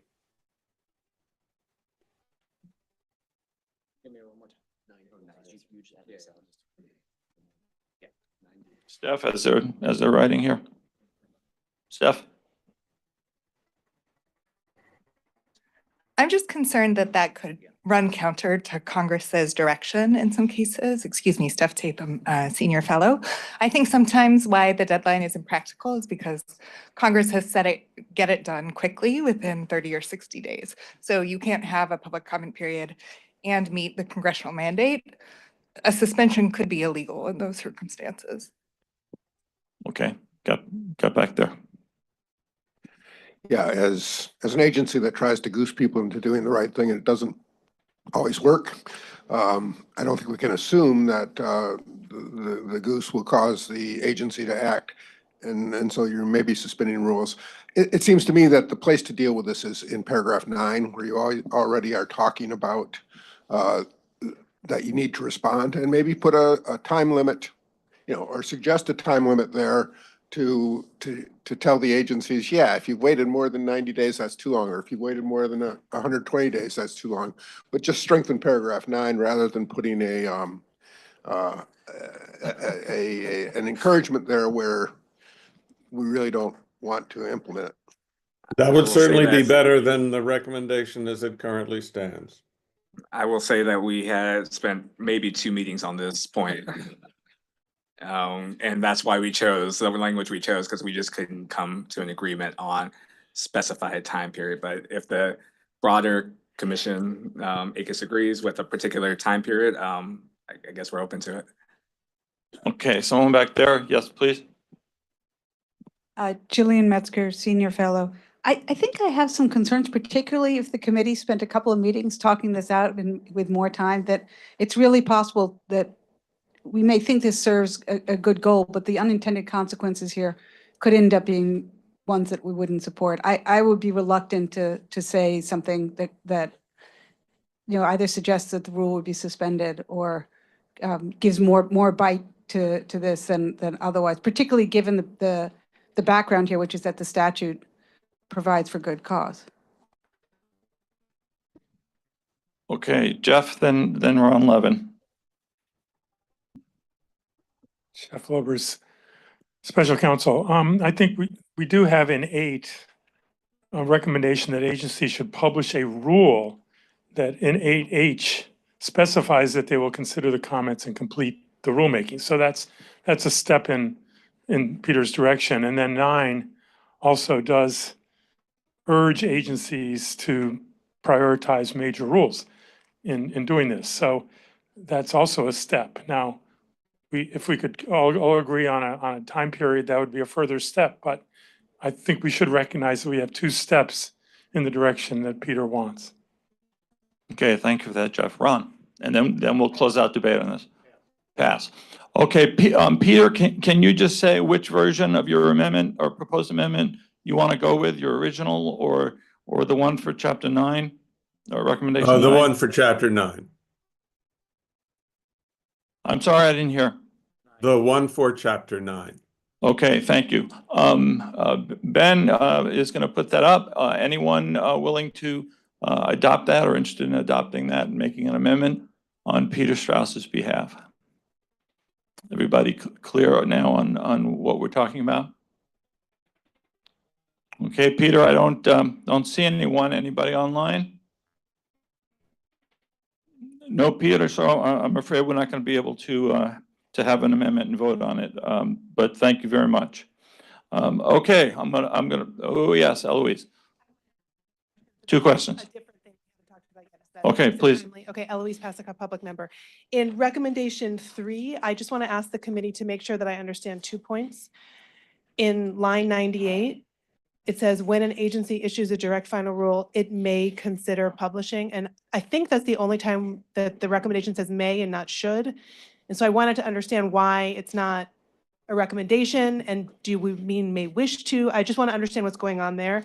And then I wondered if the committee could explain why there's a recommendation in direct final rules to publish an additional proposed rulemaking, whereas in the IFR, the recommendation says that the IFR itself stands as the proposed rule. So I see you smiling. It seems like maybe you spent 2 meetings on this, but could you just explain those 2 things, the difference between the proposed rule and the may versus should versus may wish to? I could explain, but I don't think I would give the best explanation. I think we had a discussion about companion rules that was Ron, I think, was a discussant of that companion proposal. We were trying to. I was just kind of open up to a committee member. I can offer my thoughts, but I don't think they'll be as clear as they were articulated at the meeting. If not, I'll just offer my thoughts as to what it means. I'm having, Any- looks like Ron wants to yeah. say something, so. Ron, please. Defer to him. Ron Levin, senior fellow and honorary committee member.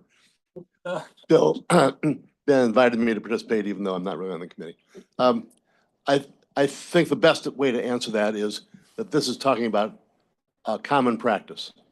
It's not really inventing something. This is something many agencies do. They issue the direct final rule and they say, if it fails, then just in case, we're also putting out an NPRM, which we will then proceed with.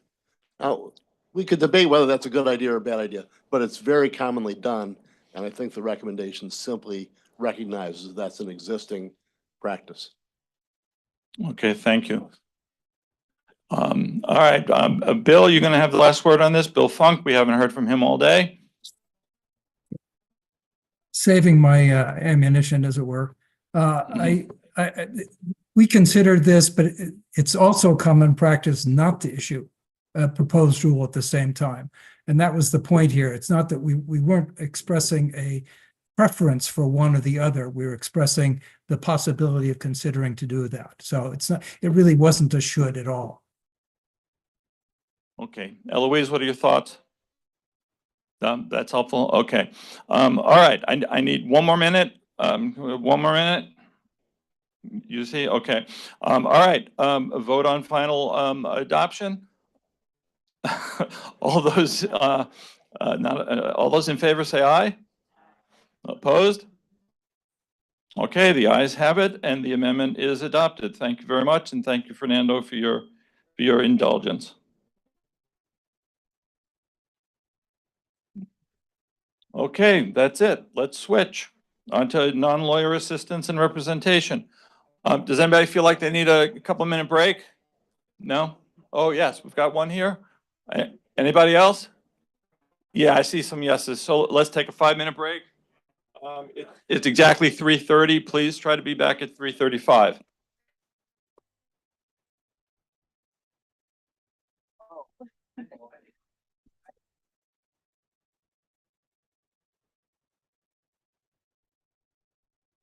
I have 2 later. Oh, yeah.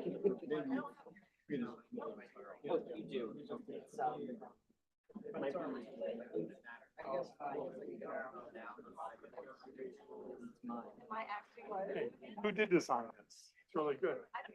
You? Yeah. Thank you. Yeah, exactly. It's the venture plenary. We're going to Federal Southwest, and we're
This?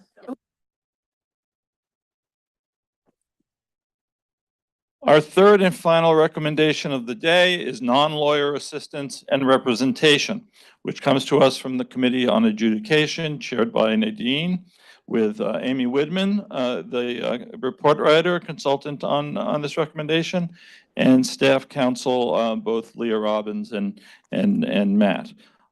First, we'll hear from Amy on her report, and then Nadine on the committee proceedings. Amy?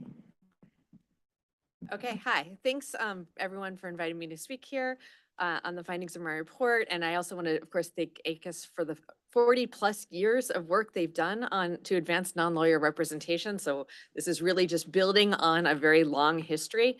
And of course, I want to thank Matt, Leah, Nadine, and the Adjudication Committee for all the work they've done so far on the recommendations. What I hope to do is very briefly give an overview of the report's structure and kind of the main findings just in order to set the stage. And I want to start with some definitions because they're in the recommendation, but I can't say them too many times, particularly how the report and I think the recommendations address the spectrum of representation. So there's a definition section in the report if you want to read more, but generally, representation is being considered broadly to include situations where a family member or a friend prepares someone for or accompanies and assists someone at a hearing. And assistance is much more broad to encompass everything else, things like educating, possibly counseling about rights or process, including in some cases, helping someone navigate a form or an application. So we have these kind of spectrum of assistance all the way through to representation, but that's how we're using those terms in the report. So generally, the report synthesizes the various ways that agencies are currently allowing or encouraging assistance and representation by non-lawyers in order to map out the landscape of the models that are currently in use. And I'm just going to kind of quickly go through those 6 models. The first is the very detailed regulatory schemes. These are run through agencies like VA, DOJ, SSA, the ones a lot of people know of, the accredited representative programs, things like that, where the agencies run through a very formal accreditation process. Another bucket is one that's really built on specialized expertise. So for example, we see this at patents or at IRS. There you have kind of qualifying exams or other professional licensing schemes outside of the agencies that certify the folks that are non-lawyer representatives. The third bucket is what I'm calling institutional or familial pro se. So there you see language in the regulations saying, you know, if you have knowledge of the institution or knowledge of the participant, that qualifies you to represent someone as a non-lawyer. The fourth bucket is individual choice, which is really where the language of the reg says something like, you may use the representative of your choosing, and that's all. It doesn't have anything else, really a catch-all model. It's very underregulated and underdeveloped at this time. It's the least widely used model, and something that the report I think wants to do is encourage agencies to think intentionally about that and maybe build it up. The fifth model is the assistance program. So now not talking about representation, but assistance. The things that you see like the HUD housing counselors, the navigators at HHS, these are not going in or standing in the shoes of somebody and representing them, but helping them on the preliminary ends, filling out forms, things like that. And then the sixth bucket are state programs, which are pretty much born from legal aid with support from the state that allow non-lawyer representation in particular matters. Here, the report is looking at federal matters like SNAP benefits or sometimes with disaster relief. And so there you have the community justice workers and other programs like that. So the report also considers these various models alongside the different types and formality of adjudication. And what is found is that there are examples of non-lawyer assistance and representation throughout all types of adjudication. So from very formal trial type adjudications, APA adjudications, all the way down to very pre-decisional points and very informal, what we sometimes call type C adjudications. And a crucial point of the report is that there isn't a one-size-fits-all answer here. A detailed regulatory accreditation scheme isn't necessarily appropriate for every adjudication, but it's really, the goal is to calibrate the type of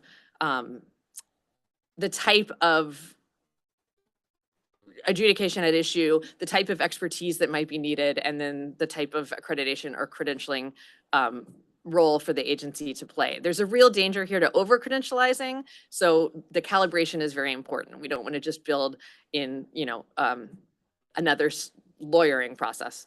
A few recurring themes I just want to mention that are explored in the report. The first is the role of community in developing non-lawyer representation. Almost everyone we spoke to mentioned the value of having representation from community. And so that's something that we wanted to build into the recommendations for the agencies to consider. This need for collaboration was another recurring theme. And here collaboration plays lots of roles. There's interagency collaboration, so possibly combining accreditation roles among groups of agencies, collaborating with nonprofits and higher ed for training and implementation of some of these programs, collaboration with the state bars as partners in both state regulatory reform efforts and also as a source of valuable mentors for non-lawyer representatives, and collaboration with academics for information sharing that can evaluate these programs and evaluate how we can expand these policies going forward through analyzing data and things like that. Third, kind of recurring theme was the connection to burden reduction efforts. I know everyone in this room knows a lot about the burden reduction efforts that the administrative agencies have been doing. And those burden reduction efforts themselves can create more accessible adjudicatory processes that then complement the goals of expanding non-lawyer assistance and representation. A few challenges I just want to hit on very quickly. I know we have a time crunch, but I want to mention both of these challenges. Obviously, funding is a big challenge. Funding came up in most interviews, specifically both the resources needed for the agencies themselves to run these accreditation programs, but also the support needed by the nonprofits to implement the trainings and to employ the non-lawyers.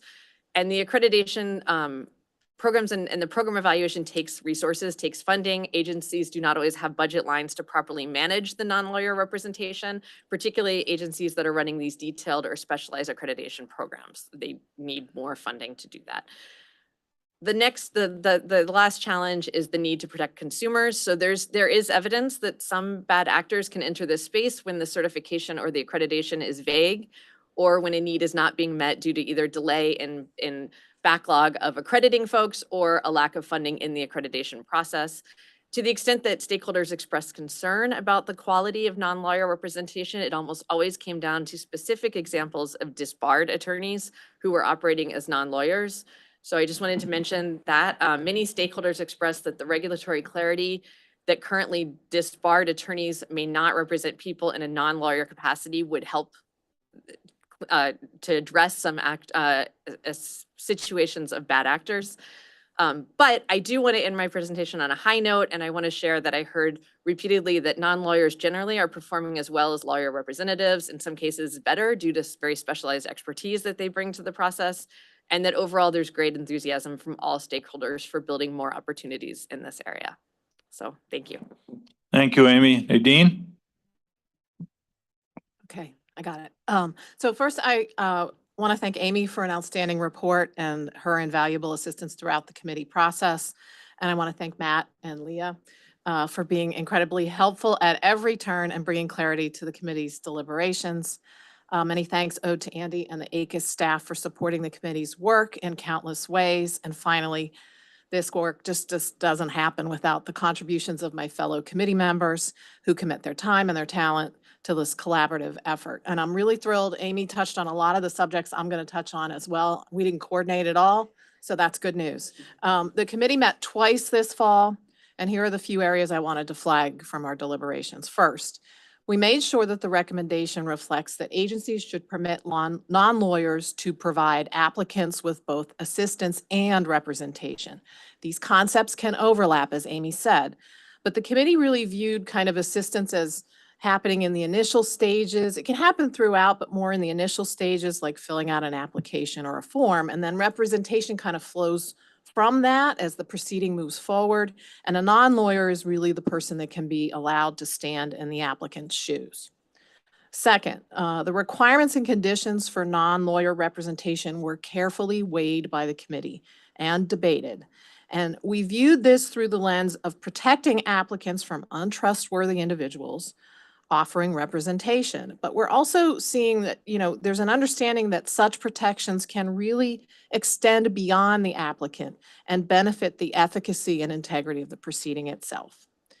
Third, we tried to capture the multiple ways agencies can cultivate non-lawyer assistance and representation, by collaborating and allying with nonprofits, law schools, state bars, and other community organizations.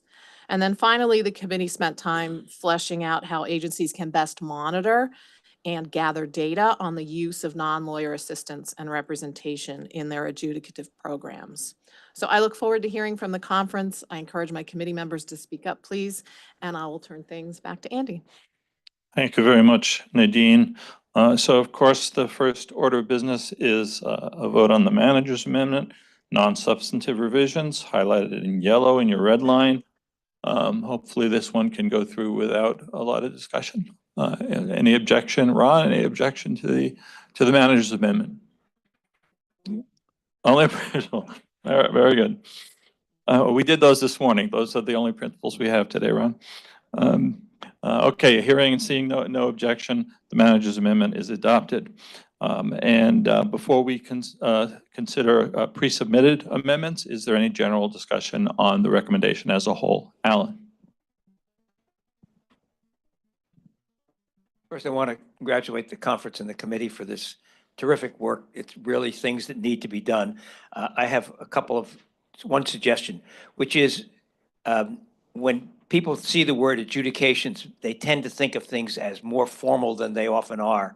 And I think it would be worth picking on other recommendations of the conference that have talked about adjudication means anything in which somebody's deciding is something, anything other than a rulemaking. And I think it would be helpful for the preamble to make that clear, especially because this is what the agencies are going to look at.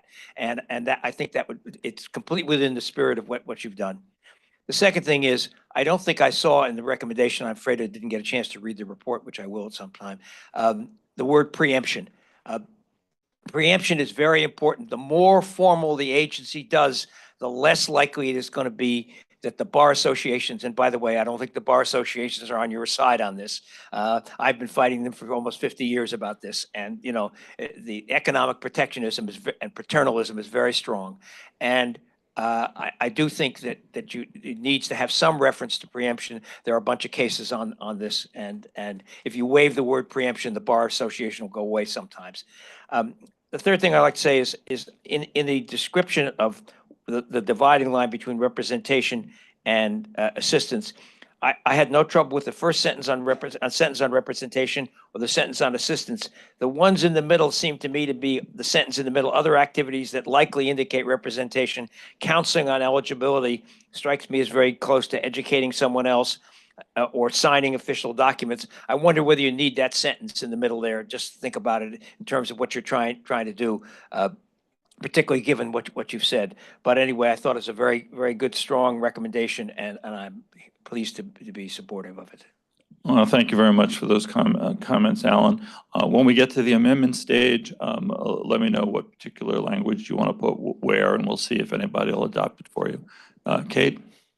Yeah, I guess it's a general question or observation I had as I was reading this, which is whenever you strengthen what becomes now another apparatus to that, and I have no interest in protecting the bar in this, but I do have an interest in continually and consistently having agencies strive to make it as accessible as possible for individuals and entities to represent themselves without any intermediary. And so I just wondering if it's consistent with, but then if you need to, we have all these other tools we might offer to make clear at a general level that nothing here should be construed to diminish that obligation and that goal of agencies to continually and consistently strive to make it unnecessary to have to lean on all these different resources, because I think we can all recognize that, any of these other groups, nonprofits, et cetera, can themselves take a life of their own on, and sometimes can add complexity, sometimes can add great comfort to the individuals, sometimes can make things easier to deal with the agency, but occasionally may lose the particular interests of the entity they're representing in the course of that. So that was just maybe an observation / question. Okay, thank you. Amy, you want to respond to that in terms of the question? Yeah, I was looking through in the preamble. I think there is some I was looking to see the exact language and I'm not finding it right in this moment, but I think the idea was that that was kind of what I was alluding to it when I mentioned the recurring theme of the connection to burden reduction efforts, right? Like the burden reduction efforts are there to make the process more accessible for anyone as pro se on their own. But we are still finding that people in some cases do better with assistance, with a representative. And so expanding that opportunity as well just it doesn't seem to hinder the burden reduction efforts, but it seems to be an extra add for people who still need a representative, even with things simplified. Does that respond? Thank you. While I was talking, someone found it, give me the line number. Oh, Second sentence, yeah. I was thought it was way later. past that. Okay. I'm sorry, wait, what are you pointing to? Second sentence of the recommendation. So it reads, some adjudicative proceedings are simple enough or could be made simple enough for people to navigate on their own. Right. And I read it through again with sort of the question I had in mind. And I guess I was just looking for something perhaps a little more explicit because I think that's a little subtle in my mind. And I do have concerns, whether it be lawyers or non-lawyers or when you start having groups and accreditation processes and everything else, then incentives can get a little bit mixed up. And so the more that we can just make things directly accessible, to your point, yes, there are always going to be occasions where somebody else could be helpful. It seems to me like that's the ultimate aim. And this is sort of the second best situation. That's all. Jeremy? Can I make one suggestion then on that point? Because ACUS has issued recently a recommendation on burden reduction, and back in 2016, one on helping self-represented parties. Maybe simply appending to the end of that sentence, some adjudicative proceedings are simple enough or could be made simple enough for people to navigate on their own, and ACUS has identified best practices for doing so. Citation to those two recommendations. Okay, I see Kate nodding and giving us a thumbs up. So even though this isn't an amendment period of time, any objection to that amendment? Seeing, hearing none, we'll amend accordingly. Okay, I've got two people on the line for general discussion, right, Peter? Yes, it's actually in the way a follow-on to Alan's comment. It might be that you would lessen the resistance of the bar a bit by making paragraph recommendation 5, which I know we'll get to eventually, less permissive than it currently is. And that's the one concern I have about the recommendation as a whole is that individuals disbarred from practicing law are often disbarred for reasons that are really unpleasant in relationship to the business of an agency. Okay, thank you. And Jonathan Rose. Jonathan's done a lot of work in this area, as I'm sure you all know. Jonathan?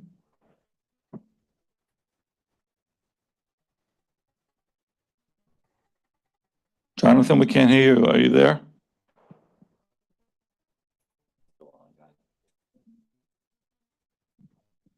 Jonathan, are you muted? Can you hear me now? Yes, we can. Thank you. Thank you to the chair and others. I'm sorry I couldn't make it in person. I have done work, and actually in 1982 I was a consultant at ACUS and made recommendations on this topic, which the American Bar Association managed to kill, so nothing ever happened. A couple general comments I have. One is, I'm not sure why this is limited to adjudications and does not also apply to rulemaking. I realize adjudications are more like what lawyers do, but lawyers also participate in rulemaking. My experience for 12 years on the state, Arizona's version of OIRA, confirmed the value of having legally knowledgeable people participate in rulemaking. That's certainly one general comment. I agree with Alan that this is a very good step, and I hope it gets further than I did. But that's one of my general comments. A second general comment I have is that on everything that is recommended here, both non-lawyer representation and non-lawyer assistance, I think it needs to be done by agency rule to avoid the problem of Sperry v. Florida, which permits supremacy clause because many, to protect the federal regulations, many states would describe what you call assistance as representation, based on my experience in my research on unauthorized practice. And so those are my general comments. Okay, thank you very much, Jonathan. All right, if no one else seeks recognition on this point, general discussion, we'll move on to the First Amendment. The First Amendment is from the committee itself regarding the title. The original title of the recommendation was non-lawyer assistance and representation, and we would change it, or the committee would change it to non-lawyer assistance and representation in agency adjudications. And those of you new to the title votes, we do this because the project was approved by the council under the original title, and ACUS has always felt that even to change the title, we needed an assembly vote. So does anyone have any objection to the change in title? Okay, hearing none, the amendment is adopted and the title is amended. Okay, now we'll proceed to consideration of amendments proposed by the council, and we have 7 of them. Council Amendment number 1 revises the language in the preamble to clarify that agencies must consider how agency-imposed requirements affect the availability of representation. The proposed changes are reflected in lines 59 to 64 of the original, which should be intact at this point, and have corresponding amendments in paragraphs 4, 7, and 8, which all aim to ensure that requirements for qualification or accreditation of representatives are reasonable and not overly burdensome in a way that might have the unintended effect of reducing the availability of representation. Fernando, let me turn to you. Is there anything you want to add in description of the amendment?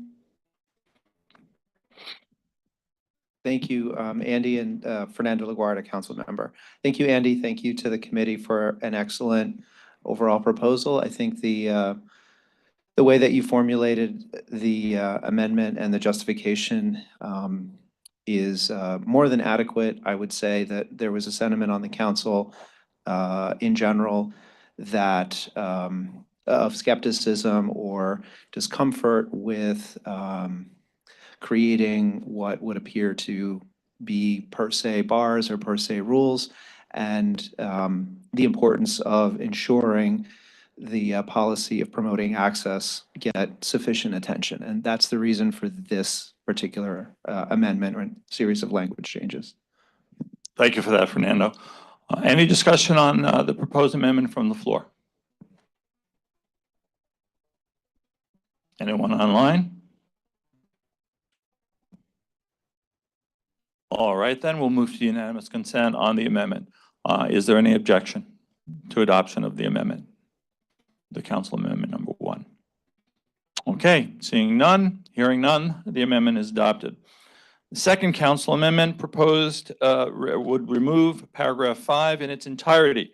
And paragraph 5 recommends that agencies not permit individuals who have been disbarred from practicing law to serve as a non-lawyer representative before the agency. And for further explication of this, I'll turn to Fernando again, please. Thank you, Andy. Fernando LaGuardia, council member. This one in particular, the per se bar against disbarred attorneys struck the council as an overbroad use of a per se rule, which is more appropriate for, I guess, a disciplinary body with a lot of experience to adopt. These proceedings are not the practice of law.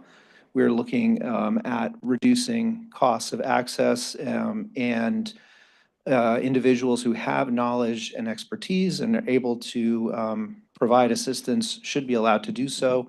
There's always room for disqualifying potential representatives on a case-by-case basis, also consistent with the equitable practice of allowing second chances and rehabilitation, the urgency that agencies have to resolve significant backlogs in proceedings, and their own ability and expertise to supervise their own practices. We think that the per se rule in paragraph 5 should be stricken in its entirety. Nadine, could you give us or explain the committee's thinking on this issue?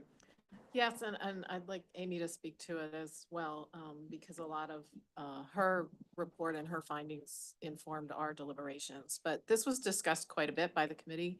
And, basically, we decided that, to be disbarred, it's a pretty high bar to be disbarred. It's not a light thing. And so it really kind of goes to what's phrased in recommendation 4 as the fitness to serve. And so to the extent that you're looking to protect applicants from someone who's maybe not going to have their best interest at heart for whatever reason, they're just not fit. It also, as I said in my opening remarks, goes to the agency's concerns about ensuring that there's quality representation, quality non-lawyer representation, I should say. So it can be more efficient overall. So the committee did consider this, and we felt this was an important recommendation to include. Thank you, Nadine. Amy?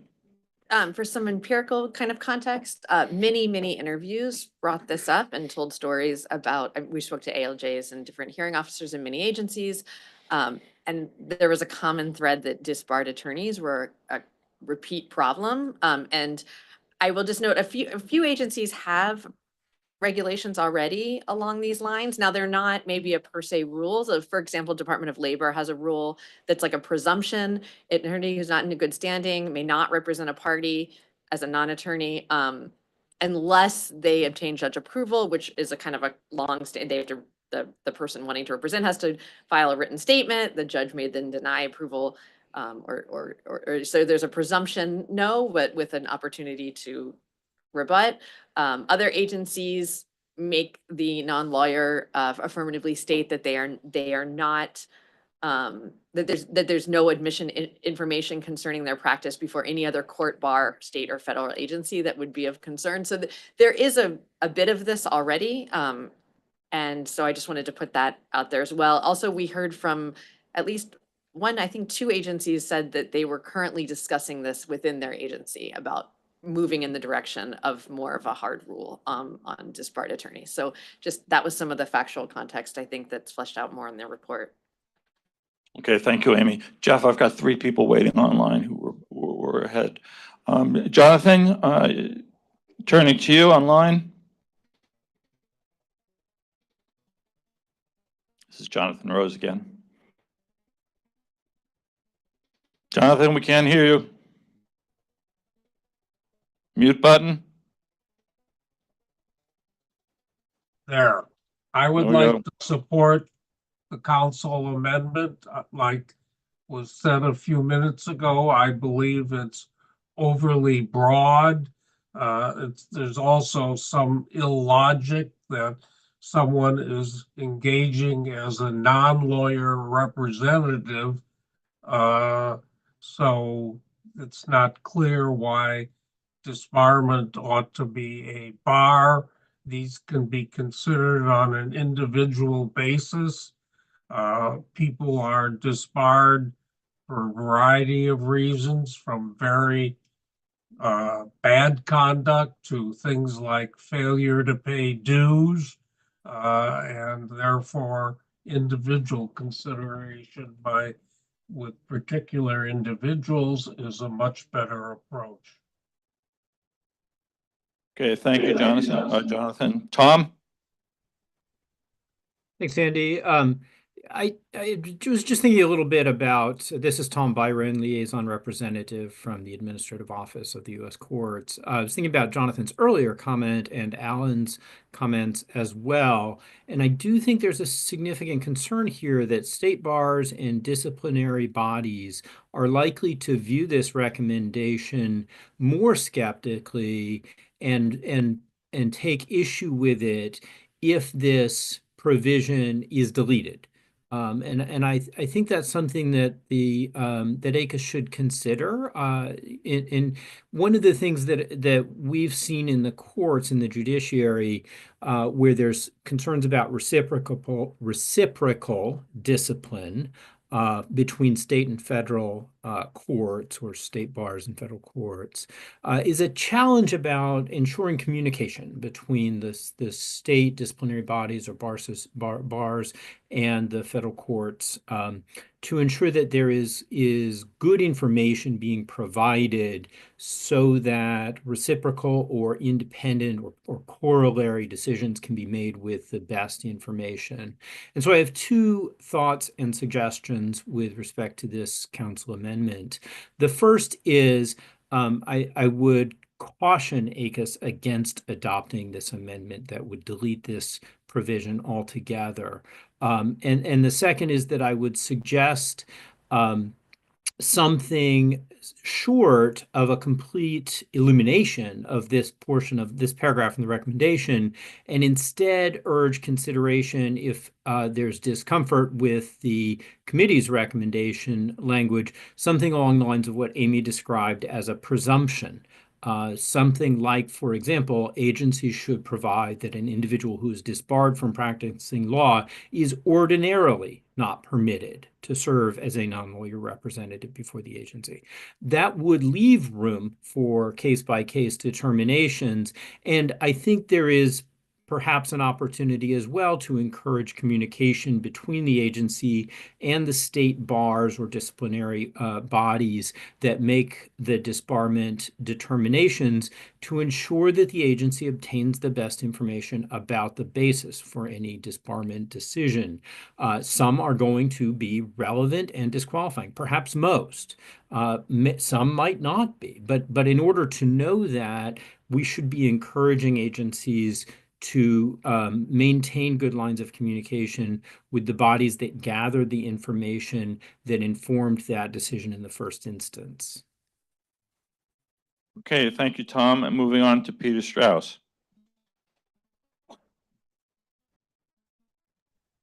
Well, as may have been clear from my previous comment, I was heading in just the direction that Tom just has. I've got ordinarily written into my draft in the same place he did. I think another way to do it, and maybe you would think of both ways to do it, would be by adding at the end of recommendation 4, their fitness to serve, comma, including consideration of any reason there may have been for bar discipline. Again, some part of this is making this recommendation seem more like it takes some account of the way in which the bar organizes its business. I think any reason for bar discipline would, payment of non-payment of dues wouldn't fit in there, but abuse of a trust fund or whatever would. Okay, thank you. Jeff. Thank you, Jeffrey Lubbers, Special Counsel, and member of the committee, although I didn't participate orally very much this time. This caught my eye as well. I thought paragraph 5 was too harsh. I came at it by suggesting that we say at the end of it, absent important extenuating circumstances. But I accept the other alternatives that have just been proposed. And I think we can believe there are situations where a disbarred lawyer could rehabilitate himself or herself enough to provide this kind of representation. And there is a safeguard in paragraph 11 as well. And finally, I think we're not excluding convicted felon non-lawyers from participating. And there is a shortage of there is a shortage of representation in some programs. So I think we're heading in the right direction here. I think we should not maybe accept the complete removal of this recommendation for the reason that Tom suggested, but I think we should limit it. And I'm sort of agnostic as to how we do it. Okay, thank you. Luke? Hi, Lou Varelli, public member. I just wanted to point out that in the model rules, our non-lawyer qualifications include a comment about this, and they suggest that disbarred lawyers could serve as non-lawyer representatives. And I think the reason for that, if I remember correctly, was that the range of reasons one could be a non-lawyer representative was so broad, like, for example, family relationships, that we thought that it just might be an opposite, right? Certainly not flattering, and depends on the grounds for disbarment. But this came up in the model rules, and for what it's worth, the non-lawyer representative qualifications in the model rules include a mention of disbarred lawyers as eligible, although potentially in a position where the disbarment would disqualify them, right? That's one of the comments to the rules. Fernando? Fernando LaGuardia, council member. There are a lot of people who could be preclusively prevented from serving if we were to include a list of convicted felons, insurrectionists, sex offenders. None of them are there because when lawyers get together, inevitably we protect ourselves. And so we're afraid of the bar, and we are creating per se rules the way Adam Smith said people do when they get together. I would respectfully suggest that concern about the integrity of proceedings, which is what is driving proponents of some sort of absolute bar, is better served by ensuring adequate representation and access to representation and assistance, because that is what gives confidence to people who are otherwise prevented, or the costs are too high for them to participate effectively in expensive proceedings.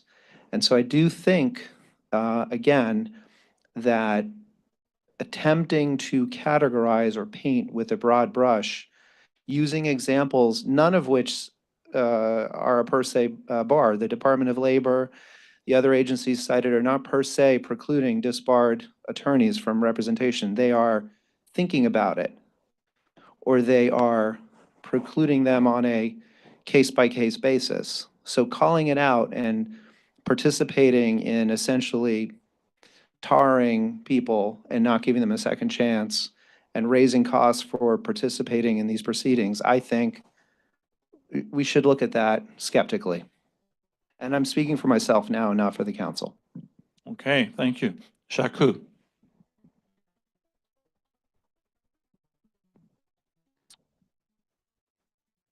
Hello, Shaku Baya, council member. I have a question.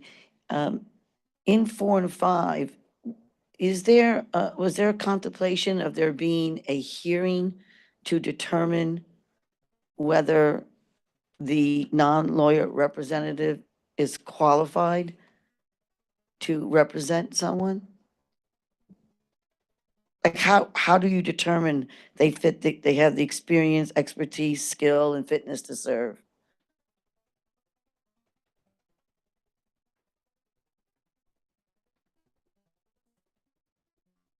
Yeah, no, so I think, recommendation for the agency is establishing the qualifications, so they'll decide in that sense whether Okay. there's a fitness to serve and their knowledge and expertise, but So there's also. So would one of those fitness to be if you're a former convicted felon, that would be, Could be. I it could suppose, be if if the you develop agency- those rules there. Sure. All right, so my question then is to number 5, which I do like the principle of it a lot, because the committee, your research, what people are saying, their experience with disbarred attorneys, and a disbarred attorney can charge for their work too. and they may think of charging more money, a little bit less than what an attorney would charge. That being said, I do think because there's a shortage of representation, that perhaps would there be a consideration of after it says, subject, permitted to serve as, they're not permitted to serve unless the agency decides unless a hearing is conducted and the agency decides otherwise. Because different agencies, there's different issues, like there's social security disability, then there's patent law, but there's IRS, there's all this different stuff there. So I'm just wondering if we give due process to the disbarred attorney, so then, because then the applicant is now able to, I really want this person, you're not letting me have this person, but now you're you're being transparent about a hearing, and there's a decision why this person can't be their representative. That's a thought I have. Any comment, Amy or Nadine? That's very much like the Department of Labor rule, right? So I think that's a model out there. One of the, well, it's a written hearing. Let me look at the language here. You may petition. The attorney must submit a written or the representative must submit a written statement that establishes why the failure to maintain good standing is not disqualifying. The judge may then deny approval for the appearance of such an attorney after providing notice and an opportunity to be heard. So, yes. But opportunity to be heard may not be a hearing. Right. Yeah. Okay. All right. Ron. Ron Cass, council member. I just want to add my support for what Fernando was saying, because I think if we add the including consideration of any reason for Bernard discipline to number 4, we don't really need number 5. Number 5, I think, as written, is overbroad, and it eliminates people who would be good representatives, maybe the best opportunity people have, as well as eliminating people who shouldn't be representatives. So I think that the choice of adding something to 4 and deleting 5 is the better choice. Okay, yes, Ray. This just occurred to me, Ray Limon, government member, just occurred to me as we're talking about fitness or potential debarment or severe restrictions.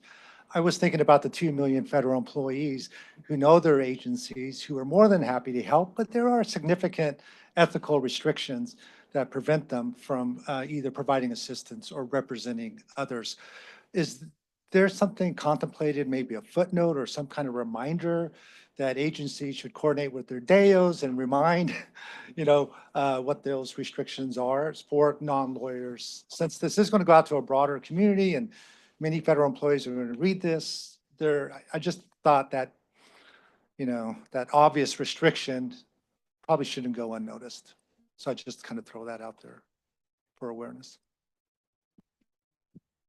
Okay, Ray, why don't you think about that a little bit more? Is there any reaction from? Well, I didn't know, maybe the committee thought. Amy or Nadine? My only reaction is the EOC has provisions specifically around letting their own agencies represent people in those hearings. So that is in part of the report describing the EOC process, but there's nothing more And beyond there's that. typically a government-wide bar for agencies, employees to represent others before them. And attorneys know this as well. They cannot represent a client adverse to the interest of the United States. Alan? And then hi. Then hi. Unless language, I think it's really unnecessary, because ordinarily it takes care of it to begin with, and I certainly don't think we ought to be requiring to hold a hearing. So if whoever sponsored that wants to leave in there, unless the agency decides otherwise, that doesn't bother me, because that's obviously there anyway. But the conducting a hearing is really going to be burdensome and unnecessary. Okay, thank you. All right, so here's how we'll vote. First on the council. Oh yeah, hi, I'm sorry, I forgot. I called on you previously and I forgot. I'm so on one level, Chai Feldblum, public member, not sure why she's speaking right now. But, and I'm a member of the committee, but I was not able to be in the meetings. I did not think this was a problem. you know, when I first saw it, I'm sure I thought like, yeah, because of what you had said, that people are being taken advantage of. Okay, so that's a reality out there. There's another reality out here, which is saying something this concrete, you know, they should provide that no individual who's disbarred may can serve as a representative. That's really strong, okay? And then I'm struck, not by a hearing, but Amy, of what you said of what Department of Labor actually does, which is not a complete one, although it's not necessarily a hearing. So at the risk of being unhappy with myself, I am, and I don't think it works to just add something into fitness to serve, number 4, because it says on line 102, in determining whether a non-lawyer is qualified, blah, blah, blah. So you can't then have something. However, one could put in, instead of 5, one could put in, for individuals who have been disbarred from practicing law, the agency should have a process for determining whether such individuals are qualified to be representatives. Because we do want to convey to some agencies, hey, we're putting out this whole thing about non-lawyer reps, but keep your eye out for the rap game, you know? And maybe that would do it, so. Just as a clarifying question, could it be for an individual who has been, whether they are as opposed to the category, and then category for an individual who has been, is that what you're proposing? Yeah, and also Isn't that right? Isn't that right? Leading question. Okay, but for an individual who has been disbarred, because now we had all non-lawyers in the sentence before. For an individual who has been disbarred from practicing law, the agency should have a process for determining whether such an individual is qualified to serve as a representative. Is that consistent sort of with what DOL is doing? Because that also is a little helpful. Is qualified to serve. I think it is. The DOL, it tends to be, I think there's a presumption there. It starts with may not. I'm looking for the language. Yes. An attorney, you know, may not represent unless, but I think the idea is the same, that there's a process in place. Okay, we've got a bunch of stacked amendments now, so I want to go to some votes before we take any more suggestions or ideas. Let's vote on the council amendment first, and then that'll determine the rest. All right, then.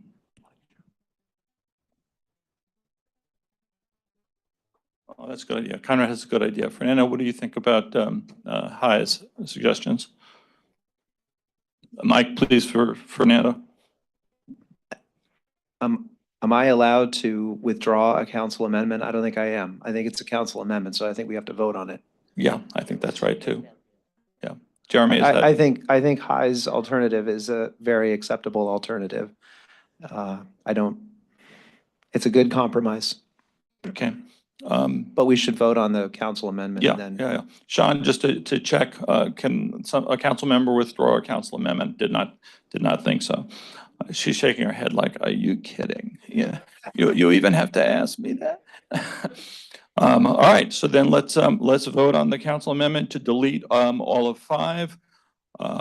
Is there, I have to say this, is there unanimous consent for deleting all of 5? No, okay, let me see some objections. Any objections?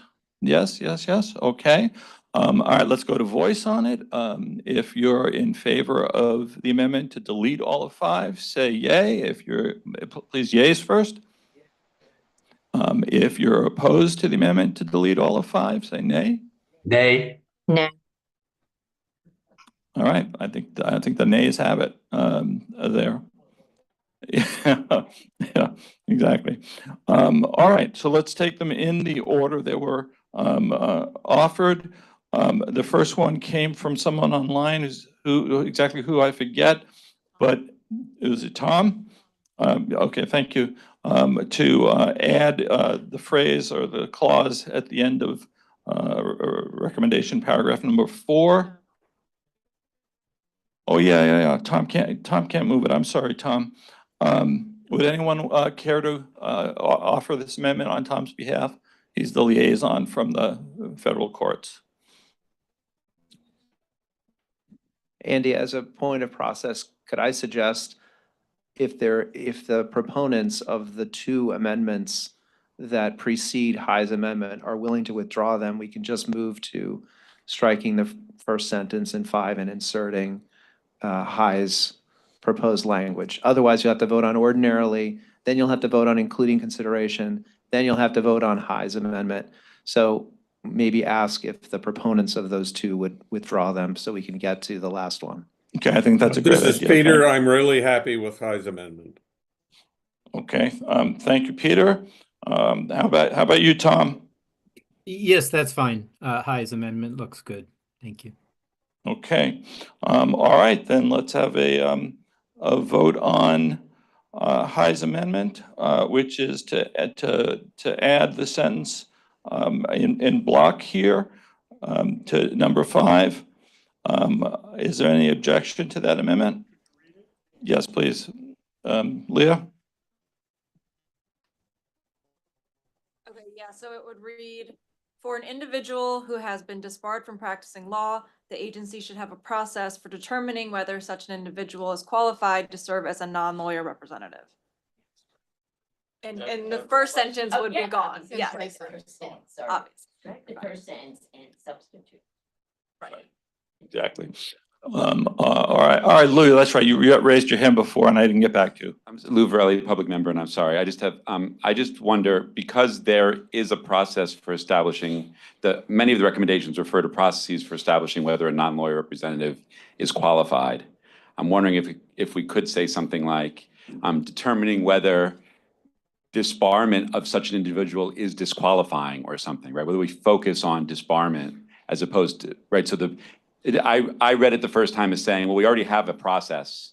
It sounds redundant because we have processes throughout the recommendations for establishing qualifications of non-lawyer representatives. Here, I think we mean the fact of disbarment should impact qualification. Is there a way to say that more directly?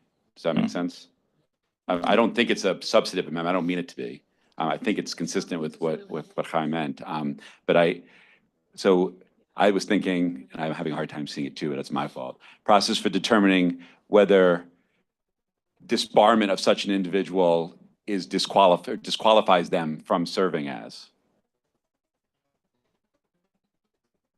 Not my most artful drafting, but something. Hi, what do you think of that?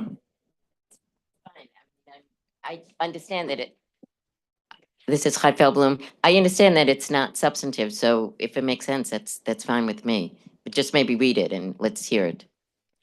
Okay, please read it again, Leah. For an individual who has been disbarred from practicing law, the agency should have a process for determining whether disbarment of such an individual disqualifies them from serving as a non-lawyer representative. Okay, High's nodding. Lou, what do you think of this? And then I'll get the comments. That's fine by me. I would maybe get rid of "and" now, but that's just a matter of style. Okay. I think. Ron, then Nadine. Agency should have a process for determining whether an individual who has been disbarred from practicing law is qualified from serving as a non-lawyer representative. All right, sorry, did I say that too fast? Yeah, you did. But the issue back disqualified. Agencies, nobody can hear me? Not on? Oh, sorry, I'm so sorry. Agencies should have a process for determining whether an individual who has been disbarred from practicing law is qualified to serve. Should be Okay, disqualified from. That's Should all be they're- disqualified from Disqualified from. serving as. Come on, help me out, Jack. We need fewer words. Disqualified from service. Otherwise, it sounds like you're back to the original thought. Well, it builds in a process for the determination, whether you're qualified or not. It's not an absolute bar. Yeah, Jack, is it on this? Because I've got Eloise and Ron waiting. Yeah, okay, go ahead. So I thought that without mentioning that the question of whether they're qualified is related to their disbarment, that goes right back to what the body just rejected and by deleting number 5, I think, or I'm sorry, it goes back to what Kai originally proposed, which I thought Lou's amendment was meant to get around the problem of it seeming redundant with having to be qualified anyway, no matter what. So it has to somehow be that the such disbarment disqualifies them. or that they're disqualified because of the disbarment. Something like to that effect. It seems to me, otherwise it's going right back to the problem that Lou mentioned with Kai's original formulation.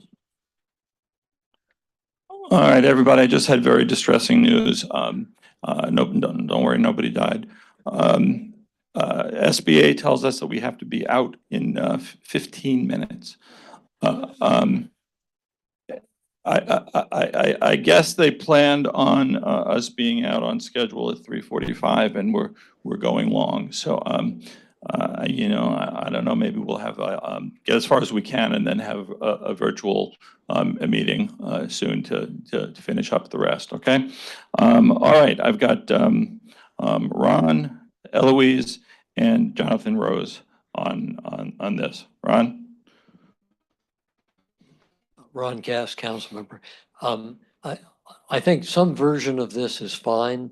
I'd be willing to say, let's pass it and have the committee on style come up with the language. I agree with Jack that some version of the thereby needs to be in there to make it not going back in a circle about what it is. But I think the sense is that there should be an individual determination whether someone who has been disbarred should still be able to be a representative, notwithstanding disbarment. Okay, Eloise. Okay, thank you. All right, yeah, David Pritzker.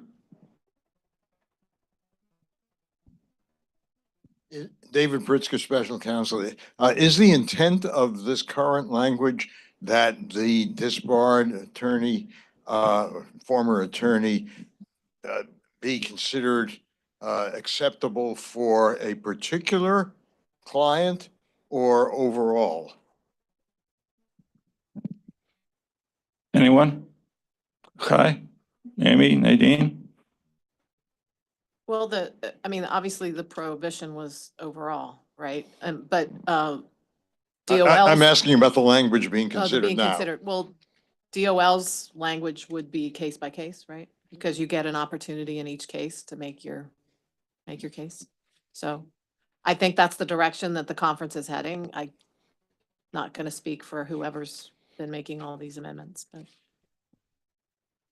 David, you okay? I need to denigrate, it's a good question, but I think the What's idea. the answer? Well, the DOL regulation says that it's case by case. You get an opportunity to submit a written statement in a particular matter. Well, then I'd suggest that this language make that clear, if that's the If the intent. people who are proposing, this particular amendment want to mimic that or mirror that, then that's. I'm just looking for clarity. Yeah, I don't know that I'm going to stop talking because I don't think I'm giving it to you. Okay, that sounds like clarity. Sounds like a committee on style job as well that Ron suggested. So why don't we vote on insert the word particular? I'm sorry, is that Jonathan? Would it help to insert the word particular, whether a particular individual has been disbarred? No, that wasn't my point. My point was whether this consideration is for the individual going through this process to be enabled to represent a particular client or to be available for representation of anyone. All I'm suggesting is that if you're going to go in this direction, you make clear what the conference's intent is. Okay, thank you, David. Shaku.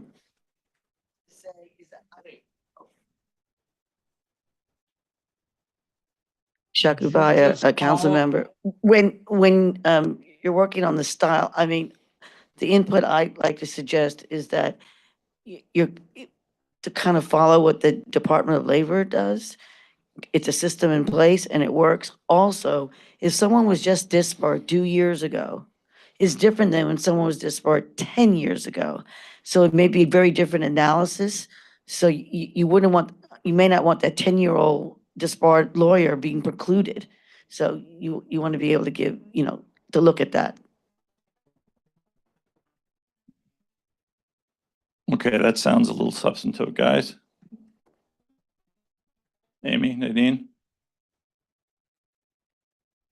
No, I think that's fine. David, I think your point was well taken, but the DOL, if the idea is to mimic the DOL regulation as has been expressed, then it's a case by case. Okay, anyone want to be heard on Shaku's point? Shaku, can you give us just a few words that we can put in here, or, because I'm not sure that's stylistic. And then I'm going to call the vote. Did What you is- call on what me, is- Andrew? The language of the DOL? I'm sorry, who's speaking? Wait one second. I'll get to you. We're running out of time. Is that Jonathan? Yeah. Yeah, well, this Seems is to- a hard deadline to get out of here. Shaku. What, I would say adopt the language of the DOL. Do you want me to You read can repeat it, yeah. Okay. An attorney who is not in good standing in his or her licensing jurisdiction may not represent a party or subpoena witness before the Office of Administrative Law Judges unless he or she obtains the judge's approval. Such an attorney must file a written statement that establishes why the failure to maintain good standing is not disqualifying. The judge may then deny approval for the appearance of such an attorney after providing notice and opportunity to be heard. It sounds like one particular matter. It's one judge. Right. That is what I would recommend, the DOL standard. Okay, hi. It's a lot of words. You can do it in fewer. For determining case by case. Okay, well, then the vote will include adopting that in theory, in principle, and Committee on Style will work out the language. Jonathan, I think we've gone to you a few times, but one last word, please.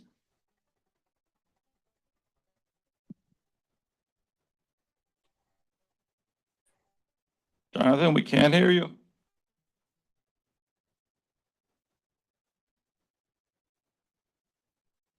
Okay, Jonathan, I'm going to have to cut this off and go to a vote.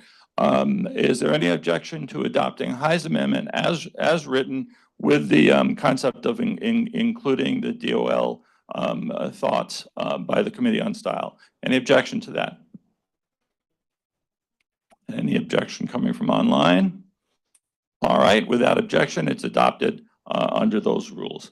All right, that's it. We've got to get out of here. Unless everybody just wants to go for the amendments, that would be easy. But we have we have several more left. And I'm sorry. This morning I said we had plenty of time. We none of us knew that the SBA would kick us out. So I'm also not. Yeah.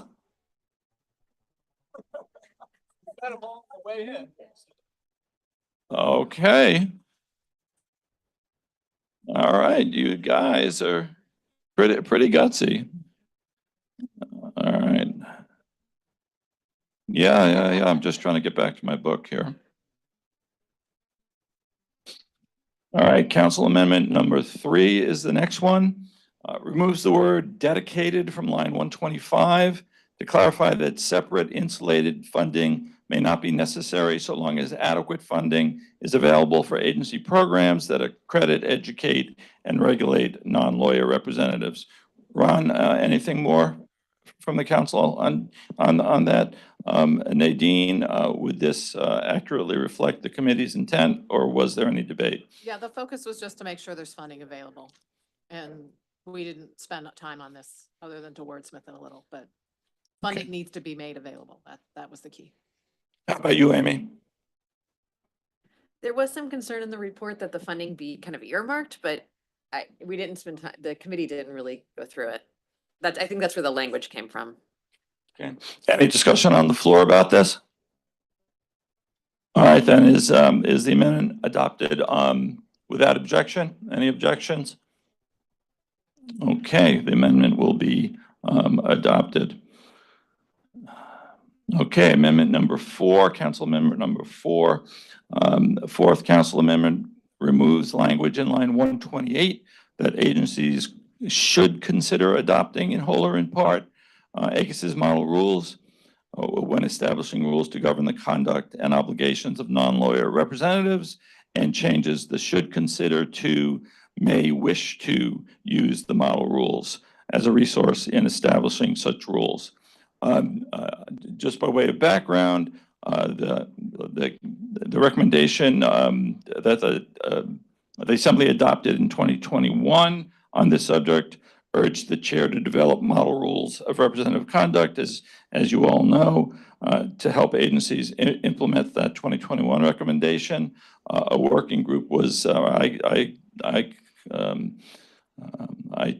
developed a working group chaired by an agency chief administrative law judge and assisted by Lou Varelli to develop that set of model rules that you're familiar with.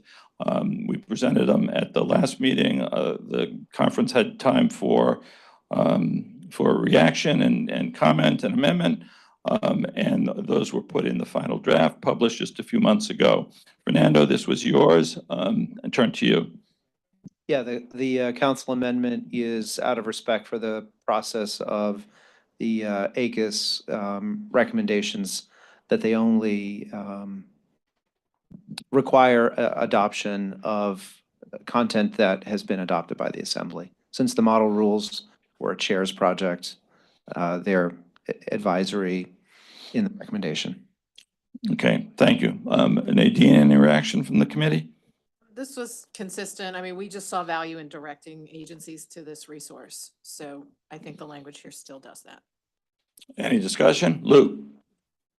Lou Varelli, public member, can I just make the point that I don't object to the sentence being changed, but it might be better to be in its own paragraph because it actually applies to at least 10, 11, and 12. So 11 and 12 are also effectively statements from the model rules. I'm not suggesting they came from there, but they're consistent with the model rules. So that just seemed like it seemed like an odd place to put that sentence in only paragraph 10 when it applied sort of equally to 11 and 12. So maybe making it 10 and then bumping everybody down a number. But just something I wanted to raise. All right, that may be a committee on style. Yeah, absolutely. Shaku. Shaku Bayer for council. Just to make it cleaner, you may want to consider agencies may consider using the model rules instead of saying may wish. That seems yeah. objective. I mean, that's, yeah, that sounds like committee on style as well. And we'll work with you on the language. We'll work with Lou and certainly council members. Okay, is there unanimous consent? Any objection to adopting this amendment? Seeing no objection, the amendment is adopted.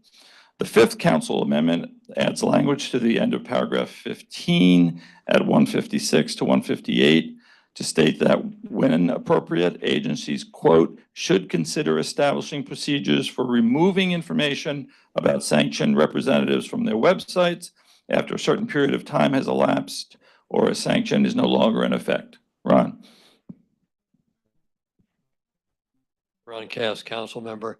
I think this has the sense that there are certain times when keeping information up there about former sanctions is no longer that useful to people who are considering representatives and may simply extend the penalty for whatever it was beyond the time when it's effective.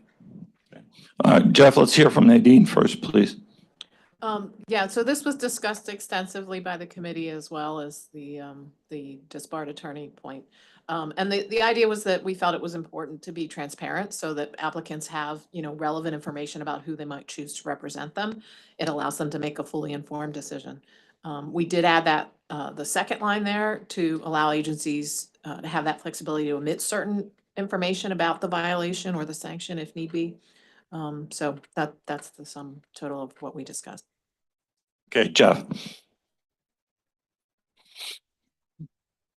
Jeff Lubbers, Senior Special Counsel. I think clearly if the sanction is no longer in effect, then the agency should remove the information. And I don't see why they would want to keep it in that situation. So I think that almost goes without saying, but we should probably say it. So I think I would support the council amendment on this. I have my own little amendment there, which I would withdraw if the council amendment was approved. But what would be the reason for keeping it on if the sanction was no longer in effect? Hi. Nadine, you want to speak? I suppose it might depend on what they did. If they were misrepresenting themselves, lying about what they did, even though it was 10 years ago, an applicant could decide whether or not that influences their decision to choose them as a representative. It's Yeah, this is Chai Feldblum. I don't see the need for this additional one. I mean, it says in the manager's amendment, names of non-lawyer representatives who are currently barred from serving. That's what the manager's. Oh, that's Jeff's. I'm sorry. I'm mine with the blue. No, I don't. But okay, so, oh, I see. He took out, has been sanctioned. I'm not speaking to this. What the committee worked on is what I'm going to support in this one. Thank you very much. Okay, great. Yeah, right there, please. You haven't spoken yet today. Hi. Laura Barheit, government member. I actually like Jeff's amendment better, so I will support putting that one forward. Okay, got it. Lou. Lou Varelli, public member. I'll just note that the original language is consistent with the model rules. Again, I appreciate they're not adopted by the Assembly. And I think one of the things to note is that there are lots of sanctions in the model rules, at least, that are short of prohibition to serve as representative, right? So censure, other sorts of opportunities to hold people accountable that are not barring from representing. So that would not include all of the sort of different grounds of sanctions we thought about with the model rules. Okay, thank you. All right, then let's vote on the council amendment first, and then if we need to, Jeff's amendment. Yeah, your amendment, of course. So is there any objection? And I imagine there will be to the council amendment as proposed. Okay, seeing objection, let's voice it. All those in favor of the council amendment say yay. Yay. All those opposed, nay. Okay, that's tied too. Blue cards, please.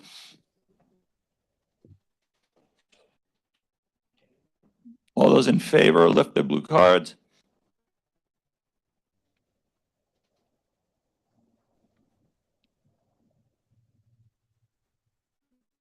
Okay, you can put them down. Thank you.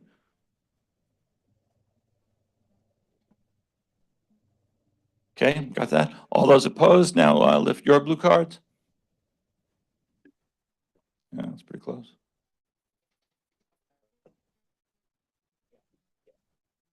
And you checked online? Okay, the ayes have it, and the language is added, so I think that precludes the need for your amendment.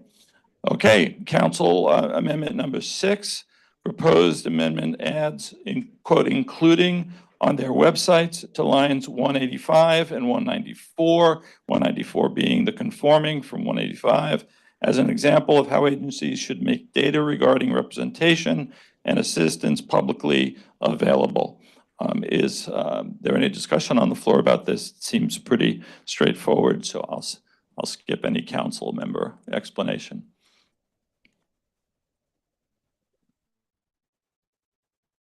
Anyone wish to be heard on this? Again, it seems not controversial. Okay, then any objection to adopting this amendment? Good online? Okay, seeing and hearing none, the amendment is adopted. And council amendment number 7, which is the last council amendment, revises language at lines 190 to 193. And I'm going to turn to Ann to explain it, please. Ann Joseph O'Connell, council member. I was just worried that if we focus on the results of this assistance, it will encourage those helping people to take on the easiest of cases. And I was worried about that because I don't think representation should be tied to the chances of success. So the language is modified to take that into account. Okay, thank you, Ann. Nadine? I think it's a great point and not something we considered, so I'd support the change. Any further discussion from the floor? Okay, any objection to adopting this amendment? Seeing and hearing none, the amendment is adopted by unanimous consent. All right, those are all the council amendments. Now we'll proceed to consideration of pre-submitted amendments from conference members. First, he can't offer this himself, but we have a proposed amendment from Senior Fellow Jonathan Rose This amendment would rearrange things, the order of things, would move paragraphs 3 through 12 to the beginning of the recommendation, followed by current paragraphs 1 and 2, so that the sections on non-lawyer representation could come before the section on non-lawyer assistance. Jonathan, you want to speak to this? What's your reasoning and thinking? Thank you. My reasoning is that the thrust of this whole recommendation focuses on non-lawyer representation, which is particularly salient because the recommendation is limited to adjudicatory proceedings. And since that's the main thrust of the recommendation, I think it ought to be first. I would just add one other comment that the line between representation and assistance may be a bright one in a formal sense, but it's a very blurred one in reality. And I think that many of the things that I've said this earlier and others have seemed to suggest as well, many of the things you call assistance would be regarded by many state bars as representation. So I think kind of putting that first is the tail and the dog is non-lawyer representation, which ought to be first. Okay, thank you, Jonathan. Nadine, I know the committee spent a lot of time on this. Could you tell us about that, please? Yeah, we did spend a lot of time trying to tease out these two concepts and recognizing that there is overlap. I think that's correct. But we did try to order things, as I said in my remarks, by the flow of how the assistance might start at the initial stages and then bleed through into representation as the proceeding goes on. So that's why we tracked the order that we did. We started with assistance. I fully recognize that the bulk of the recommendation focuses on the requirements for representation because we viewed that as, you know, you're standing in the shoes of the applicant, so we need to be a little more prescriptive there. But we did spend time on contemplate that order, and we put it in that order for a specific reason. So. Okay, thank you. Eloise, you want to be heard on this? To speed this along, I was just going to suggest that this is a committee-owned style issue, the order in which paragraphs go. Okay, that's a good suggestion. Jonathan, did you hear that? Eloise suggesting this is a committee on style, and I'm going to go with that as chair. So let's move on. And so the committee on style will think about it. We'll work with you on that, and Nadine, of course. So let's go on to your proposed amendment. That's fine with me. Excellent, thank you. Your second proposed amendment, Jonathan, would now switch the order of paragraphs 1 and 2 in the availability of non-lawyer assistance. So please speak to that, Jonathan. My main reason for this is that most of the effective non-lawyer assistance will come from what is talked about in 2. The amount that family and friends can give to assisting someone in a specialized administrative agency is quite limited. So this is sort of like my earlier amendment that number 2 is really the most important and common and effective kind of assistance, and it ought to be first. You may also regard this as a matter of style. Yes, absolutely. Nadine? Yeah, so we really just looked at this as the first recommendation permits the assistance, and then the second recommendation encourages encourages agencies to encourage it. So allow it first, and then here's what we really want you to do once you've allowed it.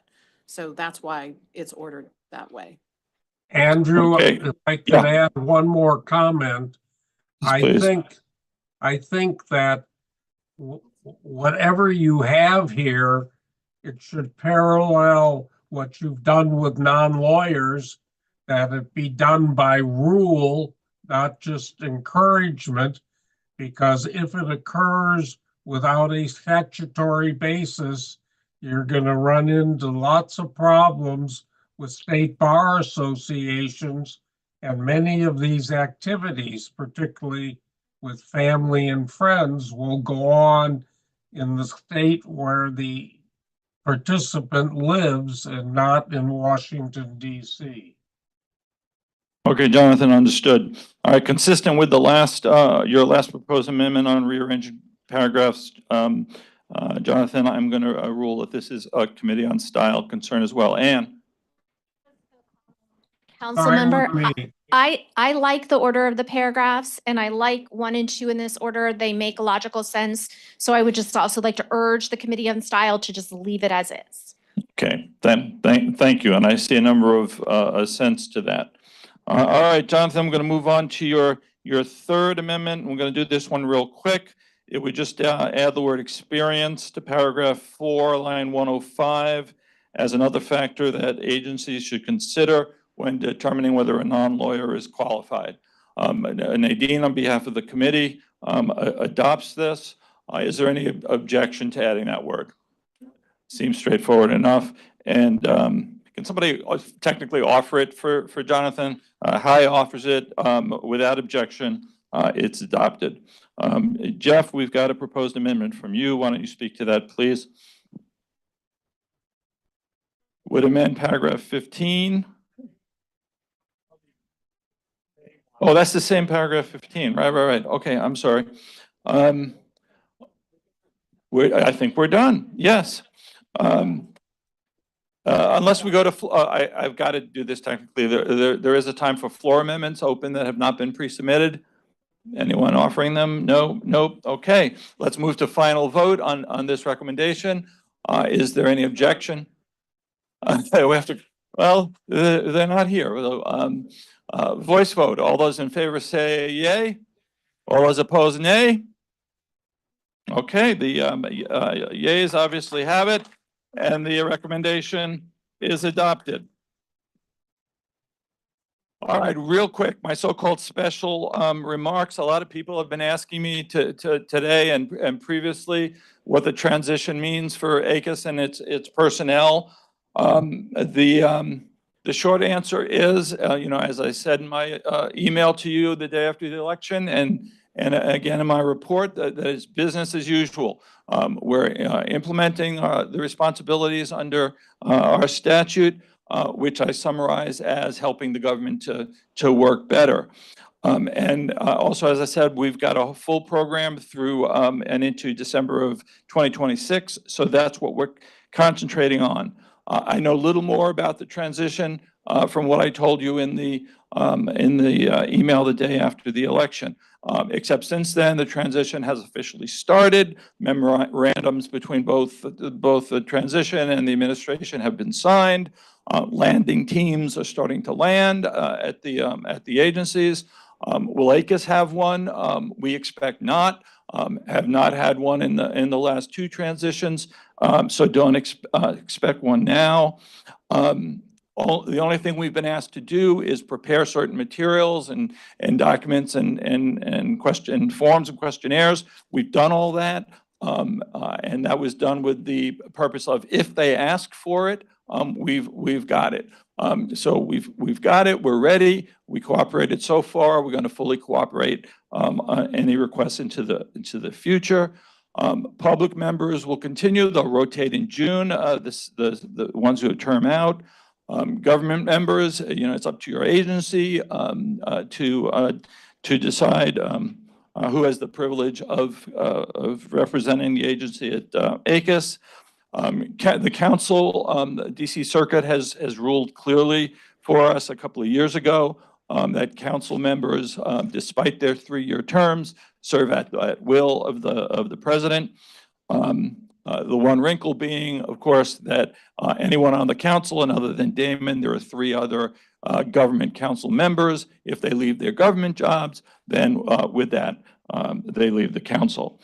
And the council will keep working, however many of them remain. The chair is a 5-year term. In the absence of the chair, the vice chair runs the agency, and that's Nitin Shah. He and I spoke at length, and he's prepared to do that if that's what happened. And at ACUS, we're preparing for all the scenarios, and there are a lot of different ways that you know this can be handled and things that can happen, and we're gaming them all out and figuring out what legal authorities we have and who can do what under all of the circumstances. To me, personnel changes are interesting. They're significant, important, but what's most important to me is the agency, her staff, and the work. And that the work be consistent with the ACUS values of sense of mission, expertise, excellence, collegiality, consensus-based decision-making, volunteerism, and of course, nonpartisanship. So that's my lodestar, that combination of work, agency, and values, and that's what we'll be doing. This is my 6th plenary session. It's been 2.5 years to the day today since I joined ACUS and went on the payroll, which was June 12th of 2022.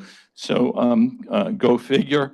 I want to thank you for everything you've done during that period that I've been chair, particularly to some of you who've been very valuable to me as special counsels for me in a way with special advice and support, and they know who they are. You're an impressive group of people, and it's an honor to lead this agency. So as George H.W. Bush would say, message, full speed ahead. So with that said, thank you all for your work today, and this meeting is adjourned.